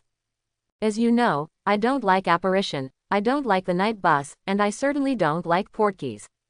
Apparition will make you feel what it feels like to be in a high-speed rotating drum washing machine. As for how to stuff it in, then we have to mention another annoying aspect of apparition. Because it travels through time and space, the distortion of time and space will pull the body, making it feel like someone is rubbing it hard and flattening it, which is very uncomfortable and painful. The night bus will let you experience what it's like to dance on the road, especially since it doesn't have seat belts. The bump on his head that took several days to disappear is the best proof. God knows how much he wanted to jump out of the car and escape. Unfortunately, the night bus does have the defense power of a knight, and he doesn't have a powerful spell. Otherwise, he would definitely break the window and jump out of the car that day. Not to mention the portkey. Apparition is a short-distance space teleportation, but it is a long-distance teleportation.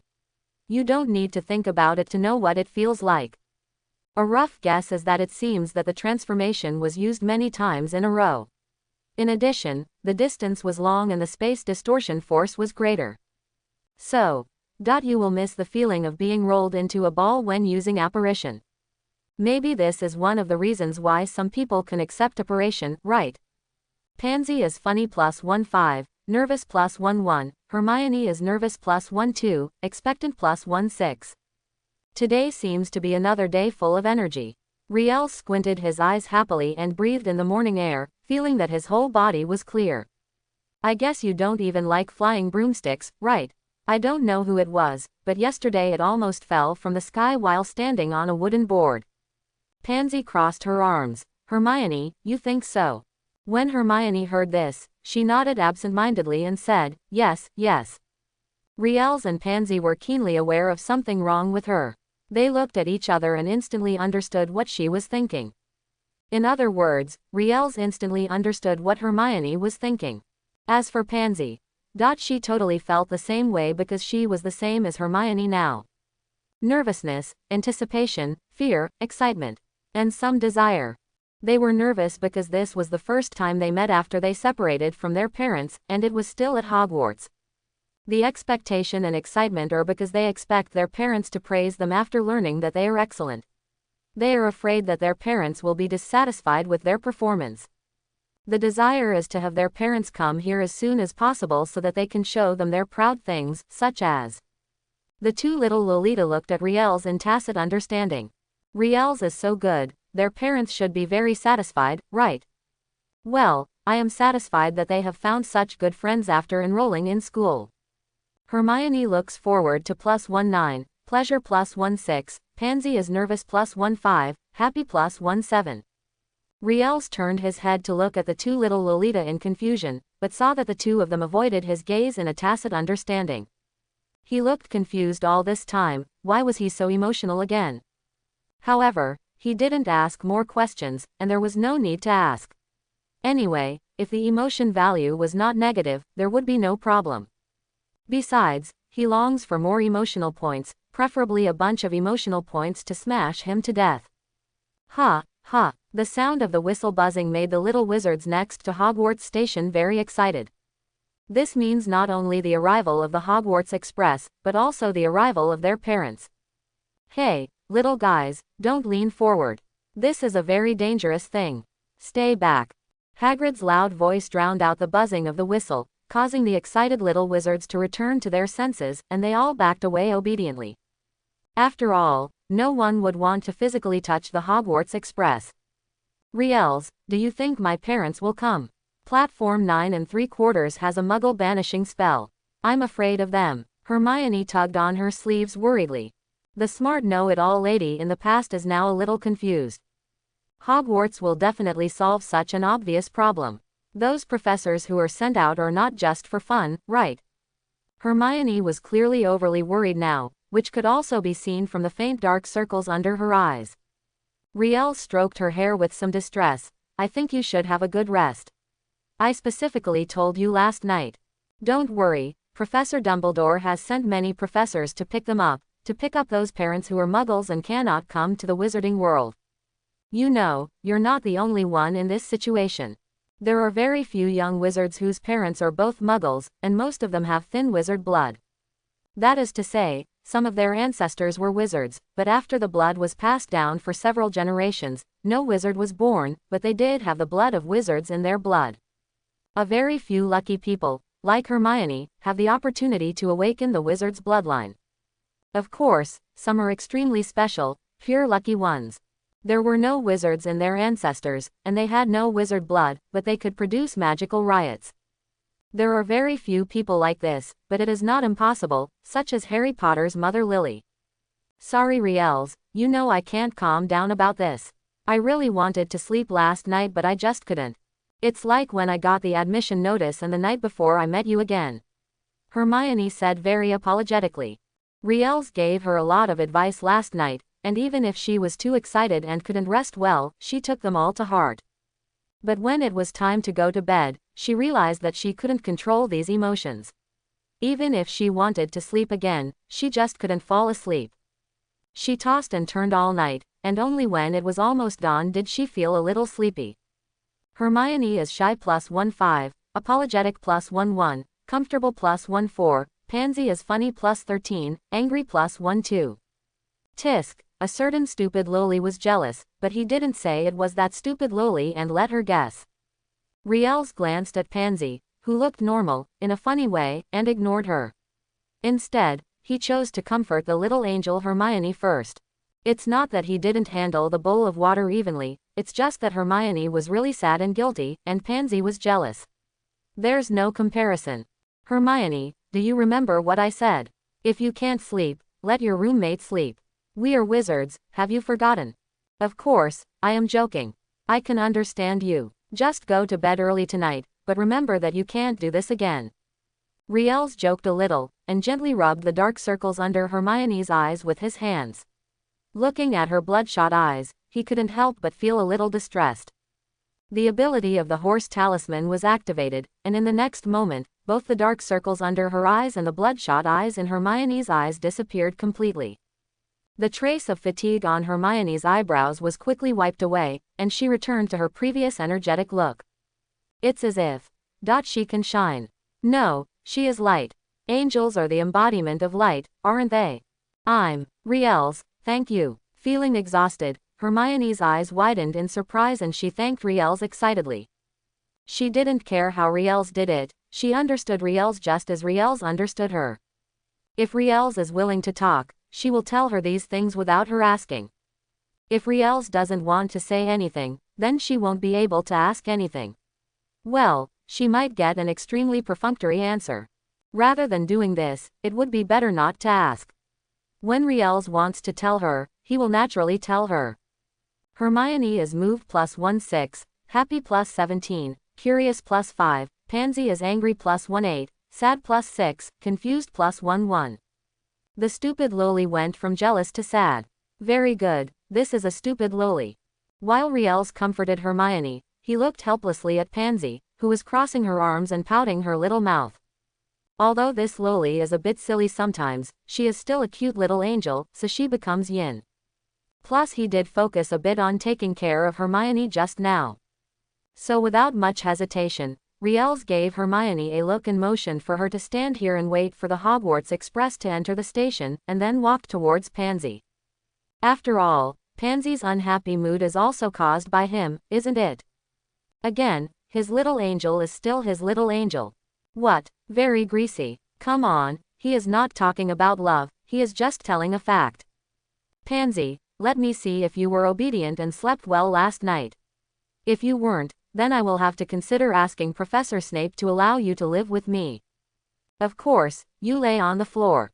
Riels joked with a smile. The best way to deal with this stupid loli is to divert her attention. This is the ultimate secret that he and Pansy have figured out in the past few days together. In fact, this was exactly the case. Pansy, who was still sulking at first, suddenly puffed up her cheeks in anger after hearing his ridicule.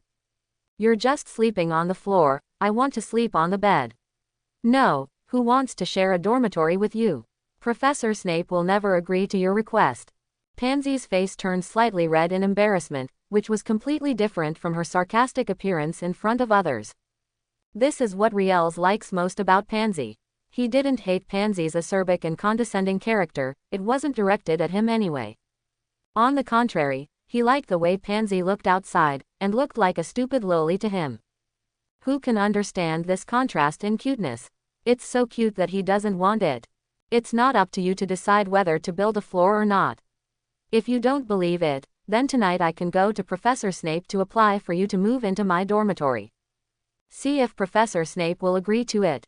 While scaring the stupid loli Pansy, Riels reached out his hand and touched the faint dark circles under her eyes regardless of her resistance. Although the dark circles are light, they are definitely there, plus there are a few threads in her eyes. It can also be seen that she also did not have a good rest last night, but compared to Hermione, she had a pretty good rest. At least there was no tired look on his brows. Pansy is scared +11, ashamed +15, annoyed +13, Hermione is funny +16, helpless +12. I slept very well last night. Let go of your hand. You are very rude and make me very uncomfortable. Pansy blushed and stretched out her hand to push Riel's arm away, but it was as if she had lost her strength and couldn't use her strength at all. Helpless, she could only let Riels move his little face, so anxious that she almost cried. It's so shameful, so shameful. This is Hogwarts Station, and there are countless little wizards gathered here. If they saw her being bullied like this by Riels, how could she stay at Hogwarts in the future? Riels is so bad. Even if he wants to bully her, he should at least choose a place where no one is around. What should he do if he asks her to do this? The more Pansy thought about it, she felt more and more eyes falling on her, making her even more uncomfortable, and tears gathered in her eyes unconsciously. I cried, I really almost cried. Pansy was so ashamed that she revealed the reward, 500 gold galleons. Good news, stupid loli has given us another good start, and the rewards are coming directly. Bad news, stupid loli may have no magic spell to explode, only gold galleons are left. But he has Garfield, and Garfield can turn stones into gold, so what he lacks most is gold galleons. To put it in layman's terms, as far as Gin Gallon is concerned, a piece of toilet paper is not as useful as wiping his butt. However, the same thing is said, the food you buy for free is always sweet, even if it is used to wipe your butt, it is far better than those ordinary gold galleons. What's more, this is the first reward released today, which can be regarded as a good start. Calm down, you don't want your uncle and aunt to see you crying, right? This is a very embarrassing thing. Don't worry, the Hogwarts Express will be arriving soon. No one will notice you. Be good and don't cry.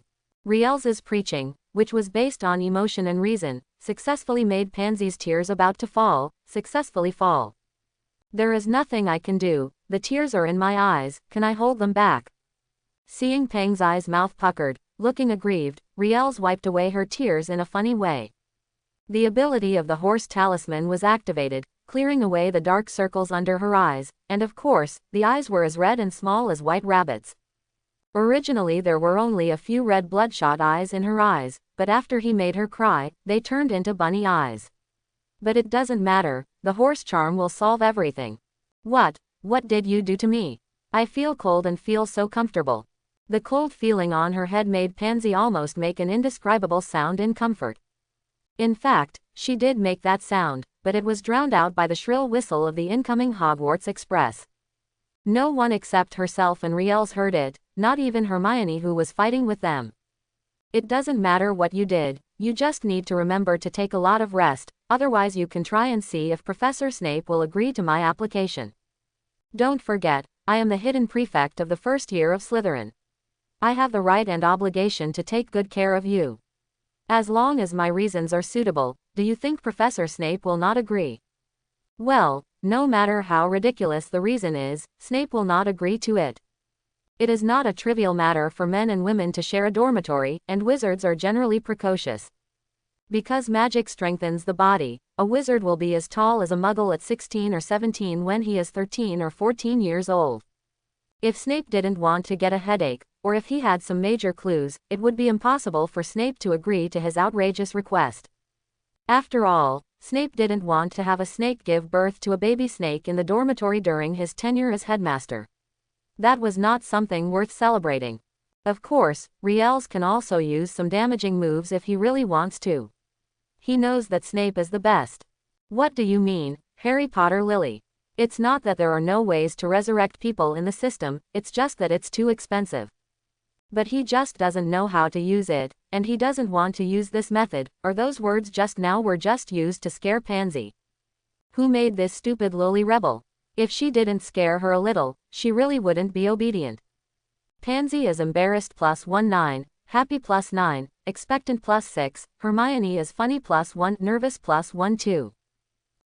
Looking forward to it. Could this stupid lowly? No, probably not. He is as big as Moringa and a stupid Lolita, is he so broken? In other words, his lowly cultivation plan is so successful. Has it already begun to bear fruit? But this success is not too fast, right? He is not ready yet. Riel's rubbed his chin and began to think about whether he should check if there was any growth accelerating potion in his system.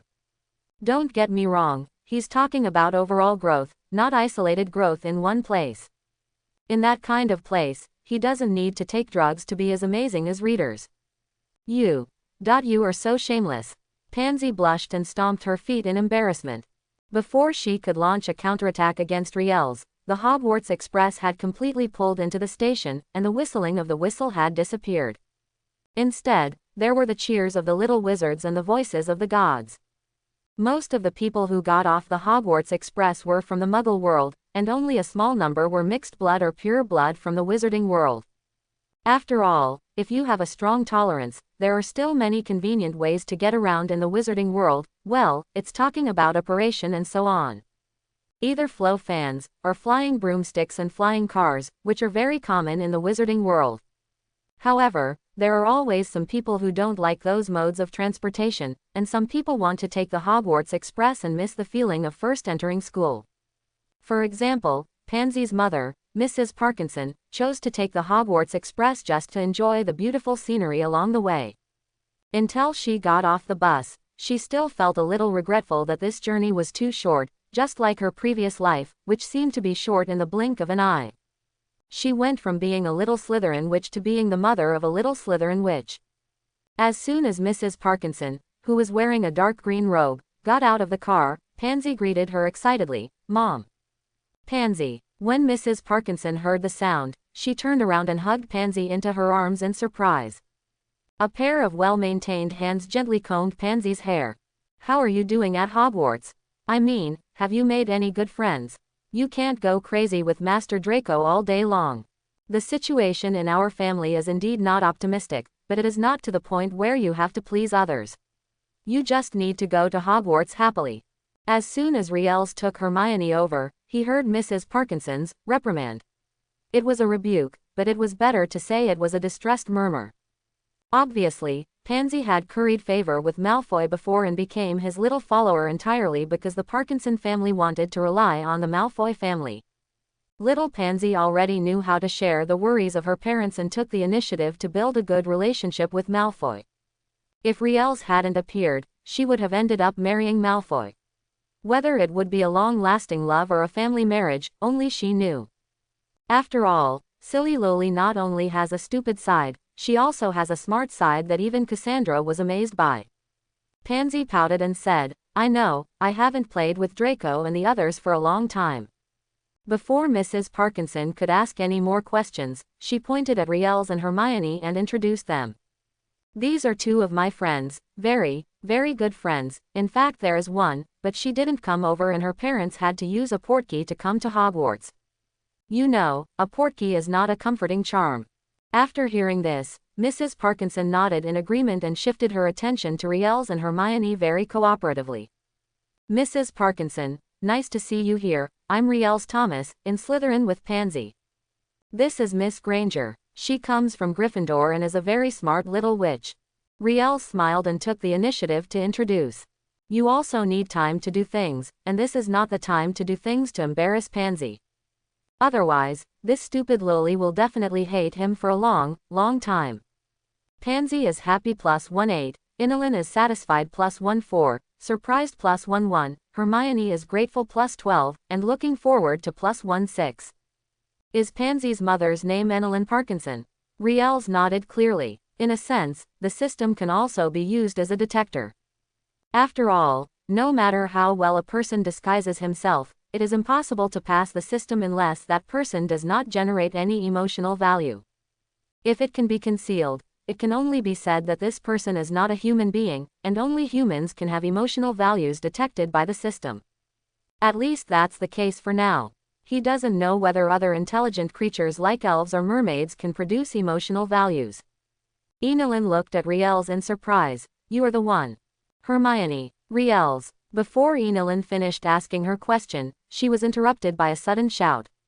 Before anyone could turn their heads, Hermione was seen rushing out like an arrow, so fast that only a small shadow could be seen. When everyone turned their heads, they saw Hermione with red eyes and holding Mrs. Granger tightly.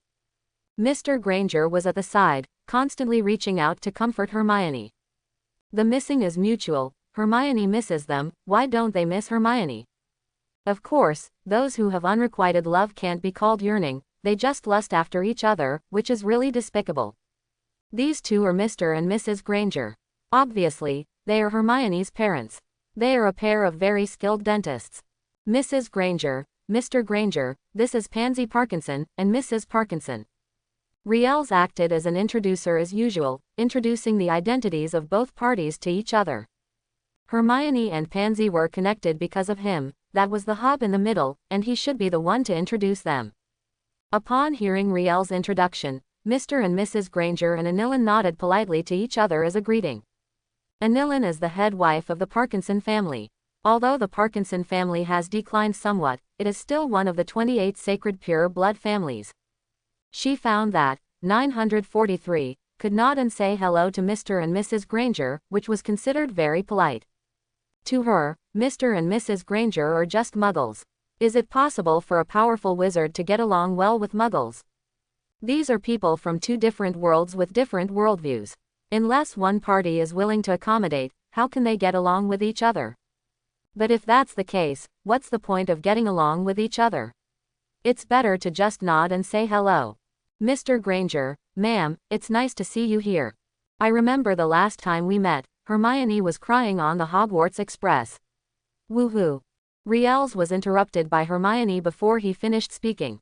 She blushed and was too ashamed to look at the others. Leaving your parents and crying at Hogwarts is not a particularly honorable thing. Others looked at the interaction between the two little ones and found it very funny. In addition to being amused, Enelin was also a little confused. She cast a questioning look at Pansy, but received no reply. Because Pansy was watching Riels and Hermione playing with each other with some disappointment. If possible, she would also like to have fun with Riel. Hermione in front of Enelin, so that she can tell Enelin that she has made a good friend. Not the Malfoy kind, but the kind of friend who can get along with her as an equal, laugh with her, and be a great, great friend. Hermione is embarrassed +16, Pansy is envious +13, disappointed +16, Enelin is curious +15, and the Grangers are happy +25. Riels ignored the system, just broke away from Hermione's restraints, and glanced at the stupid lowly Pansy who lowered her head slightly. Seeing her like this made him angry, funny, and a little helpless and distressed. In the past, Pansy was not the main attacker, but with the help of Cassandra, he could easily defeat him. Is it because Enelin arrived today? How did she become such an ordinary little girl? Sure enough, no matter what kind of character Pansy is, she is still a little girl. When facing the people she cares about, the emotions that only those little girls have will naturally come to her heart. Riels didn't go to comfort Pansy, but just held Hermione's little hand, and then held Pansy's little hand under everyone's shocked gaze. Hermione is ashamed +19, nervous +19, Pansy is shocked +18, happy +16, Enelin is shocked +19, Mr. and Mrs. Granger are shocked +26, complicated +29. 1. Complex. It means that there are too many emotions bursting out at once, but the emotional value of a single item is not much, so is the collection just for complexity. This was the first time he had seen the emotional value of complex. Very good, the dog systems account can be recorded again. After Riels silently recorded the account in his mind, he ignored the shy and insignificant struggles of the two little Lolita. He smiled at the three parents who were still in a state of confusion and said, "It's getting late, I think the banquet should start." Hogwarts banquets are the best banquets, Mrs. Parkinson should know that, and Mr. and Mrs. Granger might as well look forward to it. I think neither this banquet nor this parent-teacher conference will disappoint you. Please follow me. After Riels said this, he took the two little ostriches and walked towards Hogwarts Castle. It may be to allow parents to experience the entire sequence of a young wizard entering Hogwarts. This time they still had to take a boat and row from the Black Lake to the pier of Hogwarts Castle. There were more people this time, so the boat was more prepared, but it was still only 4 people per ride, so less was needed. There are 6 of them in total, so they definitely need 2 boats, so, 1 boat for Riels and the 2 little Lolita, and 1 boat for the Granger couple and Fu Miaolin. Well, it's distributed evenly without any flaws. At least that's what he thinks. As for what other people think, he doesn't know. Hermione was speechless +13, funny +18, Pansy was angry +16, others were helpless +43, funny +51, happy +35. Very good, except for the stupid lowly Pansy, no one else is dissatisfied. But it's useless for stupid lowly to be dissatisfied. He is the hidden prefect of Slytherin's first year and has the right to control her. This is the right given to him by the old bat Snape, kill first and then rape. Ahem, kill first and then rape, the dean's permission. Snape waving his hands wildly, I don't know anything, don't listen to his nonsense. The banquet hall at Hogwarts. None of the little wizards had eaten this morning, and there was nothing to eat. The house elves were all busy preparing food for the banquet, except for some leftovers from last night and dry bread. No one would eat those things unless they were really hungry. After all, it was just about an hour's delay in breakfast, and I was still starving. This is the banquet hall of Hogwarts, and it is also where we eat. There are 4 branches in Hogwarts, and there are 4 dining tables. Because today is a parent-teacher meeting, Professor Dumbledore specially cast a spell to extend the dining table to ensure that it can be sat open. As Hermione walked, she excitedly introduced things about Hogwarts to Mr. and Mrs. Granger. For the Grangers, everything in the wizarding world is a novelty. For example, the starry sky above the banquet hall, the candles floating in the air, and, well, the empty extra long table. Both Granger and his wife were a little suspicious. Isn't it possible that the banquet in the wizarding world is not about eating, but sitting and talking? Then you must at least have a cup of coffee and wine. If not, black tea will do. Although they were confused, they didn't ask, they just listened to Hermione's story silently. Their baby daughter Hermione had just made a good friend, and they didn't want Hermione to be laughed at because of her ignorance. Even though the odds were low, and Riels and Pansy didn't look like them, they still didn't want to take the gamble. At least in their inherent thinking, they felt that this was the right thing to do. They couldn't help Hermione, they could only try not to cause her any trouble. This was the only thing they could do for Hermione as parents right now. Let go of Hermione's kite string, and let her fly to the world that belongs to her. Maybe they are separated here, with the Gryffindor table on the far left and the Slytherin table on the far right. Pansy and I are from Slytherin, and Hermione is from Gryffindor, so we can't sit together, but we are still in the same banquet hall. Riels pointed to the Gryffindor table where many people were already sitting, and then pointed to the Slytherin table where only a few people were sitting. Well, there are 4 long tables in the banquet hall, and there are many people sitting on the Ravenclaw, Gryffindor, and Hufflepuff tables. Only Slytherin. Not only could he not see his parents, he even saw a few little snakes. Maybe it's because most of them are purebloods and didn't arrive on the Hogwarts Express, so they're a little late, or they've arrived early and don't know where they're going.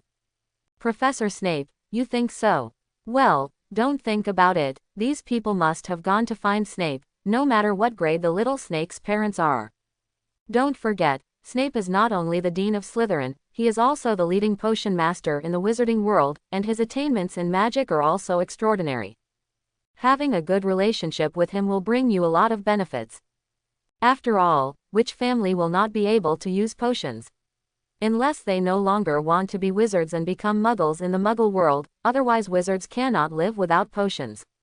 Magic potions not only have some strange functions, but also many can cure diseases and save people. They are equivalent to medicine. It's still the kind of thing where you drink 1 bottle and feel energetic immediately.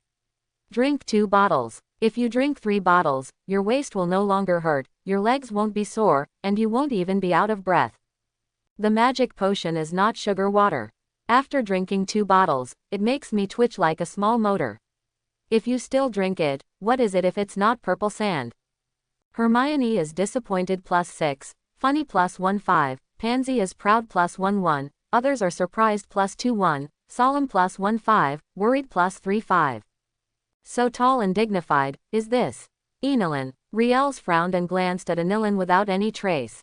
Seeing that her eyebrows were furrowed, he directly confirmed his guess. But he couldn't figure it out. He was fine before, so why did he suddenly become serious? Is it because of the Malfoy incident? That's not right. Although the Parkinson family is now dependent on the Malfoy family, she should have been serious long ago.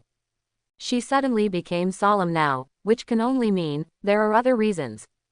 Riel scanned the surroundings without leaving a trace, looking for someone who could arouse Anilin's solemnity. Don't forget, emotional value is the embodiment of other people's emotions on him. Yinelin was so solemn, and given her identity, it could only be said that she saw those who wanted to avenge Malfoy.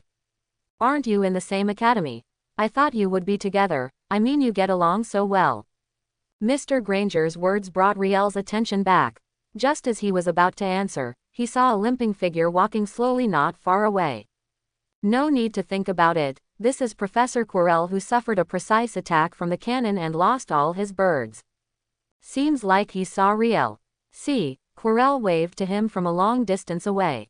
Riel's eyes flashed, here he comes. Sorry, our defense against the dark arts professor has something to ask me for. He has been in poor health and has been asking for leave during this time. He is looking for me now, maybe because he needs my help, so I went there first. Riel said apologetically, glanced at Pansy and Hermione, and ran directly to Kiluo. His look was not to comfort, but to signal the two little Lolita and their parents to stay safely in the banquet hall. Lucius and the others are Death Eaters after all, not to mention that they have no nose to intervene now. If they were desperate and wanted to catch the little angel and threaten him, there would be no way for them to succeed with so many people in the banquet hall. As for Cassandra, who is not here, he is not too worried. The Woolley family is very powerful and is a pure-blood family that has not declined. As the leaders of the Woolley family, her parents' strength should not be underestimated. When Riels passed by Enelin, he took a closer look and found that her expression was different. Thinking about it, the person who made Enelin feel solemn should be Professor Quirrell. So, was Enelin a Death Eater before? Hermione is worried +19, sad +15, Pansy is worried +19, nervous +16, Enelin solemn +19, and the Grangers are puzzled +26. Pansy and Hermione looked at each other, their eyes filled with solemnity and worry. Thinking of Riel's serious instructions yesterday afternoon, they could only suppress their thoughts to find Riel's. Hermione's smile was a little forced and she said, Riels is the hidden prefect of Slytherin's first year, so it is normal to find him. Pansy, let's go there first. The two little Lolita nodded to each other and took their parents to part ways. But when they looked back in the direction Riels left, the worry in their eyes was something Zangdu couldn't hide. The Grangers may not have noticed, but Queen Yi, as an elite division teacher, could clearly sense Pansy's worries. But she didn't say much, she just clenched her fist silently. The tattoo on her right arm ached slightly, but it also strengthened her determination. She won't make Pansy sad or disappointed, even if she has to pay an unbearable price for it. Professor Quirrell, it's a pleasure to see you again. How are you lately? Riels greeted him warmly. Laughing to death, as an excellent chicken gunner, it is basic courtesy to smile when seeing the enemy he once cannoned. Of course, part of the reason why he was so enthusiastic was because he was thinking about the night when he fired the chicken cannon. It seemed like it happened just last night, but in fact it only happened a few days ago. But now that I think about it, Riels still has the urge to laugh. Really, how many times in your life can you encounter something as interesting as that night? Mr. Thomas, I'm doing very well recently. Thank you for your concern. Quirrell's face was stiff and his voice was a little hoarse. For some reason, he always felt as if Riels knew his bird had been bombed into egg drop soup, which made him feel uncomfortable. Especially since Riels was his little fanboy, this made him even more uncomfortable. Although Riels is rebellious, he is indeed his little fan.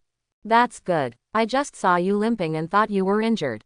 You know, our headmaster Snape is a great potion master. If you are injured in any way, you can go and see him. Maybe there will be a solution. Riels had a slight smile on his face, not that he wanted to, but it was actually harder to suppress his smile than to press his gun in the morning. He was trying hard not to look at Quirrell's lower body, otherwise he was afraid he would burst out laughing. Quirrell's grief and anger +19, resentment +15, Voldemort's anger +18, murderous intent +16. Hey, it looks like No-Nose is really awake.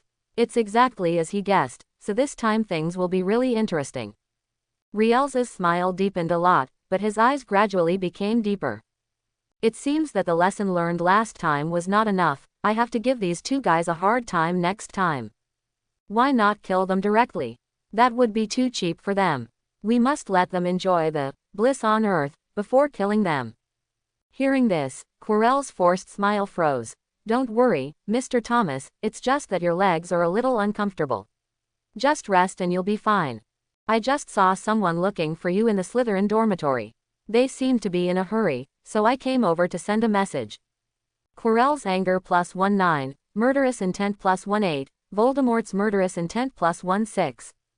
Tisk, No-Nose is still the No-Nose who is not good enough. He is still no match for his subordinates. Why do you think you are the Dark Lord? Go home and raise pigs. Riels curled his lips, then looked at Quirrell in surprise as if he thought of something. Isn't it? After losing the bird, the solid solution stopped stuttering. What is the principle? Isn't the bird cannon still effective? Or is it that that precise punch directly opened up Quirrell's Rendu and Dumai meridians and cured his stutter? Don't tell me, this is really possible. Riels rubbed his chin and glanced at Quirrell strangely. Professor Quirrell has changed a lot recently, which is very surprising. He didn't deliberately increase his emotional value, nor did he expect anything good to come out of these two guys. After all, his identity as a chicken gunner cannot be known to Quirrell and No-Nose yet, so it would be difficult to reveal something too good. You must wait until the two of them are done with the cock-playing game before you tell them your identity is an excellent cock-playing gunner. Trying to make the next remnant soul without a nose remember him and take endless revenge against him. Again, taking the initiative to attract hatred is simply too weak. Quirrell's anger +19, shame +19, murderous intent +17, Voldemort's murderous intent +18, anger +16. Riel's raised his eyebrows in surprise. This time the explosion was pretty good. Although he still couldn't compare to Quirrell without a nose, he didn't expect much emotional value without a nose. After all, it was just a remnant soul. It's better to change a lot. People can't stay the same. Only by adapting to changes can we survive, ahem. Quirrell coughed twice and continued. I still have some things to do, so hurry up and don't let those people wait in vain. Thank you Professor Quirrell for letting me know. I think my friend may have come to see me. I'll go check it out first. Before he finished speaking, Riel's turned around. Perhaps because there is no bird control, Quirrell has a faint odor. This should be a common problem among eunuchs, right? In short, Riel's didn't want to spend too much time with the coquettish Quirrell, lest he be contaminated. Of course, he was also looking forward to what method Lucius and the others would think of to retaliate against him. Judging from the current situation, Lucius's purpose this time is not just to avenge little Malfoy, but a noseless act.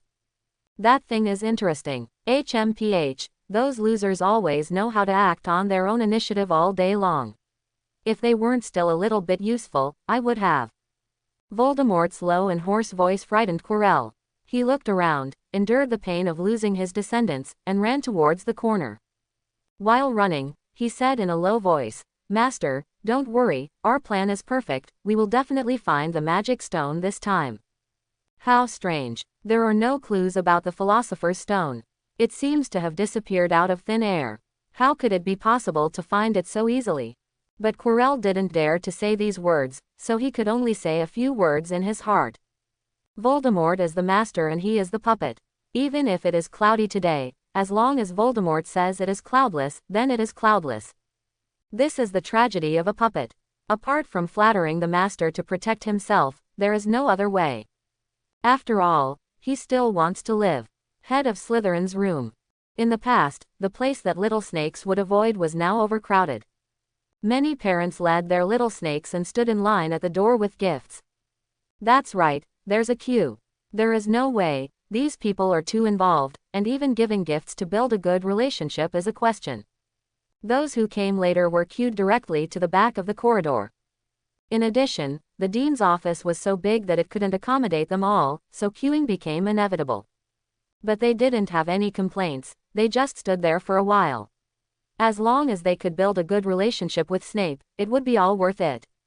Who can guarantee that no one in his family will be able to use potions? Who can guarantee that he won't beg for it on Snape's head? What's more, their children are still in Slytherin, so it is necessary to have a good relationship with Snape. Dean's room. Dumbledore was sitting on the sofa, sipping black tea and eating the bag of strange flavored beans that Snape had given away from him a few days ago. Well, even after so many days, the strange flavored beans are not as fresh as when they first left the factory. But the strange flavored beans that were lost have a unique taste. Dumbledore chewed the strange grape-flavored beans in his mouth, squinting his eyes in enjoyment, and quietly watched Lucius and the others confront Snape. There are strange flavored beans to eat, black tea to drink, and big plays to watch. How many people don't like this day? Professor Snape, Professor Dumbledore, you also know the purpose of our coming here, and I hope you can understand our intentions as parents. Draco was injured so seriously. This is no longer within the scope of normal play. That dirty mud, cough, that child was Draco who was injured on purpose. Lucius, who was so quick-tongued that he almost said swear words, did not change his face. Even if he knew that Dumbledore and Snape hated the term dirty mudblood. But he didn't think this was anything. Even if he did say it, could Snape and Dumbledore really fall out with him? Just for a dirty mudblood? Is that possible? Of course, he didn't have the guts to say this on purpose, it was just a quick talk just now. Mr. Malfoy, you can just talk to Professor Snape about this. I'm just here for tea, do you want to come and make a toast? This black tea is very fragrant. It looks like Professor Snape's collection at first glance. It would be a shame not to drink it. Dumbledore picked up the black tea and took a few sips with a smile. After finishing the drink, he showed an exaggerated expression of enjoyment, as if it was really delicious. Everyone in the dean's office watched with twitching mouth corners, and for a moment they didn't know what to say. Professor Dumbledore, if you have nothing to do, you can leave. You can take all the delicious black tea with you. Snape said coldly with no expression on his face. And these guys, the duel between Malfoy and Thomas was decided by themselves, and they should bear the result themselves. If you still challenge others when you are not strong enough, and you will be beaten no matter what, it is not something worthy of pity. Riels showed his strength when he first entered Slytherin, that is, when he was selecting the hidden prefects. Malfoy still wanted to use his cleverness to teach Riels a lesson. Who can he blame now that he has ended up with this result? Riels. But the initiator of that duel was not Riels, he just passively accepted it. If there was anything wrong with Riels, it could only be that he was too playful. He could knock Malfoy out with a stick and end the duel directly. But he let Malfoy act as a human propeller for more than half an hour, and finally caused all these troubles. However, Snape's point of view remains the same. If you can't defeat someone, you continue to fight, thinking that those little tricks can be useful, but whatever the end you end up with is not worthy of sympathy. Professor Snape, I just sat down and my butt has not been heated yet, how can you let me go? Dumbledore waved his hands with a smile and said, just continue, just pretend that I don't exist, I don't exist. His words once again made everyone in the dean's office speechless. Just as long as Dumbledore doesn't exist. Dare I ask how many people in the entire wizarding world dare to ignore Dumbledore? This is the strongest white wizard. Although his character and temper are good, no one dares to ignore him. Well, unless you don't know them, there is no psychological pressure if you ignore them. But is there anyone here who doesn't know Dumbledore? So the dean's room fell into silence, and no one knew what to say. The instigator, Dumbledore, was still happily eating strange flavored beans and sipping black tea. Lucius lowered his head slightly, a flash of light flashed in his eyes. The plan was as successful as he expected. It's up to Narcissa and that person to avenge Malfoy. His job was just to keep an eye on Dumbledore and Snape, the rest was none of his business. Professor Snape, Professor Dumbledore, I know you want to protect the little muggle-born wizard, but this is... Lucius acted a little angry, as if he was eager to seek justice for Malfoy. Behind him, the patriarchs of the Parkinson family, the Gower family, and the Crabbe family all nodded in agreement. There is a strong intention to use pure blood power to force Dumbledore and Snape to hand over Riels. Snape and Dumbledore looked at each other in the distance, a light flashing in their eyes. What is Lucius's purpose? Is it really just to avenge Malfoy?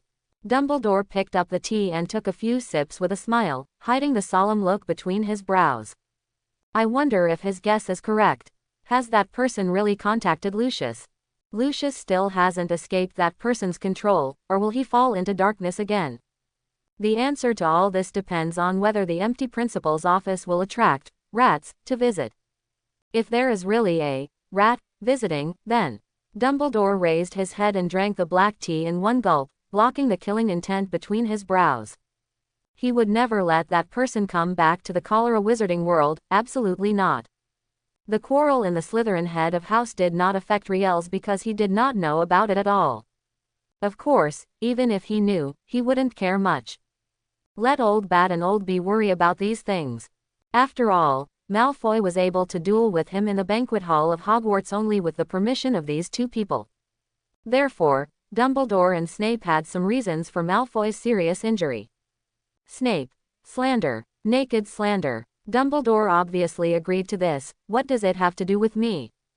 In the Slytherin dormitory, today is the parent-teacher meeting, and there is no such thing as a little snake bringing parents around the dormitory. Don't forget, the little snakes in Slytherin are either pure blood or mixed blood, and their parents all graduated from Hogwarts. Of course, there are exceptions to everything, such as Riels, and Harry Potter's mother Lily, they are both Muggle-born. But these are only a handful. At least among this generation of Slytherins, there is no young wizard born as a Muggle like Riels. So the Slytherin common room was now empty. Only the charcoal fire in the fireplace was still burning brightly, adding some warmth to the somewhat cold lounge. Riels looked around and said with a smile, "You spent so much money to call me here, why don't you come out? Then I can leave. With this being done, there is no need to hide anything. Everyone who comes today will either die or die completely. Of course, he is not a murderous person. If the person who comes is a woman with good looks and strength, then he can't leave her alive. Hey, don't think too much. The main reason is that he still has a servant contract that he has no place to use. It would be a pity not to use it. But he can't take back any of the powerful top wizards. What kind of man would he look for if he were weaker? Find a girl directly, the kind who wears a maid outfit. He doesn't even expect to regain a strong one, so there's nothing wrong with following his hobbies, right? Besides, it's better to be with a girl in a maid outfit than with this guy in a suit, right? Same gender repels and opposite gender attracts, do you understand? Narcissa's murderous intent +1/1, hatred +1/6. Yo, Narcissa Malfoy, just her. Riels raised his eyebrows, somewhat surprised. What surprised him even more was that Nashi's murderous intention towards him was only 11 points. This was not in line with the style of doing things for an elite Death Eater like Narcissa. Moreover, with high hatred and low murderous intent, doesn't it seem very unreasonable? Riels Thomas, what grudge does Draco have against you? Is it worth hurting him like that? Detention quickly. While Riels was deep in thought, a resentful female voice suddenly came from behind him. Along with it, there was also a gray-white magic beam. Riels didn't panic, he just moved a step to the side and passed by the rapid confinement. The common problem of controlling the magic-like spell is that it is slow and can be easily avoided. In addition, although he had been thinking just now, he had also been alert to his surroundings, so it was not difficult to escape this quick imprisonment. Isn't it a bit wow to give you such a greeting as soon as we meet? Riels wanted to make a few jokes, but turned around and saw a scene that made him feel very amazing.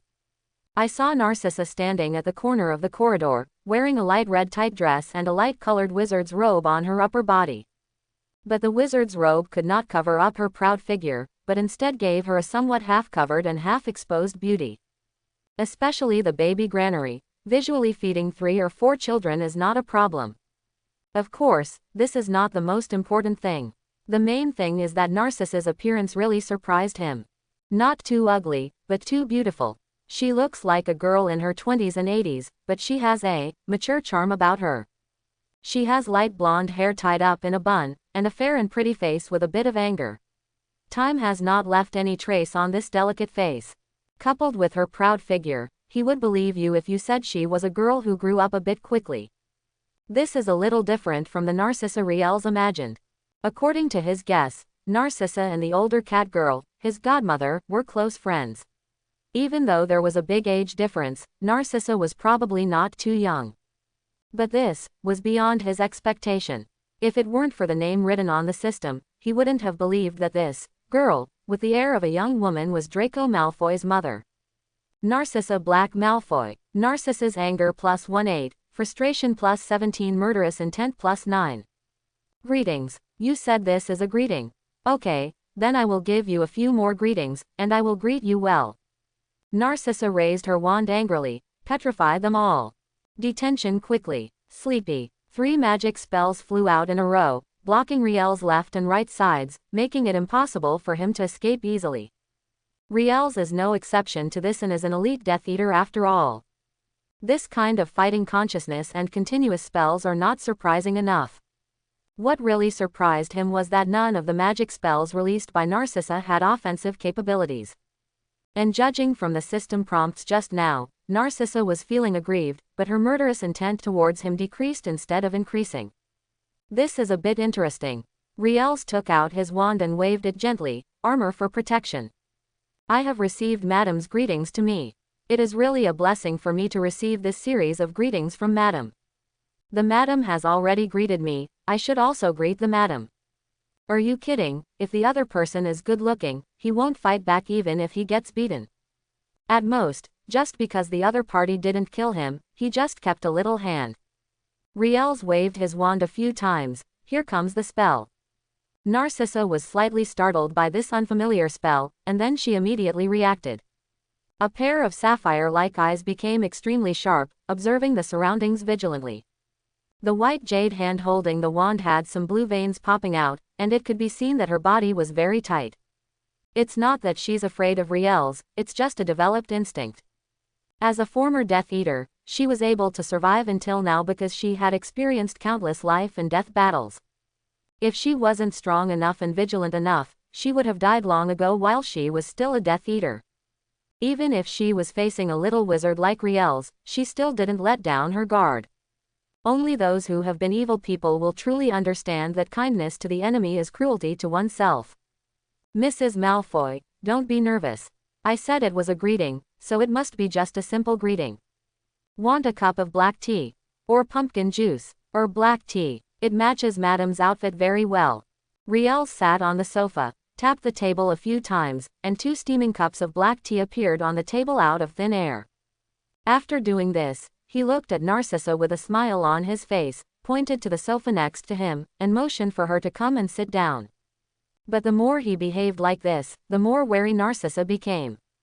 She took a step back, the vigilance in her eyes deepened again, and she looked at Riels with suspicion. This kid didn't cast any spell just now, did he? And what kind of curse is the Lifu curse?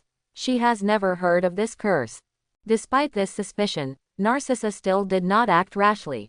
He just stood in the corner, looking at Riels from a distance. Narcissa doubts +16, doubts +14, anger +19, hatred +16. Wow, you can't tell, but this is a treasure little angel lady. Because of Malfoy, Narcissa disliked him very much, which also made the relationship between him and her invisible. It is the invisible hatred between people that deepens the emotional value of the explosion. But there were indeed more explosions, probably because Narcissa's own strength was not weak, which once again increased her emotional value. But it doesn't matter whether it's the treasure little angel loli or the treasure archangel wife. The most important thing now is to let Narcissa take the initiative to come over for a cup of tea and have a heart-to-heart talk. Otherwise, how can we resolve the hatred between them? Riels's smile became a little deeper. Ma'am, what do you mean? Do you not like black tea? It doesn't matter, I don't have pumpkin juice here. So, do you like it or not? There is only black tea here. Come on, try it. This is the black tea I got from Professor Sprout. Despite some gentle persuasion, Narcissa remained unmoved and even wanted to retreat.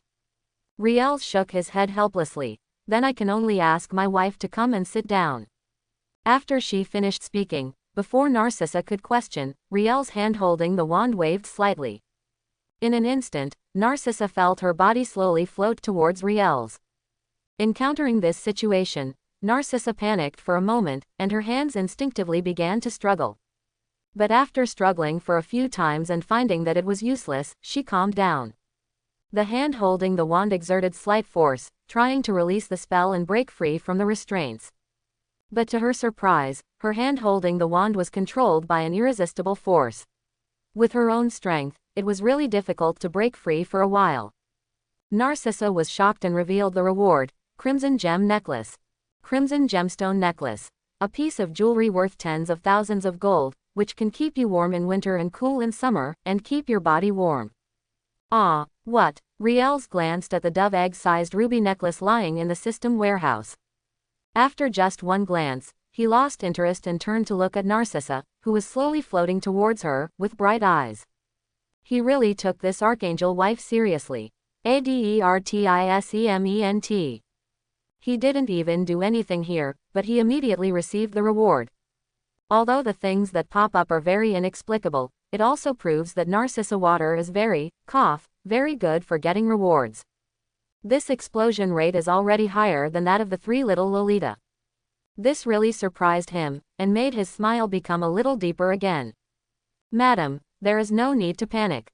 I just want to have a cup of tea with my lady and have a heart-to-heart talk. I have no ill intentions towards Madam, and the curse will not harm Madam, just as Madam did not mean to harm me just now, are you right?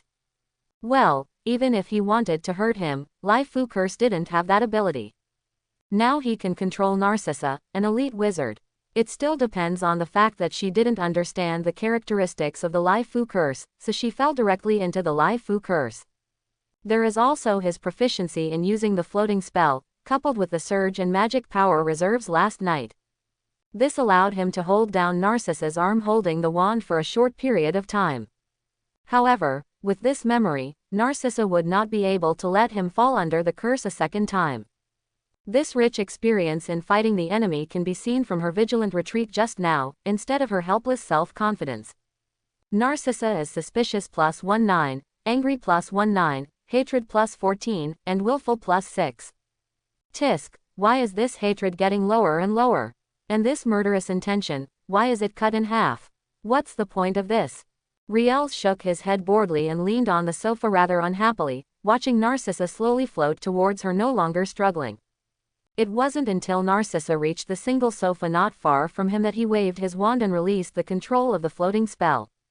As soon as the control was lifted, Narcissa subconsciously wanted to distance herself and waved her wand to let Riels know what cruelty meant. But seeing the smile on Riels's face, she stopped the urge. She didn't forget that this was Hogwarts. Riels couldn't kill him or seriously injure him, he could only teach him a lesson. Narcissa took a few deep breaths, sat on the sofa and crossed her legs. After taking a sip of the black tea, she said calmly, "You will be very brave when the time comes. The spell just now is indeed very strange, but do you think I will win it a second time? You are so close to me now. If I want to kill you, can you escape? Confidence is a good thing, but being too confident can lead to death." Well, this black tea is indeed good, and Professor Sprout's attainments in herbal medicine are much higher. Narcissa's voice was very calm, and her pretty face showed no emotion at all, which was completely incompatible with the angry look before. Narcissa's anger +13, hatred +14, curiosity +19, murderous intent plus frustration +18. What a murderous intent +1, well done, don't add it next time. However, such a high degree of frustration just happened to meet Riels's guess. Narcissa couldn't kill him, or rather she didn't dare to kill him. Without thinking much, Riels immediately guessed the reason. It's just the location. This is Hogwarts. If Narcissa was given 3 more courages, she wouldn't dare to kill him. There is also the purpose. When Quirrell came to see him before, he had guessed that this time the matter had something to do with the lack of a nose.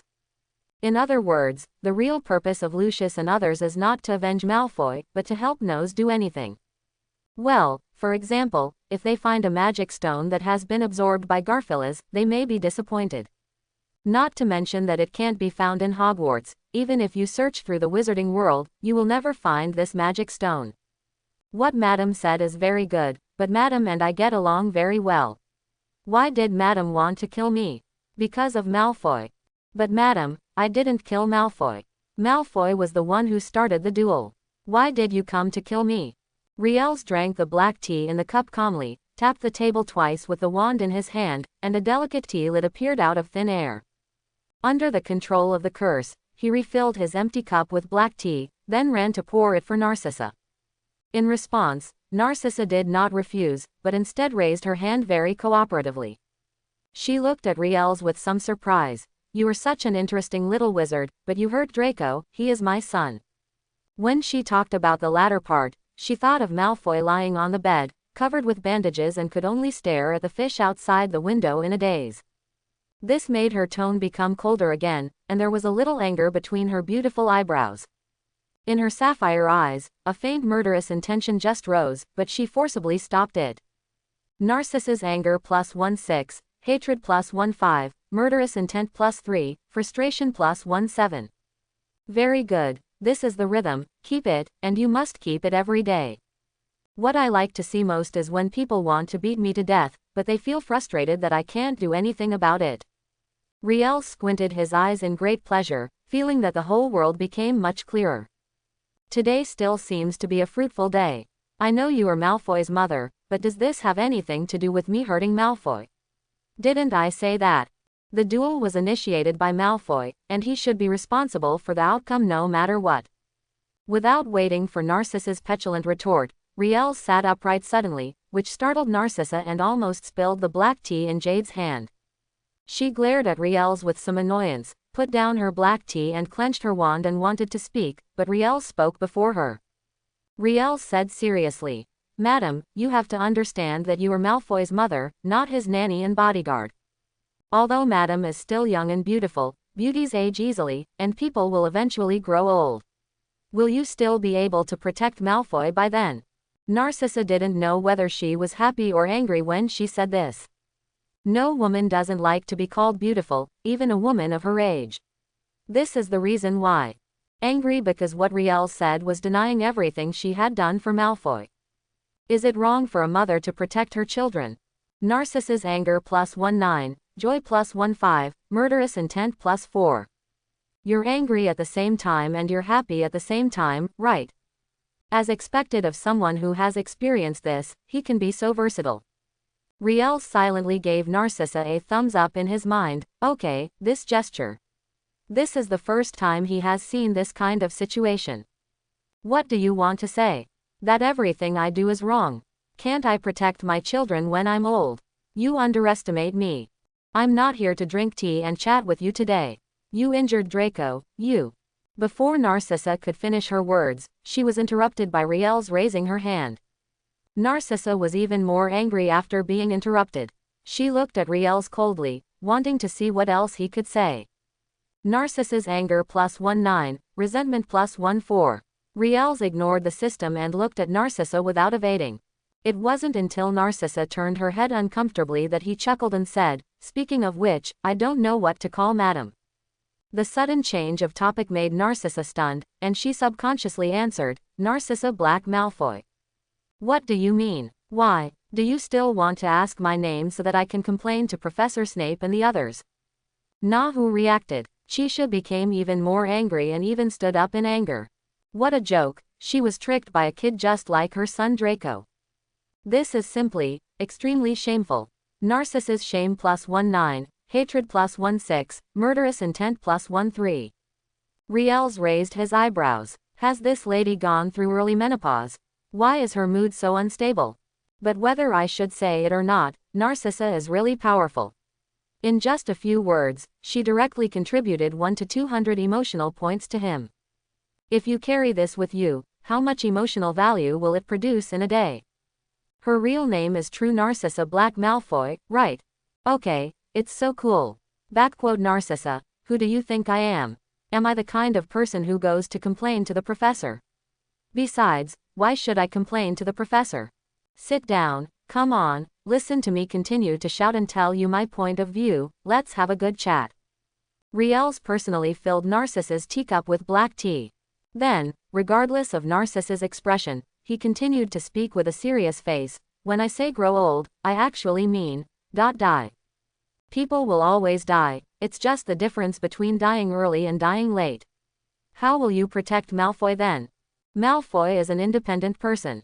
He has already enrolled in Hogwarts. You can no longer treat him like a child and arrange everything for him. This will only raise him to be a mama's boy, someone who relies on his mother for everything and can't do anything without his mother. Sometimes, you don't have to use force to regain someone else's power. As the saying goes, a gentleman uses his words but not his hands, and subdues his enemies without fighting. This is the best policy. Of course, if the rhetoric doesn't work, you can just draw the wand and start the fight. A gentleman convinces others with his virtue. Unfortunately, he just gave his magic wand a nickname, and it is still called virtue. Do you think it is a coincidence or not? Mommy boy, what do you mean? Draco will never be that kind of person. He is a very smart boy, and he will never be like this. Narcissa didn't care that Riel's had just called her by her first name. Now the word, mama's boy, is all in her mind. She loves Draco, but she doesn't want him to become the kind of mama's boy who can't do anything without her and can only rely on her for everything. Just thinking about it, she didn't dare to think about it, and she had never even heard of this word before. Jiao. Narcissa is nervous +18, scared +17, angry +19. Very good, it seems that the biggest fish today is about to bite the hook. Riel stopped smiling, stood up, and gently patted Narcissa on the shoulder under Narcissa's vigilant gaze. Narcissa, I know you are in a hurry, but don't be in a hurry. Sit down and drink a cup of black tea to calm down. What I said is only possible. Although Malfoy has become a mama's boy now, it's not too late to stop it now. Aren't I already helping you find a way? You have to believe in yourself, and you have to believe in Draco Malfoy. He is your child, and you should know him better than anyone else.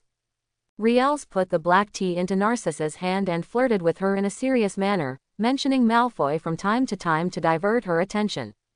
At the same time, she used words to deepen her understanding that Malfoy might become a mama's boy, and then used him to help find a way to draw a closer relationship between him and Narcissa. What is this called? This is called the charm of language, this is called professionalism. What? He has so many designs, will Narcissa not be fooled at all? In fact, this can be seen from her emotional rebuttal just now. To put it bluntly, this lady looks very smart, but she is not actually smart. Riels can say without any hesitation that he can fool several people like Narcissa a day. Narcissa is grateful +16, expects +17, and feels guilty 3. Look, what did he say? What do you mean, with just a few words, a woman who wants to kill me feels so grateful to me? Narcissa pretended to be calm and asked, Mr. Thomas, do you have any good way to prevent Draco from? But before she could finish her question, Riels waved her hand and stopped her. But this time Narcissa was not angry, but suppressed her nervousness and anticipation to look at Riels. At this time, she didn't realize how strange her current posture with Riels was. She sat on the sofa, and Riels held his arms on both sides of the sofa, as if intimate contact. However, even if she found out, she wouldn't think much about it. Riels is just a child, about the same age as her son, so what bad intentions can he have? In fact, Riels did not have those dirty thoughts. His posture was just to increase the sense of oppression. Looking down at Narcissa can increase the credibility of his words. Powerful people like to sit in high places and talk. One of the reasons is this. Narcissa, you should know about Malfoy. How do you think he should be changed? Or how to change him so that he will not resist? It's not easy to change someone, especially someone like Malfoy, so. Riels hesitated to speak. Playing hard to get is often the best way to catch a small fish that is hooked, bar none. The result was as he expected. Narcissa, who was already holding on to the fishhook, heard the words and showed unconcealable anxiety on her face. It was about Draco Malfoy's future. As a mother, she couldn't help but be anxious. So what? What can you do? As long as your method works, I don't care about you hurting Draco. I can also give you gold galleons, lots and lots of gold galleons. Narcissa was anxious. Narcissa no longer cared about pretending. She couldn't pretend even if she wanted to. As a mother, how can you pretend to be a child? She didn't know if others could, but she knew she couldn't. Narcissa is anxious +19, expectant +19, scared +16. Once again, the mood score of little 60 was reached, and Riel's smile deepened again. This archangel wife is indeed very powerful, and it was not in vain that he deceived such a fat man. All that's left is. Riels rolled his eyes a few times, then stood up straight and paced back and forth in front of Narcissa, as if he was thinking. Although Narcissa felt that something was wrong, caring was confusing, and she no longer cared to think about what was wrong. Riels is a little wizard, even if he lies to her, what can he make up? Golden galleons is not a magic spell. She has both, but she doesn't dare to bet on whether what Riels said will come true. If she loses the bet, the price she pays will be Draco's future, which she can't afford to gamble. Riels was pacing back and forth, and Narcissa's eyes kept following him for an unknown amount of time. Riels spun around so much that Narcissa felt a little dizzy, and then he suddenly stopped. Well, unfortunately, he fainted too. But it doesn't matter, as long as the effect is achieved, he can still hold on for a better future. Riels suppressed his dizziness, turned his head and looked at Narcissa solemnly, opened his mouth but said nothing. This made Narcissa almost stand up in a hurry. If you have any ideas, just tell me. As long as it works, the benefits will be yours. Golden galleons, I can give you 10,000 gold galleons, no, 20,000. I can also give you powerful spells, and black magic will do. As long as you can change Draco and prevent him from becoming a mama's boy who only relies on his parents. Although this was just a possibility, Narcissa didn't want this feasibility to exist. Even though this might be very low, not even 1%, she didn't want to gamble on luck. What if Malfoy's luck exploded and he got the 1% chance? Even if it's just 1 in 1,000, 1 in 10,000, or 1 in a billion, as a mother, she doesn't want to gamble with her child. Narcissa expects +19, is anxious +19, is nervous +19. Oh well, if this pace continues, today's first elementary 10 draw game will soon come out. And he hasn't started to exert any force yet, he just said a few words and this is what he got. If he takes out that thing and starts to really exert his strength. I don't dare to think about it, I don't dare to think about it at all. By then, his harvest will be unimaginably rich. But before that, he had to give Narcissa another strong medicine, so that everything would be safe. Narcissa, don't be anxious. Women who are anxious will easily develop wrinkles, which will not be beautiful. Listen to me and let me talk to you. Well, let's talk about it. There is nothing I can do here, but the method may be a bit stupid and not that good. Riel sat back on the sofa and continued seriously. The situation I mentioned is only possible after all, although according to Malfoy's current trend, the possibility is not high. But things haven't reached that point yet. My calendar is too much. We can think of other ways. Well, it's such an obvious hook. Any normal person can tell that Riel's is pulling a trap. So, if you have any ideas, just tell me and I can help you. As long as it can make Draco change, I'm willing to do anything. As long as your method works, I, Narcissa Black Malfoy, promise that I can satisfy you whatever you want. Narcissa patted the huge baby granary and made a very serious promise. It's not that she trusts Riel's much, or that she doesn't realize that Riel's has ulterior motives. But again, she didn't dare to bet, especially on Malfoy's future, she couldn't afford it. So Riel's words, which were like digging a hole, didn't make her flinch, and she regarded it as spending money to buy peace. And what if what Riel said is true? Don't be afraid of 10,000, just be afraid of the eventuality. Narcissa expects +18, does not believe +13, and is anxious +16. Up to 13 o'clock in disbelief. Haha, do you think Riel's is panicking? Well, there is indeed a bit of a lie. It seems that this wife who is not very smart is actually not very stupid, but she is not very smart either. This can be seen from the fact that her disbelief is far lower than the other two emotions. However, this disbelief did remind Riel's not to play hard to get too violently. Just like the kite string cannot be stretched too far, the fish biting the hook cannot be pulled tightly all the time, and it must be relaxed appropriately. Otherwise, the kite string will break and the hooked fish will escape from the hook. So Riel's no longer hesitated, but said solemnly, Narcissa, I know you are anxious, but don't be anxious first. Let me talk about my method first. If you think it works, then we will use it. If it doesn't work, then we will think of other methods. Don't worry, I will think about it with you, so don't worry about it. 21. Well, the necessary comfort is to try to reconnect with each other to get rid of the 13-point distrust. Judging from Narcissa's previous reaction, it should be, probably, possibly no problem for him to do so, right? Narcissa is anxious +11, comfortable +13, expectant +19, nervous +15. Facts have proved that there was no problem at all for him to do that. A wife of Narcissa's age has always been soft-spoken rather than tough-minded. As the saying goes, you have to choose what to say. Try to tie two people together and talk about it, so as to greatly increase her favor. What? How does Riel's know this? Isn't he a cucumber? Laughing to death, as the old saying goes, if you have never eaten pork, how can you never see a pig running? I have also experienced the presence of my bald boss Pua, so what does this little thing mean? Just say it, no matter what method you say, as long as it works, we can try it, and the promise I made to you will still be valid. Narcissa's delicate face was full of expectation, and her sapphire-like eyes looked at Riel scorchingly.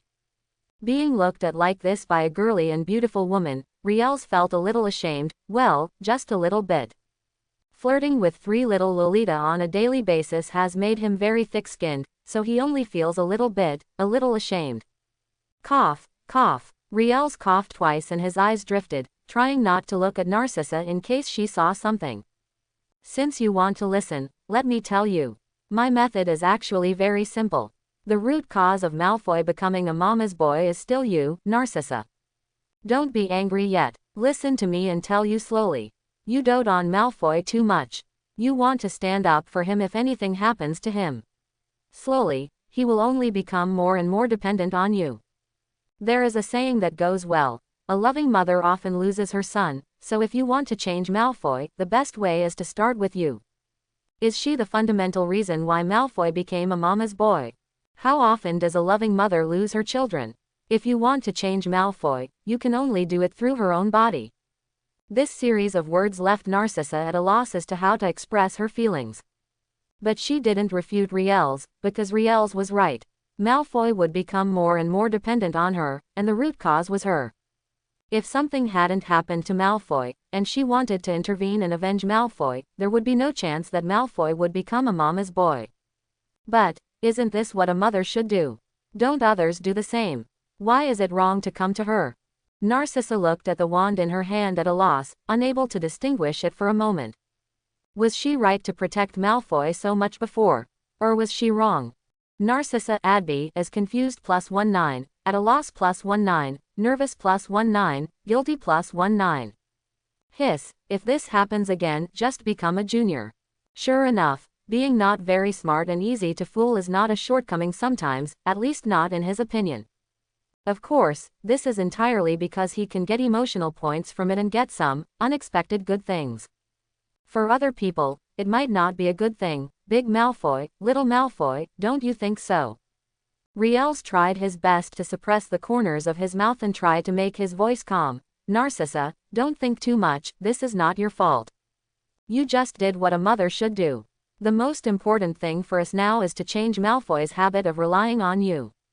The best way is, you no longer love Malfoy, or let him dislike you, or even hate you.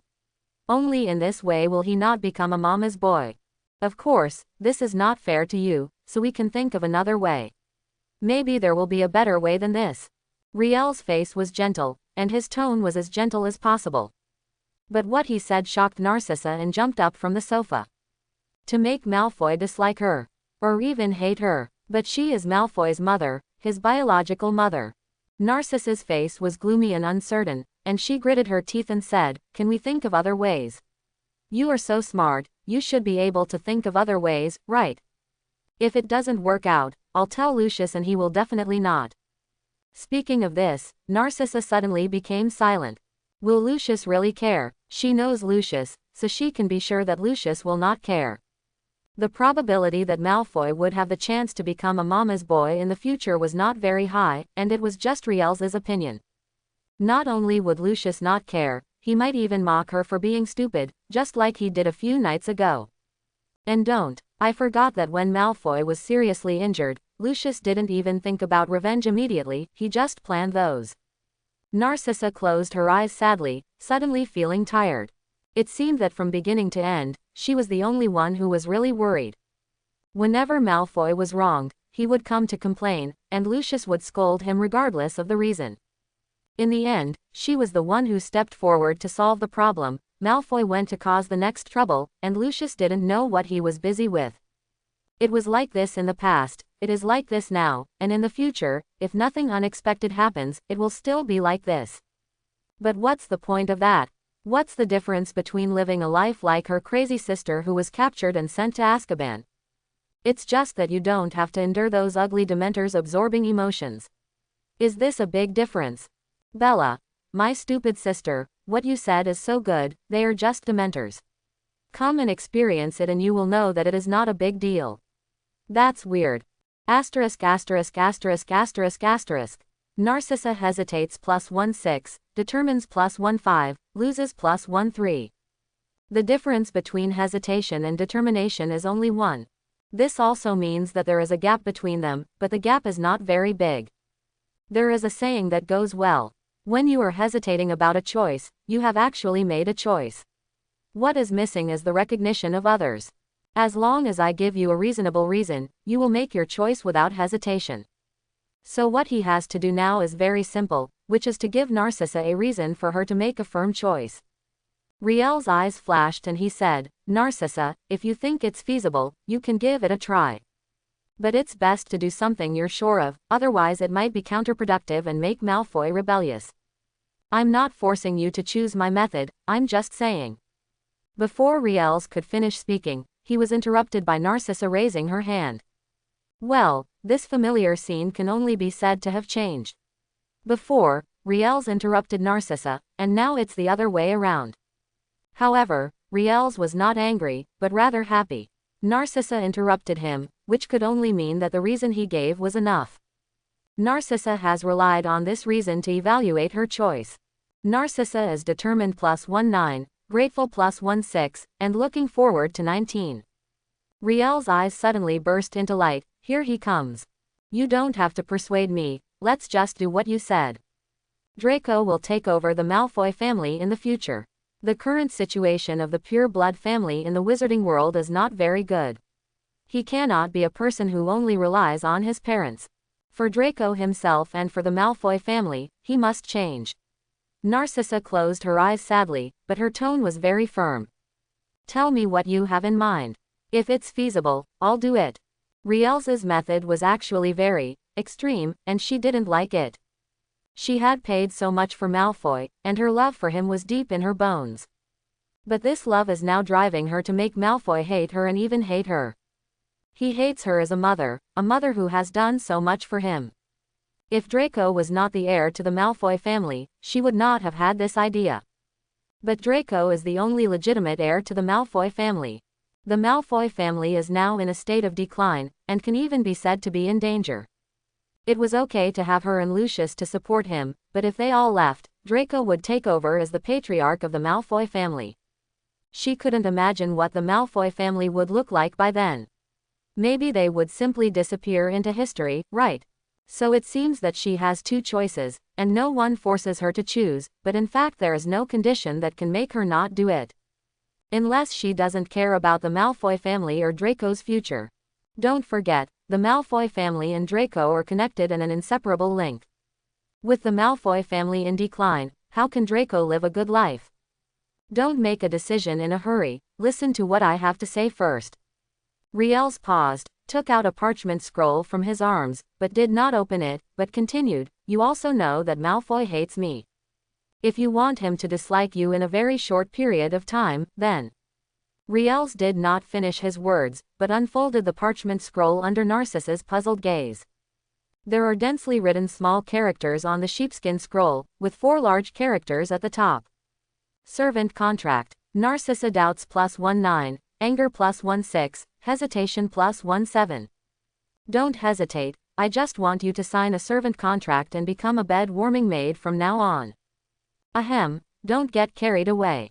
This bed warmer is a normal bed warmer, not the kind of bed warmer that does nothing.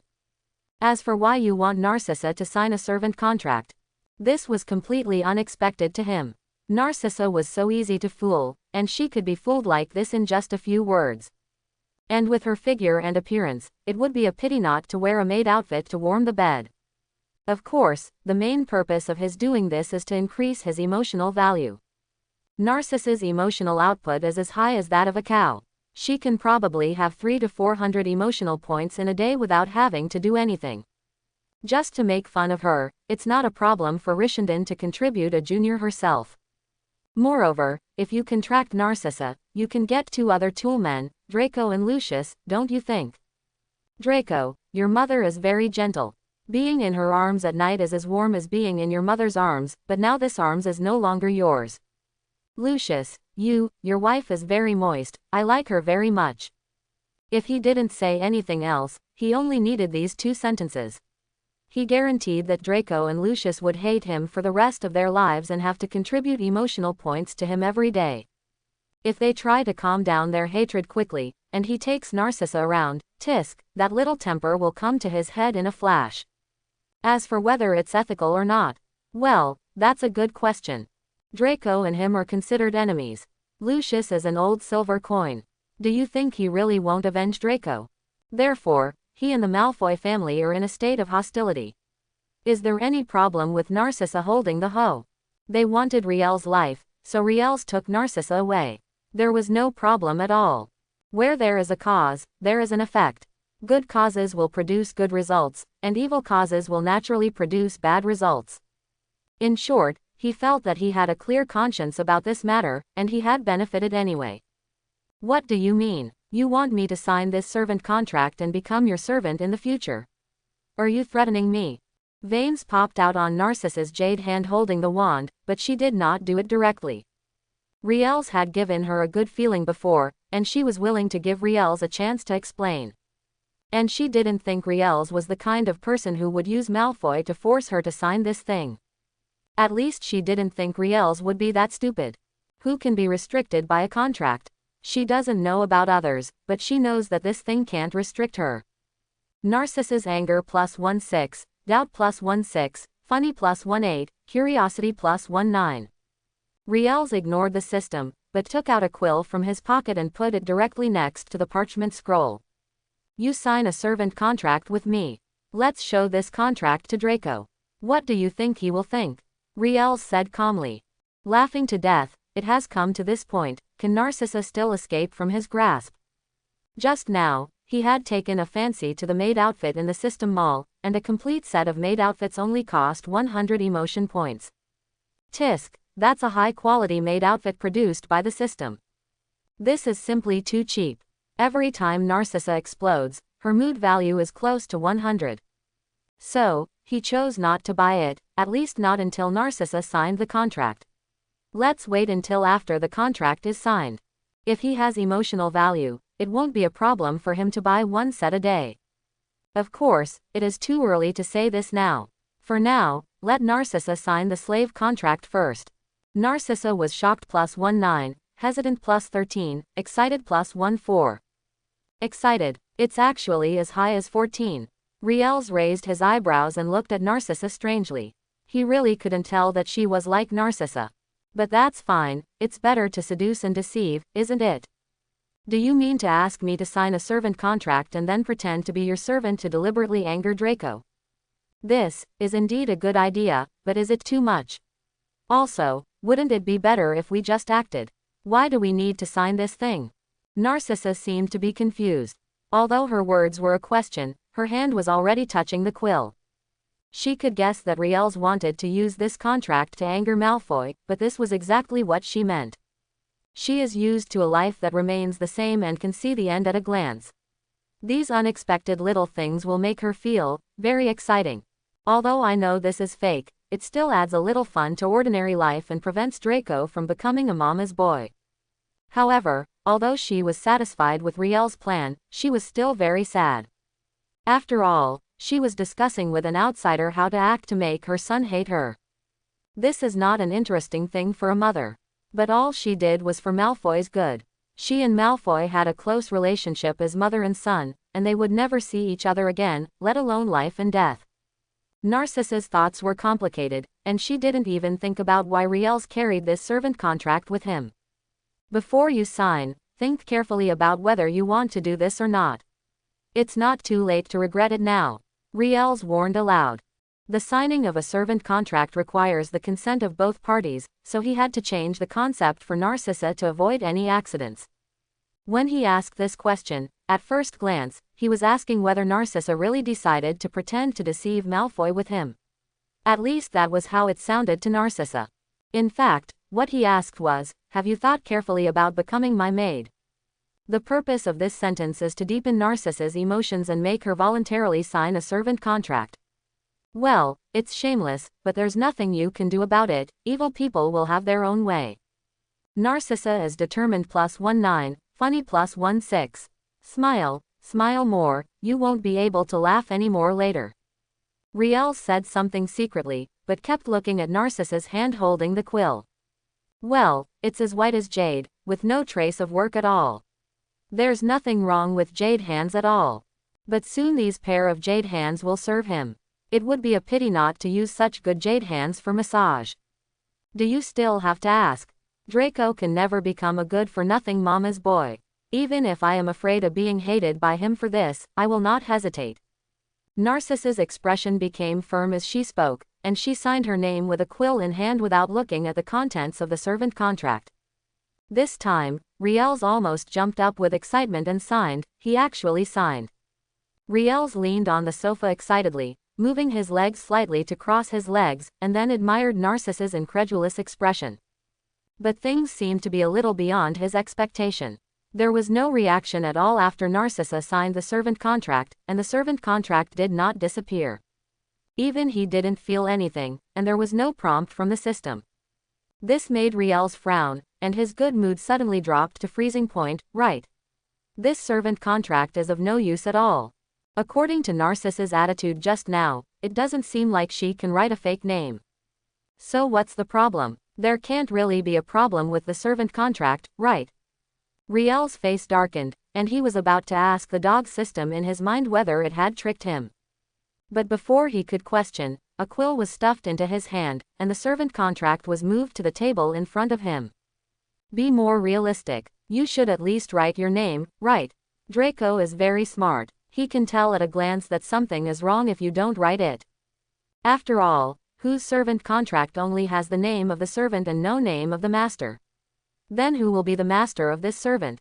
Is it a contract scroll? Narcissa was holding black tea, and Tien Fen looked at Riels funny. Although Riels is smart, he is still a little too young. He had indeed considered many things, but he did not expect that the servant contract required the names of both parties to be signed. It can only be said that he is a Muggle-born child. After all, he has never seen much of the world, and he doesn't even know how to sign a servant contract. Narcissa is happy +16, funny +18, curious +17. Anticipation +19. Ah, this is absolutely amazing. Riels silently swallowed his kind regards to the system and crossed out the account he just recorded for the system in his mental notebook. This time, he really didn't know how to do it. He actually forgot that contracts are usually signed by both parties A and B, and a slave contract should not be much different. You are still careful. No wonder they say girls are clever, bold and careful. It seems that they are right. Riels praised a few words, took the quill, and first checked the position of Narcissa's signature. After confirming that she signed as a servant, he confidently wrote his name in the master's column. It's always good to be careful. If he is tricked by Narcissa, it will be really fun. Looking at Riels who was signing, Narcissa smiled happily and said, "This is not about being careful, this is just the most." Before she could finish her words, Riels had already finished writing the name and stopped his quill. There was nothing in this book, but the servant contract made of sheepskin scroll turned into a little light under Narcissa's gaze. These rays of light turned into two streams, one stream sank into Riel's forehead, and the other stream sank into her forehead. In an instant, there was more information about the contract in her mind. Once the servant contract is signed, it will no longer be accessible. The servant cannot take action against the master, otherwise he will be in pain, and the master can control the life and death of the servant. There were hundreds of others, but these two had already stunned Narcissa. She stared blankly at the smiling Riels. The black tea in her hand suddenly fell, but it did not fall to the ground, but floated in midair. Be careful. Although the tea here is not freshly boiled, it is still very hot. If your skin is burned, it will probably stay red for a long time. What? Why are you looking at me all the time? I didn't force you to sign this servant contract, you signed it yourself. Riels smiled evilly, stood up and approached Narcissa, supported the sofa twice with his arms, and forced Narcissa to lie down on the sofa. As Narcissa lay down, he also lowered his head. Under Narcissa's blank gaze, he leaned into her ear and whispered, "Little maid, it's time to wake up." Narcissa's ears itched, either because of what Riels said or because of the hot breath he exhaled when he spoke. Her pretty face instantly turned red, but under the restrictions of the servant contract, she couldn't push Riels away. Helpless, she could only maintain this very ambiguous posture with Riels. She was about to cry at this time. The cost of this trial and error was not galleons or a magic spell at all, it was herself. Now that the fake show has become real, what should she do in the future?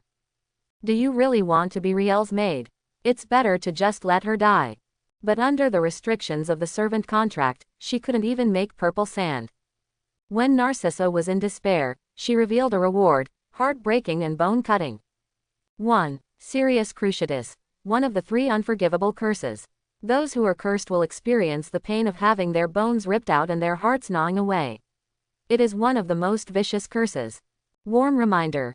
Cruciate and cut out bones is an unforgivable curse. Frequent use will affect the user's mind, so please use it with caution. Crucio, one of the 3 unforgivable curses. Riels received the information about the heartbreaking bone removal in his mind, and looked at Narcissa, who was crying silently under him, and he could still smell the faint fragrance of her body on the tip of his nose. He almost smiled crookedly. Really. In this wave, not only did he gain a lot of emotional points, but he also gained a girly lady like Narcissa as a maid. Now even the 3 unforgivable curses have come out. This wave is really very cool. Riels, who was in a good mood, stopped teasing Narcissa and tried to straighten up as soon as he put his hands up. But before he straightened up, he heard the sound of the system again. Malfoy was furious and revealed the reward, 30,000 gold galleons.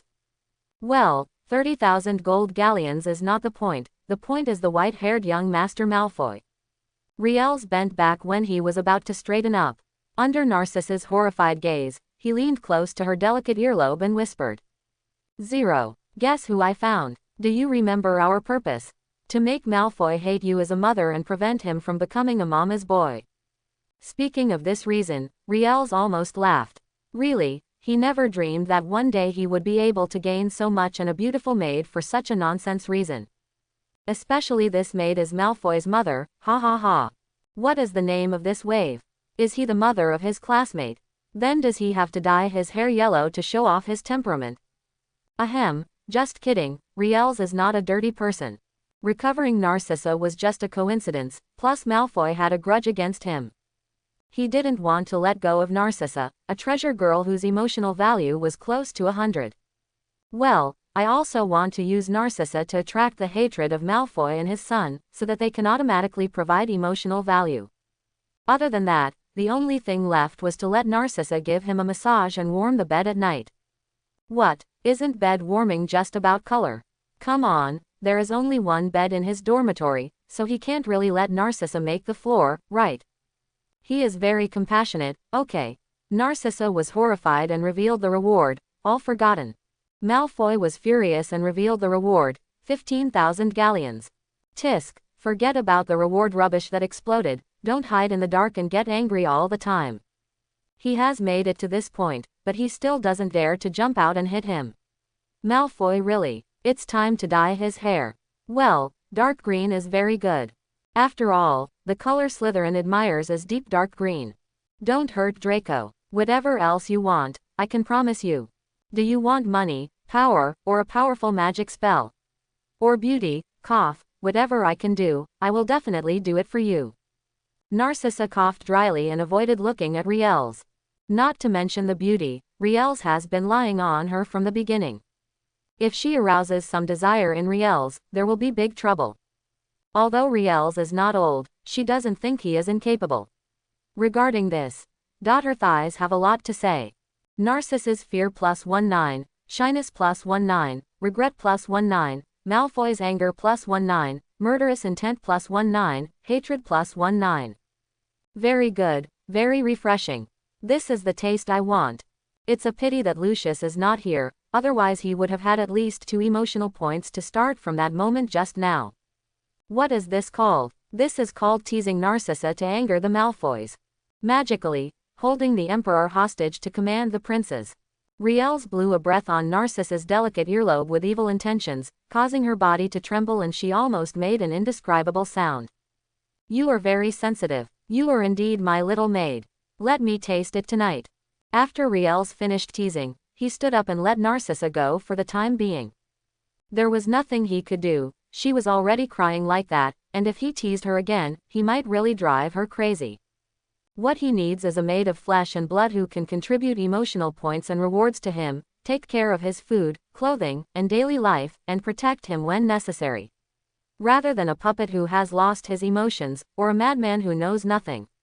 So he had to find a way to make Narcissa's heart tilt towards him. But don't worry, everything has just begun. I hope everyone will support it and subscribe more.